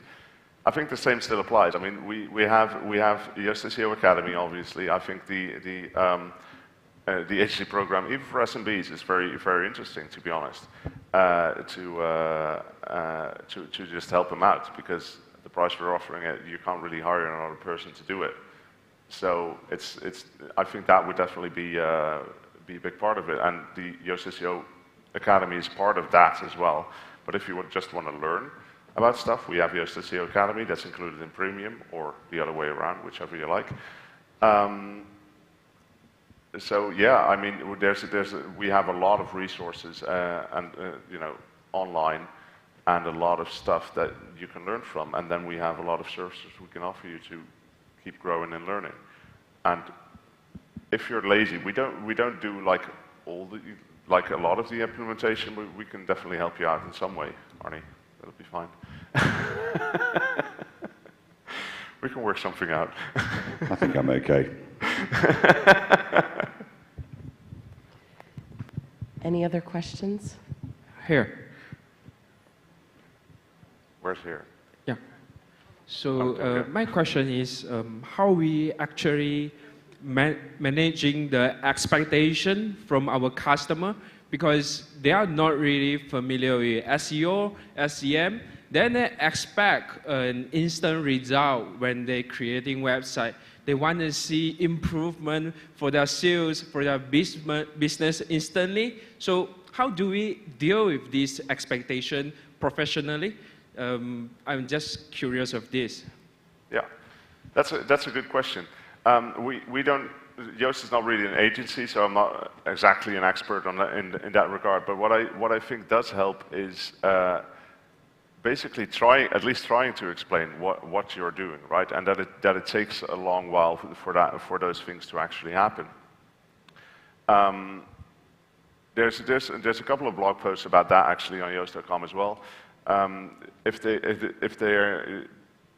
think it's important that you try and at least educate them on, it'll take some time that is a hard thing to do, but the only thing you can do is to just say, okay, this is what it is. I mean, you can quote us, you can quote other, reputable businesses that have some SEO, background. I think those things are important to just give them the feedback of, okay, this is, I understand that you want this instantly. We can do that. That would be called advertising, and that would cost more, probably. So if you want this to be done in a sustainable way, you can't really, I mean, a tree doesn't grow in a day either. So it really needs to be built up. It really needs to grow. And this is no different. It takes work and time and effort. And I mean, if anyone needs a quote from me or Jono as an SEO expert to say something that'll help convince customers, we're happy to provide you with one, obviously, because I mean, all we can do is just tell people. I don't really see any other way besides that than in trying to convince them. Checking the crowd. Do we have any more questions? We have time for one last one.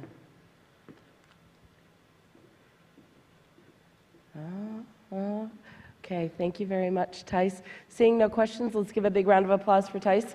Thank you. Thank you. Thank you. Oh, thank you. Oh, nice. We have a short 5-minute break.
Hello. Good afternoon, everyone. I'm Maitri Chavan from India, and I'm honored to be introducing the next set of speakers for the day. I hope everyone's had a good meal. Yes? Yes? No? Low on energy, are we? Okay, can I have everyone raise their right hand up? Okay, now raise your left hand as well. And give me the jazz hands. Okay, jazz hands. Okay, let's keep passing on some good vibes to our speakers. We have a few lightning talks coming up. To begin with, we have Amirishan, and that's a name that he's fondly known by, who's going to be talking to us about why 3 tiers of customer support would help achieve a better customer experience. Amir hails from Iran and has been a WordPress developer for several years. He's currently working as a Tier 3 WordPress technical support engineer at barn2.com. So without any further ado, The Future of Support, Why 3 Tiers Saves Customers' Tears by Amir.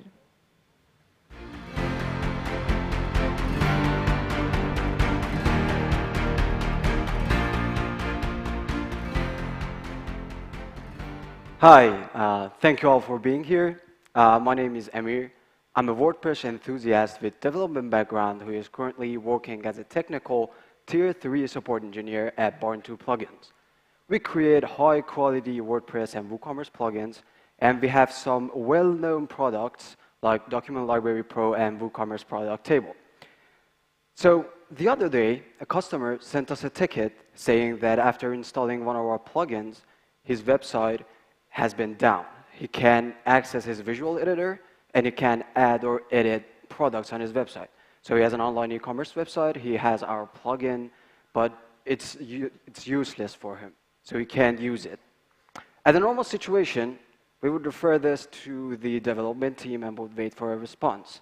But I'm a developer, I took a look at the issue, and I was able to find the fix and send the patch. So, as you can see, having developers on the support team can provide better service to the customers while also increasing the efficiency within product teams. Today, I'm going to tell you about 3 tiers of support and why it's a shame that most WordPress product companies overlook Tier 3. We'll also take a look at the different ways of providing all different levels of support and also creating the best processes which puts customers first. So why should this concern you? If you're a WordPress product company manager or a support team leader, you should consider whether any skills levels are missing from your team. And you should plan to fill any gaps. If you're already a support engineer, you can have a better understanding of your current role and the complexity of the tickets that you should be handling. If you're a freelance designer or a developer, this can help you to have a better understanding of the level of the support you're going to receive when you request help with WordPress products. So what are those 3 tiers that I'm talking about? Tier 1 or level 1 is for providing general and basic support for your products, like how to install the product, how to configure it. Level 2 or Tier 2 is for providing a little more technical help, mid-level support, and for confirming bugs and gathering more info about the issues. Level 3 or Tier 3 is for technical help and for providing customizations, helping in debugging the issues, and finding temporary fixes and sending PR to the developers and helping the developers. Now the thing is that most WordPress companies provide only Tier 1 and Tier 2, and then refer to the development team for more complex tickets. And this can have some dangers. Customers often have to wait longer for a resolution because the developers are not dedicated to the support, and they have to balance the tickets against their other priorities. This often leads to a defensive support strategy. For example, at Barn2, we refused to offer simple CSS tweaks for so many years because no one in the team had this skill. And the communication gap between the developers and the support team creates a them versus us situation, developers against the support team. If we refer every technical ticket to the developers, it would distract them from working on the project that actively grow the company. They need to do all the work to replicate the issues and to find the fix, which a Tier 3 can easily give them a head start on. Also, if our highly experienced developers work on the tasks that a less experienced developer can easily do, it's going to be more expensive for us because they are getting paid more. Now, the opposite situation is that when we have all tiers of support, or at least one developer in the support team. Now, this means faster support for the customers, including temporary patches and fixes, which otherwise we may have refused to provide. You can be more generous with the scope of your support. You can offer changes, you can offer customizations and everything, and your customers will be more happy. Also, this will lead to a much closer relationship between the support team and the developers team, because that Tier 3 guy is responsible for connecting these two groups. This frees up the development team to work on the high-impact projects. Your resources are managed better, and your customer will end up being more satisfied. So if you're deciding to have a Tier 3 on your team, you might also want to know that what should be the skill set of this role. This role should have development skills. He needs to be at least familiar with all the technologies and languages we use in our products, so he can offer patches and simple changes. He needs to also have debugging skills so he can help the developers to find the source of the issues. He also needs to have excellent written English so he can communicate more effectively. If your company is using another official language, then that might be the language.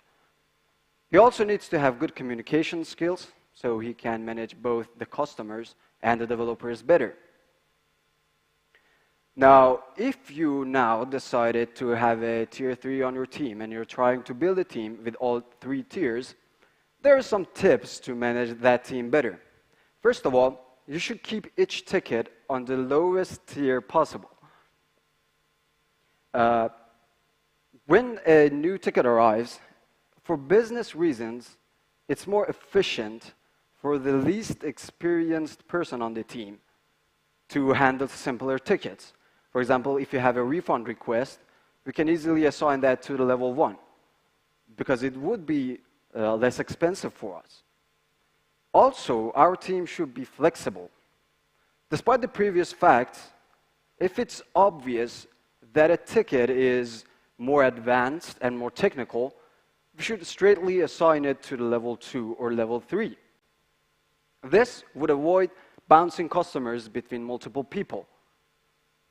We should consider who is communicating with the customers directly. If a ticket is referred beyond the support team and is referred to the developers, it's better for the support team to remain as the point of contact and not the developers. They can send regular updates and keep the ticket updated. Also, communication is the key. You should always be communicating, as if you have a support team with more than 1 member, it's important to be in touch. For example, at Barn 2, we have daily stand-up video calls. So everyone across all levels of support knows that what everybody else is working on. And we also share the more difficult tickets. We also share notes. We should always monitor team capacity. Getting team capacity right is difficult, as demand comes in peaks and troughs, such as being quiet over Christmas and being super busy over the Black Friday period. You should always monitor your team capacity and plan ahead when recruiting new team members. You should also know that who's in charge. As your support team grows, you need someone to manage your team. At Barn 2, we have a head of support for our team, who was previously a level 2 support engineer, and also 5 other support engineers across the 3 tiers. So, as a conclusion, you should know that you can't refer every technical ticket to the developers. It's just going to not work at some point. If you have a developer or a tier 3 on your support team, it can be beneficial for both customers and the developers. And also, when you have a team with all tiers of support, then managing that team would be another tricky thing to do. So that was it. I just briefly walked you through over how you can have a tier 3 on your support team and how that can increase the efficiency within your teams. Thank you all for listening. My name is Amir from Bar 2.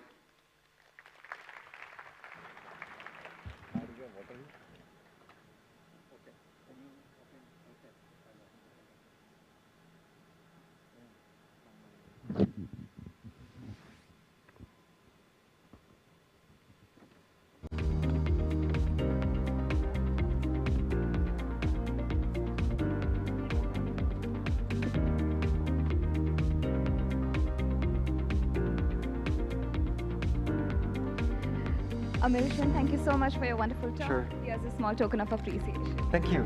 Thank you.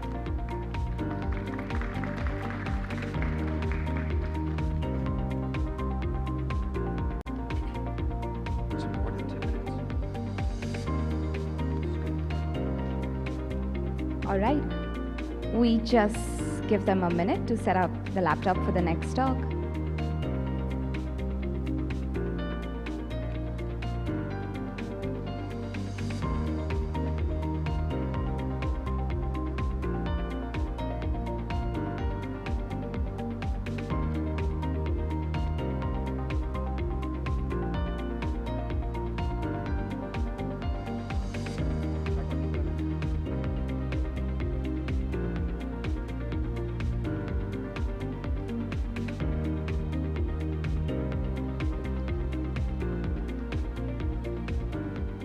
All right. The next lightning talk that we have is by Aditya Shah, who will be taking us through some of the best practices for using WP-CLI and its commands, along with a few other tricks to make the most of what WP-CLI has to offer. Aditya currently manages the hosting support team at WPMU Dev. He aims to build a better and safer WordPress space by creating mass technical awareness. WP-CLI Unleash, presented to you by Aditya Shah.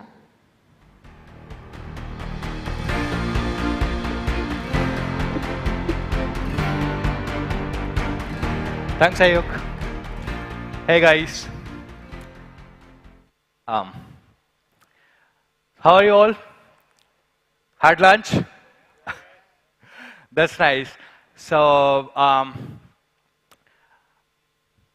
my first slide, that's me a few years back, actually a couple of years back, when I was doing technical support, when I actually started doing technical support.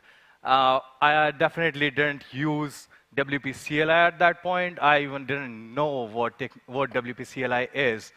But today, I'm here to speak about it because I think that everyone should be using that. So if you don't know what WP-CLI is or what WP-CLI Beast is, don't worry. We are going to talk about it, and you will know. Before we know about it, I would like to introduce myself. My name is Aditya Shah, and I'm a software engineer. I currently manage the hosting support team at WPMU Dev. We make plugins for WordPress as well as hosting.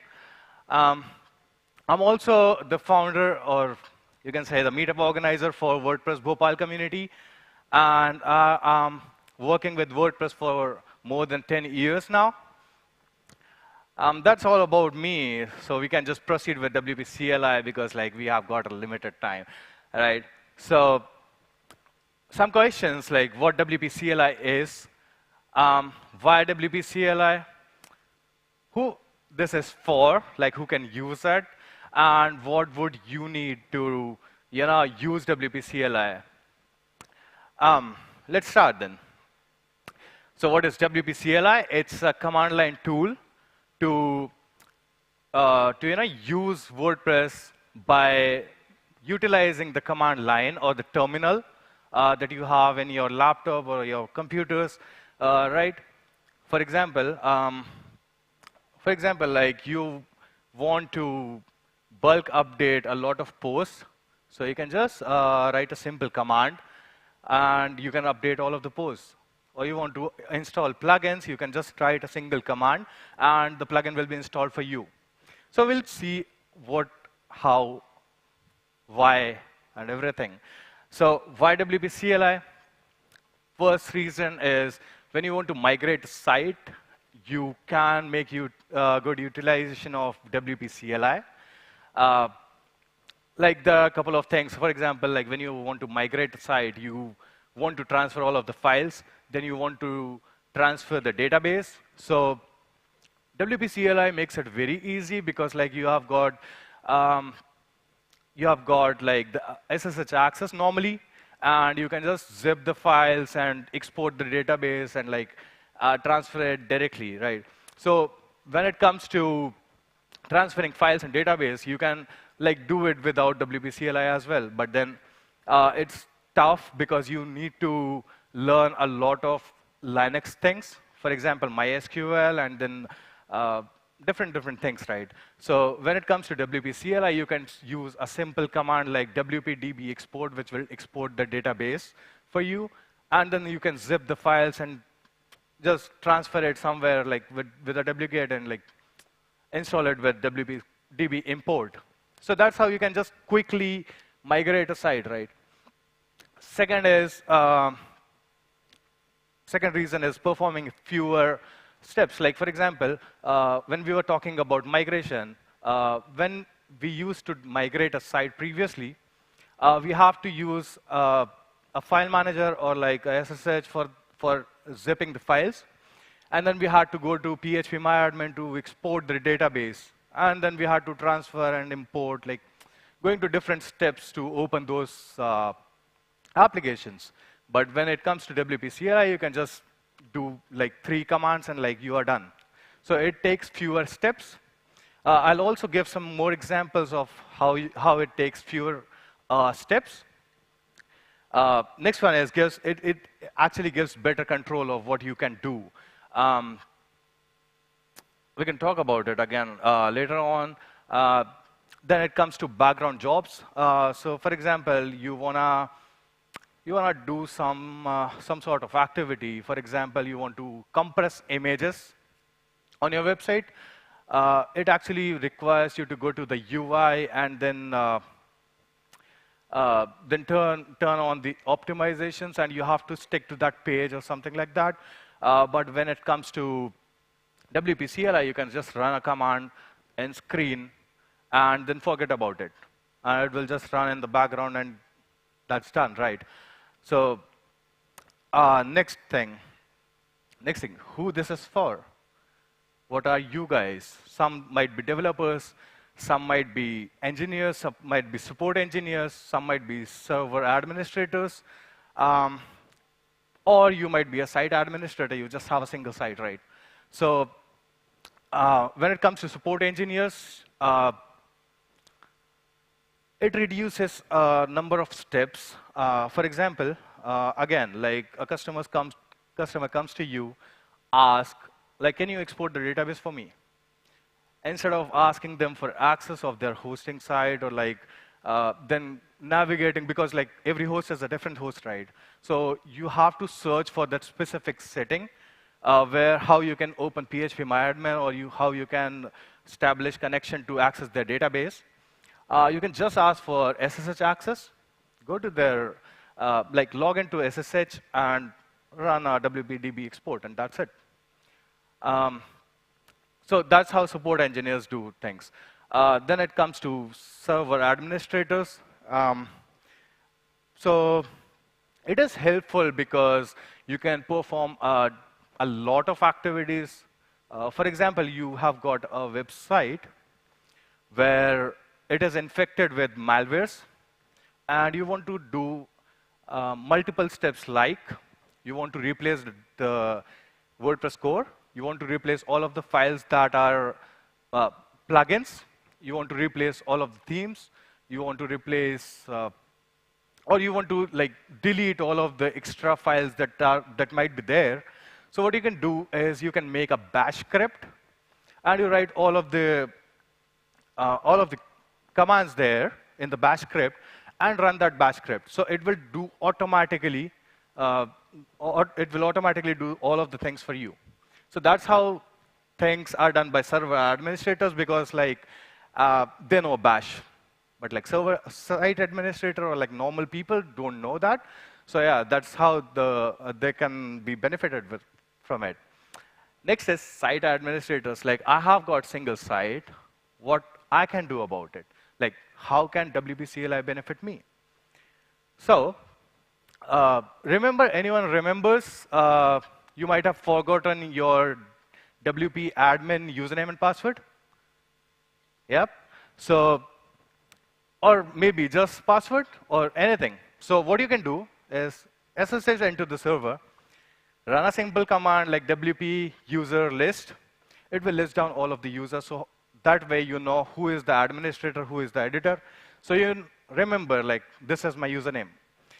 Now, when you forgot your password, you had to go to phpMyAdmin, go to the users table, and then change the password from there.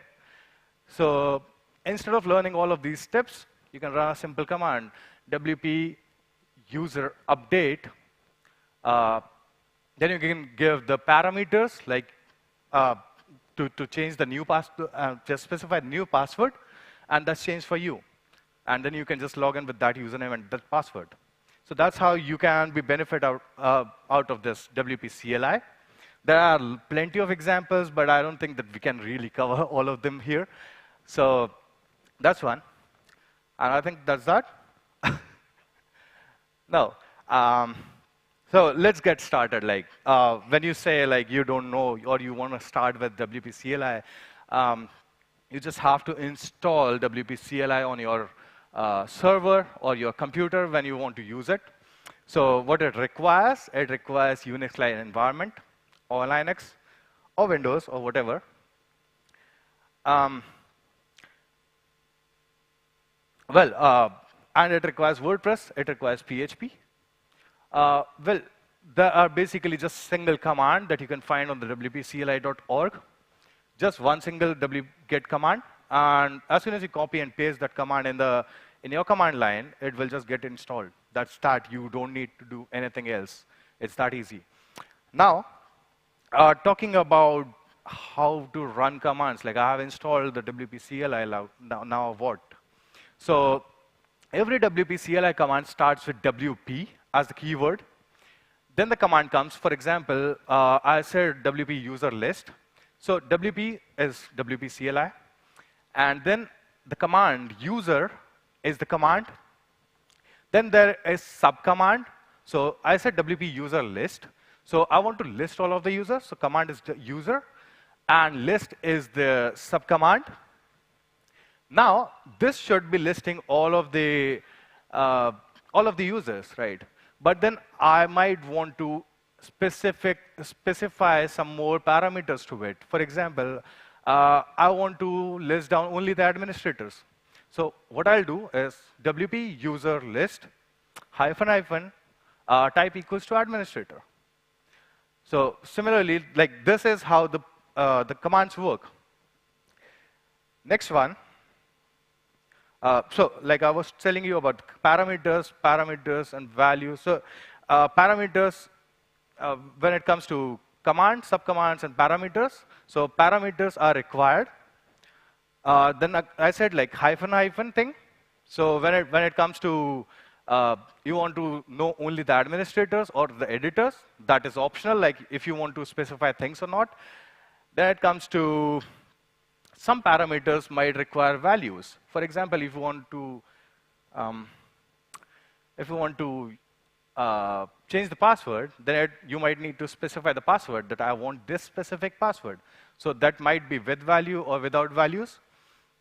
Now we were talking about WP Core, like you want to re-download WP Core, or you want to just download WP Core, so you can do it with WP Core download. again, there are some more parameters to it, WP Core download, then you just want to skip all of the themes and plugins that comes with WP Core. So you can specify hyphen and skip hyphen content. So it will download just the WP Core without the themes and plugins.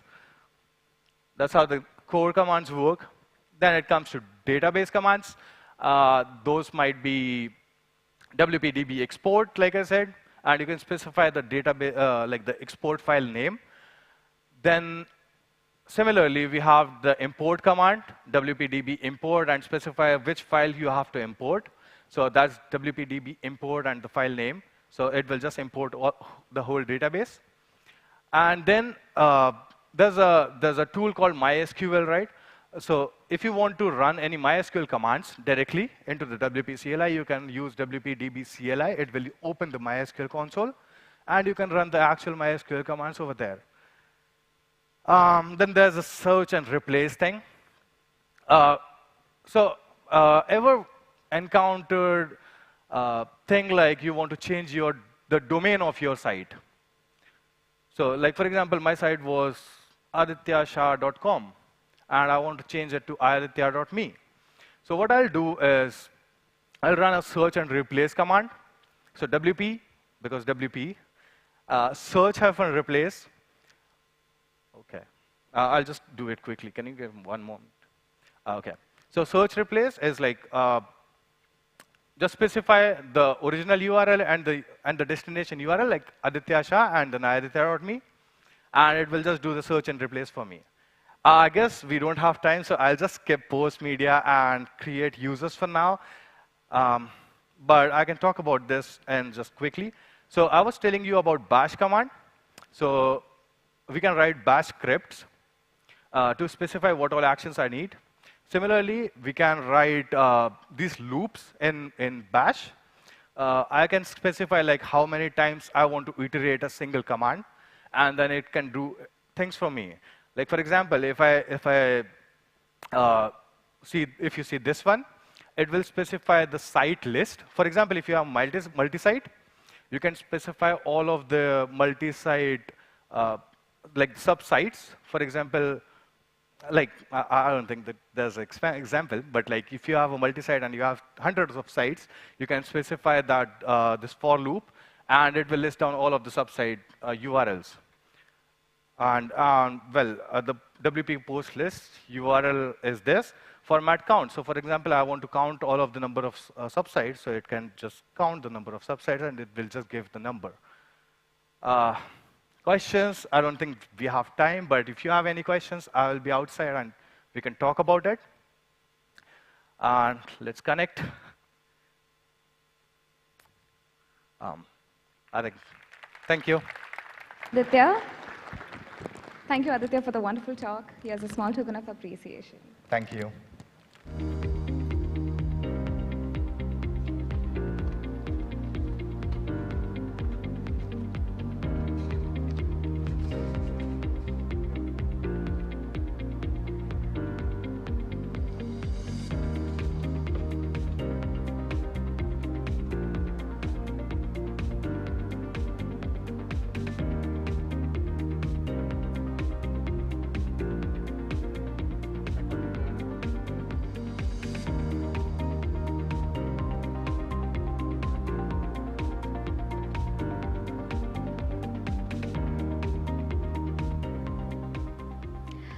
Our last lightning talk, but not the final talk for the day, is by Prasad Nivase, who will be talking to us about how we could use the available WordPress.org's APIs. Prasad started his career as a WordPress developer in 2010 and is currently working as a director of client delivery at WordCamp. This long journey has helped him look at problems from a different perspective to keep coming up with the most optimum solutions. Over to you, Prasad, using WordPress.org APIs for the community.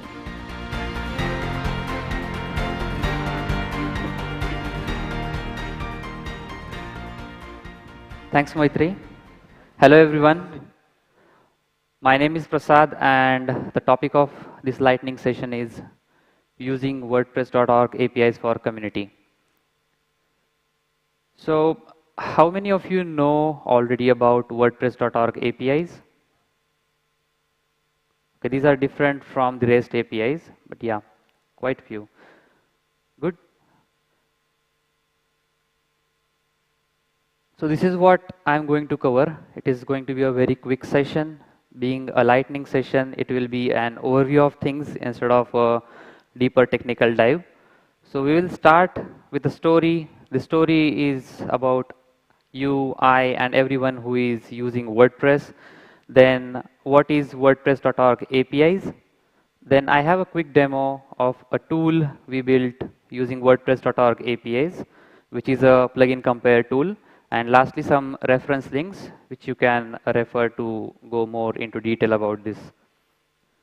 So to start with, the story, as I said, the story is about you, I, and everyone who is using WordPress. So when it comes to extend WordPress, the journey starts with searching for our requirement on the internet, and as a result we get set of links, and those set of links include some of the blog articles and some of the plugin links. So when you open any blog article, that blog article also includes some plugin links at the end. So the point here is, whenever you want to extend WordPress, 70 to 80% of the time the requirement is achieved with the help of plugin. And when you open each of the link in different tab, let's say the plugin links in different tab, you start going through the overview of each and every plugin. You start comparing some different parameters, such as who is the author of the plugin, how does the reviews look like, how many active installations the plugin has, what's the support score look like, so on and so forth. So I felt this journey or this workflow is repetitive. Everyone who wants to extend WordPress with the help of plugin is going to follow the same.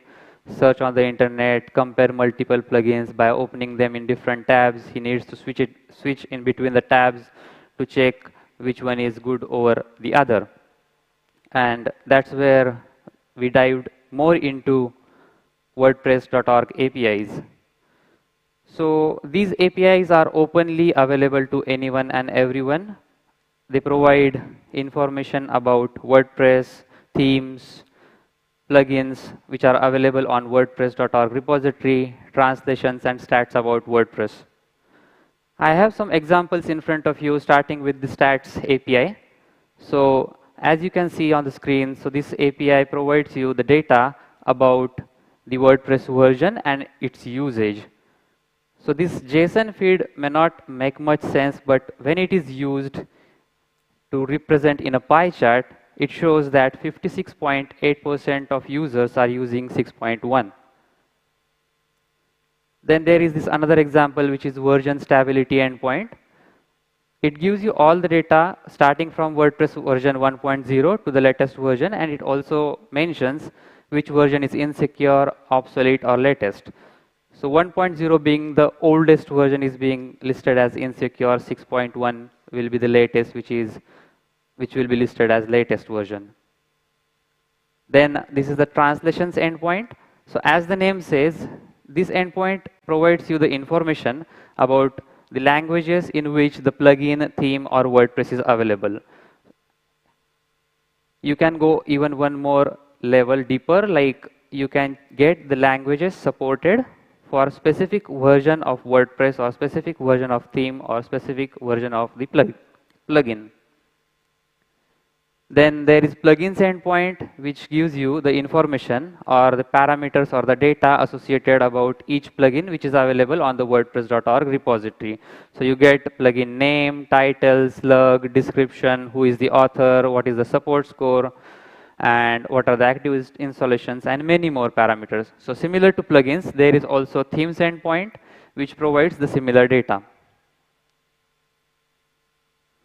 So since such helpful and informative endpoints are already available, openly available from WordPress, then we thought, why not build a tool using which people can compare multiple plugins on a single screen without needing them to switch in between multiple tabs.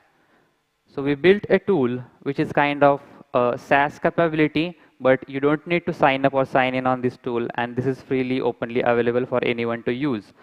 So the tool uses WordPress as a backend, Next.js, which is a React-based framework, as a front end, and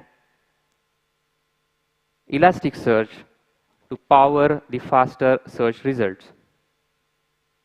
So I have a quick short pre-recorded demo. You first need to go to wpplugincompare.com website, then head towards the compare page, and consider any usual scenario like searching for e-commerce or SEO. So here I am considering the example of SEO. So it is assumed that you know the keyword, and you are comparing apple with apple, not apple with oranges, because you won't get anything if you compare SEO plugin with analytics or LMS plugin with e-commerce. So once you enter SEO keyword and choose multiple plugins, all the data is available in front of you. You can go through the plugin description of all the chosen plugins. And if you are observing, you don't need to switch the tabs. All the data is available in the same window itself. You can check since when each of the plugin is available, when it was last updated, who is the author of the plugin. Sometimes we have used plugins from specific author in past, so we have preferences. It also shows in which all languages the plugin is available, what are the ratings look like, what are active installations, and what is the support score in terms of total support requests versus solved support requests. And at any point, if you think you need more details, then you can always click on the read more link that will take you to the plugin page on wordpress.org repository. The compare page also shows about the other popular comparisons being done by the users of this website. It keeps randomly refreshing and shows other comparisons being done by the users. So that was mostly it, like how we built WPPC, which is WordPress plugin comparison tool using WordPress.org APIs, which are available for everyone. And here I have some reference links. I covered some of the API endpoints. You can get more information about other available endpoints from WordPress.org, then the website link of the tool, and lastly, its coverage or review on the WP Tavern. Thank you very much. So if you have any questions, we can catch up aside, or we can also meet on our booth at Sponsors Deck. Thank you. Thank you, Prasad. We are hoping more people make use of the available APIs. Here's a small token of appreciation. Thank you. Everyone, we have a 10-minute break before the last talk for the day. We start at 4:50 local time.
Everyone, we'll be starting in a minute.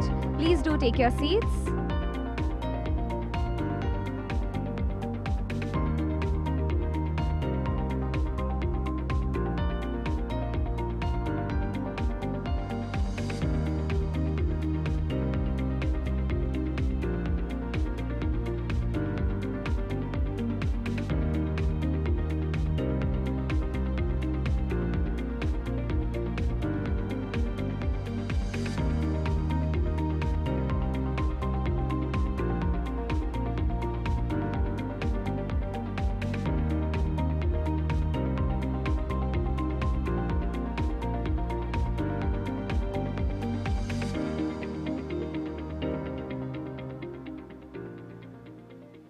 All right.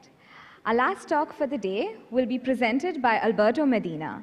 He has been deeply involved for the last 7 years in developer relations at Google while working exclusively on problems related to the open web, WordPress, and the creator economy.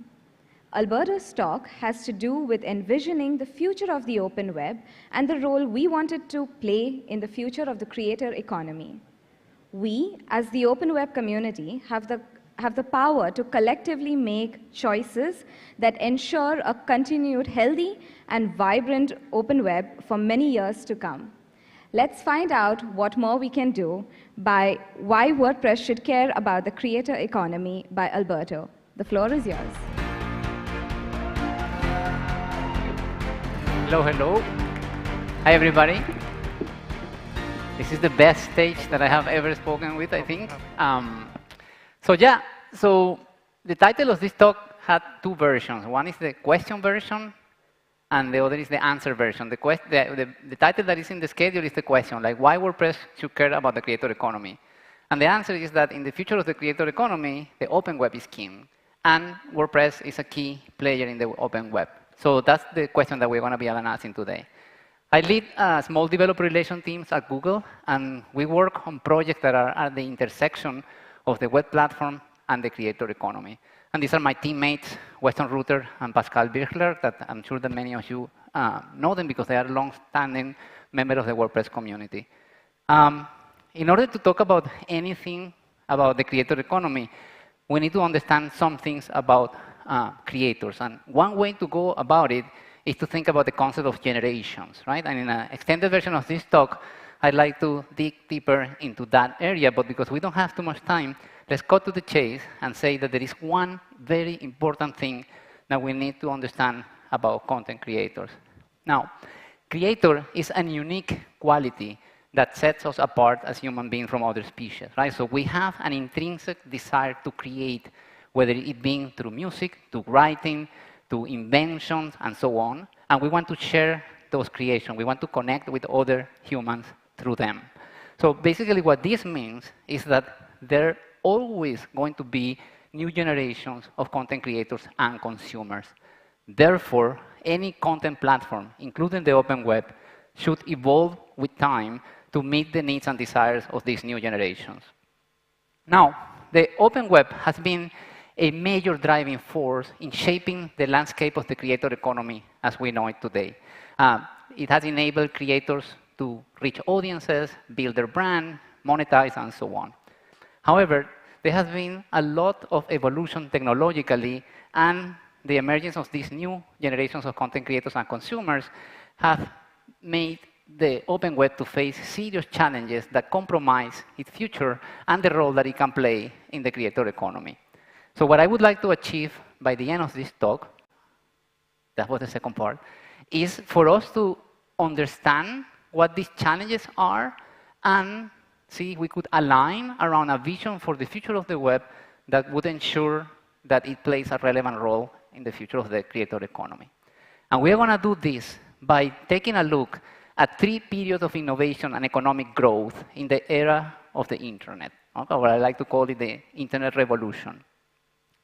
The first period started in the 1960s when a bunch of smart people got together to try to create an open communication platform. Now, the internet as we know it today can be traced to 2 essential components. The first one is the ARPANET, right? The ARPANET was the result of a project funded by the Defense Department of the United States when they wanted to connect a bunch of computers that were scattered around the country in research and academic institutions, and then they wanted them to communicate and exchange information. Right? So now, the ARPANET had two key innovations that are super important for our story. First, it was the first wide area packet switching network, which meant that you could take a data transmission, chop it into pieces, and send it independently of each other. That was a key innovation at the time because it allowed to increase the efficiency of the channels and make the network very resilient. And the second component is that the ARPANET was the first communication network that used distributed control, which meant there was not a single point of administration for the web, right? That also was a key innovation at the time. And the second component was an open protocol suite called TCP/IP. I'm sure that most of you know about it, but it's just basically a mechanism for any two computers to speak to each other, provided that they obey the rules of that protocol. Now, this foundational component has profound implications. First, no one owned the platform. Anybody could just connect to the internet and voila, and any two computers can talk to each other, provided that they abide by the rules of the communication protocol.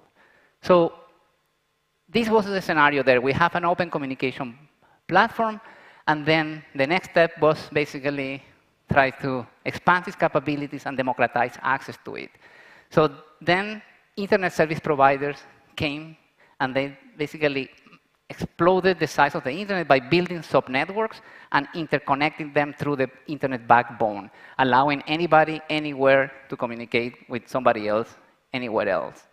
Around 1989, the next foundational component came about when Tim Berners-Lee started the World Wide Web with his proposal of what he called an information management system that allows users to organize information and navigate easily between pieces of content. By the way, Tim Berners-Lee also wrote the first browser and the first web pages. Now, these foundational components trigger a supernova of innovation, right? So things started to pop up. Browsers actually play a super important role. This is what we refer to when we talk about the web platform. Everything that we do with the web, we do it through browsers. So therefore, browsers represent what the web platform is. Hosting providers came, enabling anybody to come online. It was super important. Then CMSs came. CMSs were super important because they came and with the goal of raising the level of abstractions and making content creations in the web easier. Here is when WordPress came in full force around 2003. Then we have cloud services. Right now, if you wanted to be a hosting provider, you didn't have to deal with all the infrastructure yourself. So you could go to a cloud service provider like Amazon or Azure or Google, and then you could also become a business for hosting providers. And then there were a plethora of services that actually started to popping up: email, storage, like a search, you name it. So it was, the web grew exponentially very, very quickly. Now, the projected value of this first period of innovation is trillions of dollars in enterprise value and also billions of users reach. And the interesting thing for context, like when you think about WordPress, is that the open web enabled this new form of creation and sharing that we call blogs, right? And then the blogosphere emerged basically as a social network powered by blogs and their interconnections. A stat that I like to remember is that by 2007, the blogosphere had exploded, and there were something like 60 million blogs, and there were 175,000 blogs popping up every day. That is one blog every 2 seconds. So I was not part of the WordPress community at the time, but I can only imagine how exciting those times were for WordPress. By the way, I want to mention that the blogosphere was the original creator economy. So we can say that the blogosphere is the creator economy 1.0, if you will. Now, by this time, there was a competitive tussle between native platforms like iOS and Android and the open web, and that gave rise to the second period of innovation that we need to look at. around 2010, the perception was that the web was dying. And that perception was captured by a famous article in Wire magazine, where they analyzed the proportion of web traffic, the amount of web traffic as a proportion of the whole internet. And the conclusion was that the web was dying. That's what they call it. The web is dead, long live the internet. So there was a strong sense of urgency at the time. We felt that the web was actually dying, and so the web community got together to see if we can do something about it. And then the web picked up the pace of innovation. This was an amazing time when browsers led the charge to bring a myriad of capabilities to the platform, such like USB, camera controls, media recording, offline access, PWAs, you name it. All these capabilities made it possible for the open web to offer capabilities that were before exclusive domain of native applications. Now, this basically what happened is that we turned the open web into a general computation platform, right? So anything can go, and then an apps ecosystem emerged. This second period of innovation also resulted in trillions of dollars in enterprise value and also billions of users reached. Now, many of the apps that were developed started to appear closed content platforms, right? YouTube, TikTok, Instagram. And these platforms actually seized an opportunity that was there, and they started innovating in 3 key areas. Ease of content creation, making it very easy to create content. Non-intent discovery algorithm, basically allow you to consume content without having to search for it. And audience engagement, like how do you basically facilitate creators to engage with their audience. And so on top of these platforms, a new generation of successful content creators emerged. And each of them had their own very large followership or audience. So the way that I like to see it, that these creators join our friends in the blogosphere to form what we know today as the creator economy 2.0, if you want. So now, these individual brands connected very well to new generation of content consumers that actually like to consume content through individual people. They like to consume content that they can relate to specific humans, there is an emotional connection, and they can relate to it. So there was a good match between the new content consumers and the new era of individual brands. Now, here it's important that by evolving the open web from a content web to an everything web, basically we passed from a single monolithic web to a web that could be seen from like 3 different pillars. On one hand, we had the apps web, today you can virtually run anything in the browser. You can even run full WordPress on a browser, right? So the application web is pretty healthy, especially on desktop. You could imagine, one thing that I noticed is like how easy it is for me to switch laptops today. So I have those, I throw it away, I have the other one. Almost everything that I do runs in the browser. So this is the challenge here is the mobile, the myriad of form factors, but that is a topic for another talk, and there is a lot of work being done there. The second area is the e-commerce web. E-commerce on the web is vibrant and growing, so I don't think that, it's also very healthy. The only threat that I personally feel is, the threat of monopolization by platforms like Amazon. But we have also other alternatives like Shopify and WooCommerce that are actually fighting the good fight there. So I'm not worried about the e-commerce web either. Now, the last part is the content web. And this is where I believe the problem is. Right? So if we look at the trends of content creation and consumption on the web, we can see that at best, content creation on the web is stagnating. And I would say that we are going to see a decrease of content if we don't do anything about it. Now, to see why this is happening, we can look at an example. There is this guy that is called Humza Deas. He's a photographer that basically just a guy like you and me that he lives in New York and he wanted to take pictures and then basically share it with the world, right? And he has been very successful. He has established partnership with the New Yorker magazine, and he has brand deals with Adidas, BMW, the New York Knicks, you name it. So very successful creator. He has both an Instagram presence and a web presence. In Instagram, the flows that he has to follow are very simple, right? It's easy to get started and easy to keep creating on Instagram. The platform gives you modern content formats like stories and reels, and you can compose different of these formats, and it provides you effective distribution algorithm, actually one effective distribution algorithm that allows you to basically, your content to be seen quickly, and it also provides effective audience engagement capabilities like likes and comments. All that comes out of the box. And he doesn't have to worry about performance, SSL, domain name, nothing. He just wants to create them. In the open web, the scenario is a little bit more complicated. I'm not going to be going over all these steps because you know them very well. But the truth of the matter is that the level of friction in the open web to a creator like Hamza is very, very, very high. So now, don't take me wrong. We have made a lot of progress in getting started on the web much easier. Hosting providers that are contributing here. Theme makers like Astra are contributed a lot here, but there is still a lot of way that we have to go to match the easiness of a closed platform.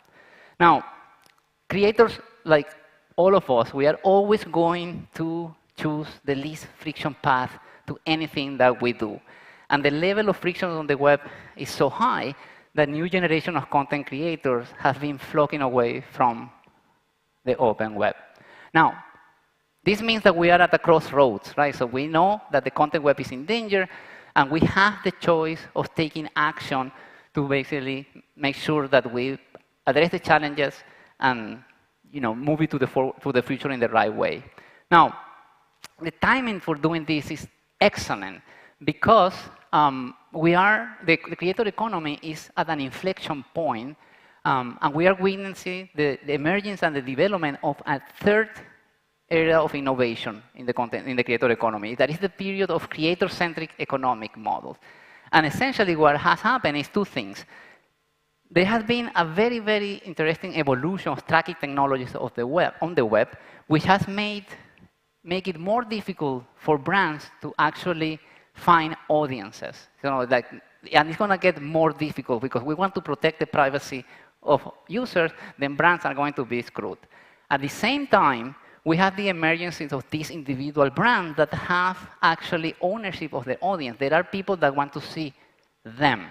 Right? So this is a very good combination because as a consequence, creator influencers have become very, very valuable for brands, and that has made them very profitable businesses. Now, the projected opportunity of this third period of innovation is also trillions of dollars, but now not only on enterprise value, but also on creator value. I heard things like Mr. Beast, that is, this guy, people are talking, is Mr. Beast going to be the first YouTube billionaire? A YouTuber that is a billionaire can actually blows my mind.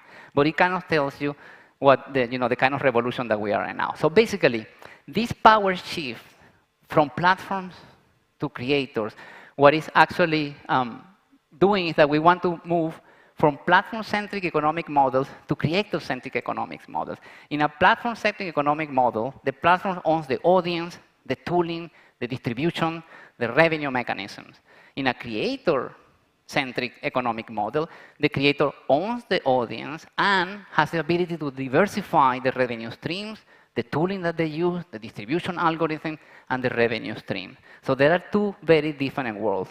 Interestingly, the closed platforms that emerged during the second period of innovation and basically provided the needs that these creators needed are actually designed to optimize platform-centric economic models, and therefore are getting in the way of individual brands getting what they want, that is a creator-centric economic model. So walled gardens became gatekeepers, and they became gatekeepers in three major ways.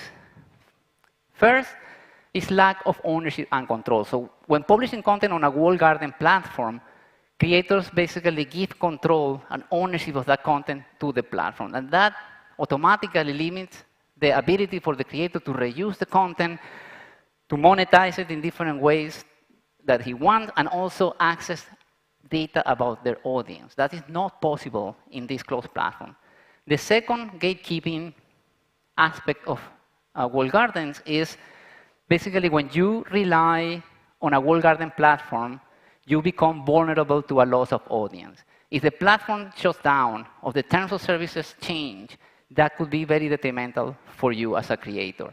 And also, it creates fragmentation. It's very difficult for a creator to maintain a unified identity across these platforms because they are just fragmented. You have an Instagram identity and a YouTube identity and so on. And the last one is algorithm dependence. So one of the things that walled gardens have done very well is on innovating in the area of non-intent-based discovery algorithms, right? Which actually makes it easy for your content to be seen. However, that makes creators vulnerable to censorship and suppression. Right? So anytime your content can be just shut down because the platform didn't like something, the terms of service tells you something. Or, even worse, you could be shadow banned. Basically, your content is not shown to anybody, and you have no idea. And you think that your content sucks because nobody's seeing it. No, the algorithm is not showing it. How do you know when is that happening? So these are serious problems. And what creators want is, I want to exercise my desire of create and self-expression, but at the same time, I want to keep ownership of my content. I don't want to be depending on any platform specifically, and I want to be subject to the censorship and suppression of discovery algorithm. Now, this is very good news for the open web because these things are exactly the things that make the web strong. So we can basically, in principle, bring value propositions that are creator-centric on the platform. However, in order to do that, we need to first address serious challenges that the open web faces. Specifically, I like to think about the challenges in two buckets. The first bucket is what I like to call the course of complexity. So if we contrast the evolution of the content web, or content creation in the open web versus content creation on closed platform, we can see that the open web has not innovated properly when it comes to creating solutions at the right level of abstraction. Performance is a clear example of this. We have been for years trying to solve the performance problem in the web, and still today, we are not doing it. It's very, very, very difficult. Now, a consequence of not having the right level of abstraction is that as the technology has evolved, the complexity has grown more and more. Now, when we talk about complexity, we basically mean three levels of complexity. The first one is onboarding complexity, and it impacts how easy it is to get started as a content creator on the web. It has to do with aspects like infrastructure, maintenance, and building effective websites that are directly addressing the needs of the creator, right? Not features, give me a use case. The other one is creation complexity. It impacts how easy it is for creators to create quality content in a variety of modern formats, and also has to do with aspects of like ability of those modern content formats, creation toolings, and effective asset handling. For example, like the percentage of Instagram users that worry about the quality of the video that they are uploading is 0, right? So 0. They don't worry about the performance. They just throw the video there, and Instagram will deal with it. And the last one is distribution complexity, and it has this area impact. How much time does it take for creators to start seeing a positive ROI for their investment, right? So even if you have the best SEO in the world, you are friends with Jono, and then you know all the tricks of Joe's, still getting views on the web is extremely hard. If you compare the amount of time that it takes you to get 1,000 views in TikTok, when you have to basically wait quite a bit on the web. And this, we call this the cold start problem. It happens at the beginning and also in every time that you publish content. The second bucket of complexity is what I like to call the double-edged sword of openness. One of the things that we like most about the open web is that it's open, right? However, openness is just like democracy. It's vulnerable to certain things. Specifically, it's vulnerable to authoritarianism and corporate influence on one end of the spectrum and decision paralysis on the other spectrum, right? So the only way that we want to move the open web forward is that we have to find a balance between individual and collective action so that we move together somewhere. Otherwise, we are going to be basically like the US Congress. I should not have said that, but. So how are we going to do this? So one way to achieve such a balance is aligning on a strategic vision to guide our decision making, both individually and collectively. Now, specifically, the goal is to position the open web as a platform that, number one, fully enables the development of creator-centric economic models and remove the gatekeeping features of the closed platforms that we don't want. Now, specifically, I put here on the bottom is the reality of a walled garden in a way, and on the top is the future that we want for the open web. We want a platform where there is little or no friction for getting started and succeeding on the web. We want a platform where modern content can be created in a variety of ways and in a way that is at least as easy and as expressive as what we can do in closed platforms. We want a platform that there are infinite ways to distribute content. There is options for creators to reach their audience in many ways. And we want a platform in which you as a creator can drive value of your audience in your own terms. You want to remove the intermediaries between you and your audience. So now, this is the vision that we want. Every decision that we want to make has to meet this kind of directionality that we are setting here. Now, in terms of execution, then we can map this strategic vision into 4 areas of execution. One is onboarding. We need to innovate on solutions for enabling frictionless journeys to go from 0 to successful ROI. Like that should be like, how long does it take for me to start seeing little likes in my content? The second area is creation. We need to innovate on modern content formats. I'm going to go a little bit in detail on each of these areas in a little bit. But creation, we need to innovate in the area of modern content format for the web. For example, stories, short-form videos, shoppable images, live shopping, and so on. And also effective creation tools that creators have access to, a variety of them, to create with this modern format. The third area is distribution. We need to innovate on non-intent-based discovery algorithms for the open web that actually can compete with the walled gardens equivalents.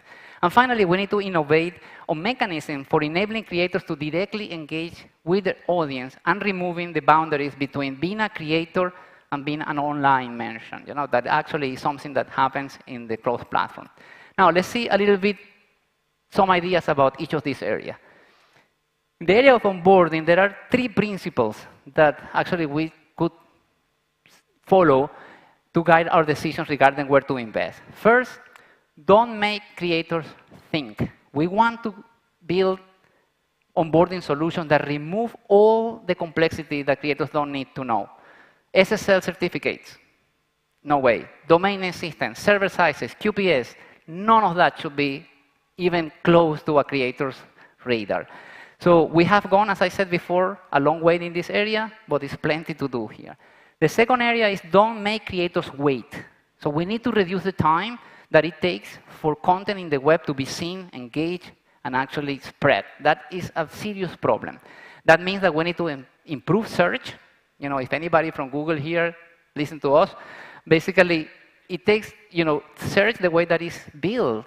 It penalizes new content. You need time in the web to become a trusted content member. But what happens if you have 150 million followers in YouTube and you create a website? You have to wait for a year to become mature?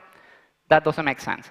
Now, we need to, that's what I like to call status transfer. Can we have a mechanism that I can basically be recognized if I am already recognized somewhere else? And also, we need to enable creators to leverage the open web as their headquarters, but at the same time, tap into their audience and in other platforms. That I like to call federated content strategies.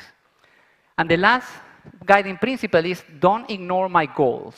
We need to build websites around use cases, not features. This is an area that generative AI is very interesting. Imagine that we could tell ChatGPT or Bard, listen, I want a website to create pictures and sell them and engage with my audience. And then you press enter and you get Instagram. That should be the level, right? So I should not care about nothing. Just that level of abstraction would be amazing.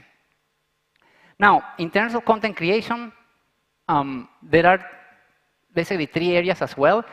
One of the things that closed platforms did very well is that they innovated in the area of new content formats. They came up with the idea of stories, ephemeral content, live shopping.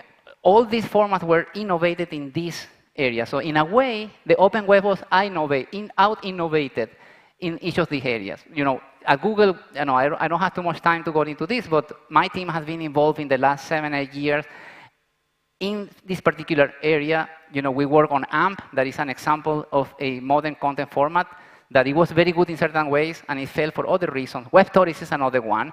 And in the WordPress, Gutenberg blocks is sort of like a content format that also is very important. So we need to continue investing in those areas. And then the second part is the area of creation tools. That's another part that closed platforms did very well. They actually make it very easy for you to create a story and publish it. And TikTok blows my mind how powerful that platform is to create content.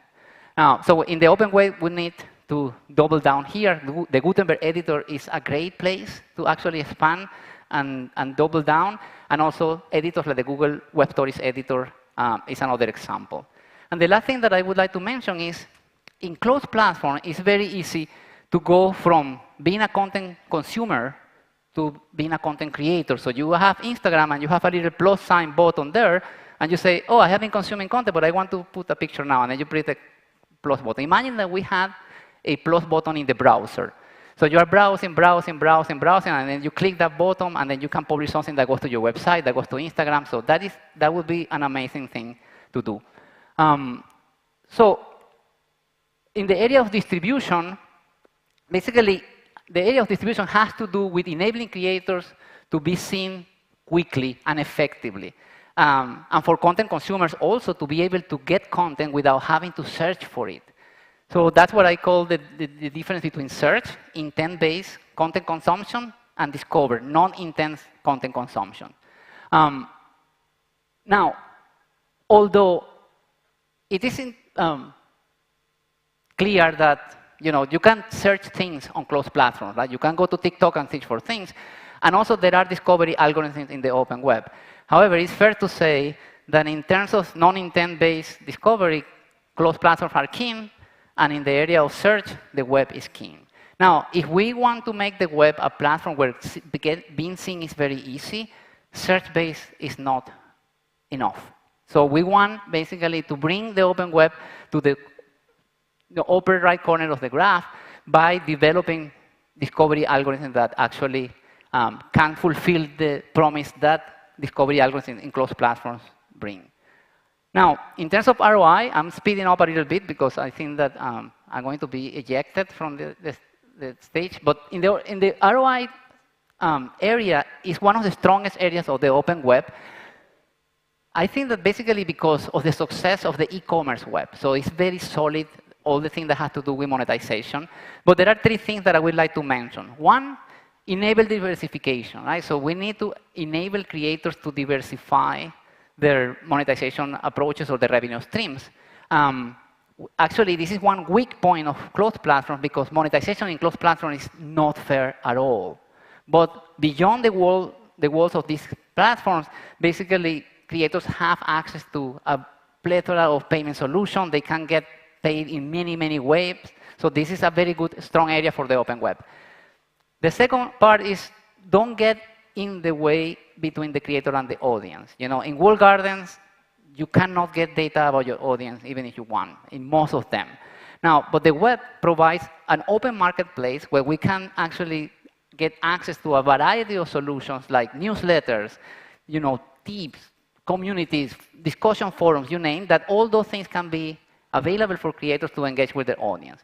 And the last thing that is interesting is in closed platforms, often it's very easy to switch between being a content creator and an online merchant. You can sell things very easy on Facebook. In the web, it's like, oh my God, I have to basically switch to become an online merchant. So we need to blur that differentiation there. So I'm going to go down here, and I'm going to close by saying that a vision like this is very useful to guide our decision making, right? So if you work for Google, well, try to get involved in projects in Google that actually advance this. That's what we do, right? So what are the options how can we help or influence Google to go in the direction that we think? If you are part of the WordPress community, well, you can focus on part of the WordPress project that actually move the WordPress project and the open web together in the direction that you want. If you are a developer, you can join companies that will give you the opportunity to work on projects that have an impact in this area. If you are an entrepreneur, you could decide to invest on innovating in certain areas that you think that is going to be profitable. And as I said, the projected value of this area of the creator economy is trillions in economic value. So it's a good idea to think about investment there, and so on. So with that, I will close. Thank you. By the way, this is me, a WAPU form. So.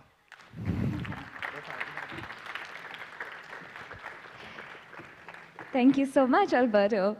We have 5 minutes for a few Q&As. So if there are any questions, please do raise your hand so that we can bring the mic to you. Yes. Miles. Miles.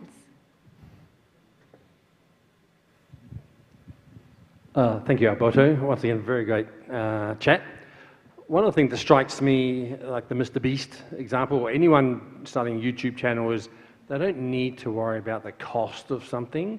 They might not get all the revenue they want, but they start small, there's no cost, they start a YouTube channel, get the revenue, get the views and things. So from a simplicity sake, he doesn't have to worry about a lot of the cost model of open web. How do we replicate that experience? Yeah, so that, if you think about if you think about only in the cost of like infrastructure, you are right. But if you are a YouTuber, for example, you have to invest a lot on the creation perspective itself, right? So what I'm trying to say here is that we should not make the creators worry about how to optimize the videos that he's uploading, right? So in YouTube, you create a video and you upload it, and then YouTube optimizes it for you. So hosting providers should provide solutions that provide that level of abstraction to creators.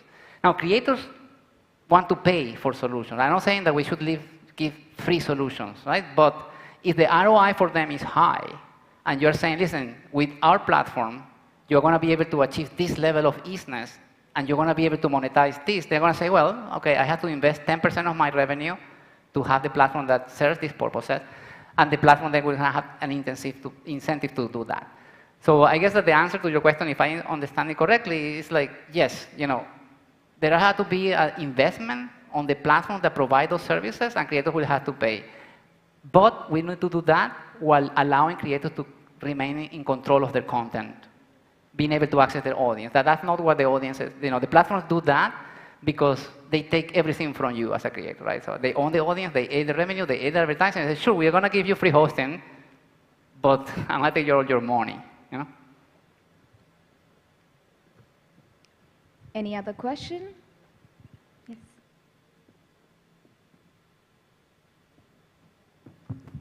Hi, Alberto. I'm Rutvik. So basically, the thing I was thinking of is, here what do these closed platforms do is they do provide ease of content creation. And what does web do best is it provides way to sell things. So basically if you see, the content creators do sell things. Now, closed platforms do not have that ease in selling merchandise. For example, if you take Mr. Beast, what he does is he sells merchandise on his website. Yeah. So is there a plan, or what can we do better in integrating both so that he can create the content as well as he can sell his products in there? So that can be an approach that we can take. Yeah, totally. You're pointing to something that I try to highlight there, that online merchants or like online selling in the web is very, very solid, right? And there is this dichotomy, like if you can be a creator or you can be an online merchant. It's, you have to have this integration. In platforms like Instagram, it's kind of easy to sell things in certain way, but I think that we need to up the bar for content creation in the web so that Mr. Beast could do both his creation and have his videos and everything in the web, and also on YouTube. I'm not saying that he has to leave YouTube, but there is an imbalance between content creation and selling. So if I follow your question correctly, I would say yes, we need to tap into that power of the web and then upscale the creation capability so that actually Mr. Beast can say, if YouTube shuts me down for some reason, I'm going to be fine. You know? Yeah. Yeah, thank you. Hey, Jono. Hello. Your point on optimizing for and providing use cases rather than features really resonated. However, I think currently in the WordPress ecosystem, we focus exclusively on providing features. I don't think we have a concept of use cases and stories. How do we start turning that ship around? How do we get buy-in? What's the smallest unit of progression in that direction? Because I don't see us even recognizing that as a concept at the moment. Yeah, that's a very good question. And I mentioned that I see a lot of work being done. For example, we have used Astra in several projects, and they try to do that, right? They offer you this template, and it still it's not easy to go from the template to the real thing. WordPress has this famous 5-minute install promise that actually should be rephrased as 5 minutes to go from 0 to successful publishing promise, right? So that's not the case in WordPress. So I would say that we need to take the step of isolating certain cases, for example, the case of the photographer, and say, is there any way that we can go from 0 to that experience, no question asked, well, minimum questions asked, and then we go to another one. So I'm not saying that we can basically generalize and then do all the cases, but definitely we could go, if you are like, I don't know, a homeowner, a business owner that you want to have a website for certain specific things, you can ask for that, and you don't have to do it. It's a complex thing. I would say that it's a combination of hosting providers with theme makers, and I don't know, there are going to be innovation in companies that are going to try to come up with a solution. Generative AI, again, is ringing a bell because I have seen ChatGPT outputting code, right? So it's not, I was discussing with Rick recently, it's not far-fetched to think that in a short period of time, these systems are going to be able to do very, very powerful things. So we have access to them. They are accessible to us in the same way that personal computers were accessible to us. So these are very, very powerful tools, and I expect to see a wave of innovations in this area powered by AI. All right. Thank you so much, everyone. Alberto will be available in the networking area. Yeah, thank you so much. If we have any more questions. Alberto, thank you so much for your talk. Thank you.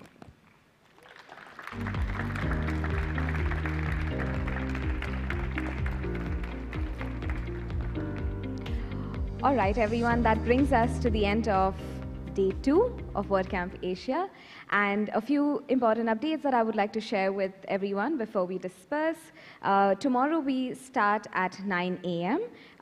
With track 1 and with our keynote, that is Ask Matt Anything. Matt will be joining us via Zoom, and we will be streaming track 1 on track 2 and track 3 as well.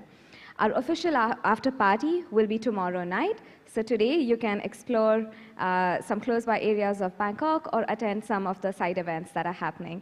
Thank you so much for being a wonderful audience in all the tracks. And we do have a few lunch boxes that are still available. If you all are hungry and you want to have some more snacks, please do head to the lunch hall and grab a few boxes. And we'll see you all tomorrow. Thank you so much.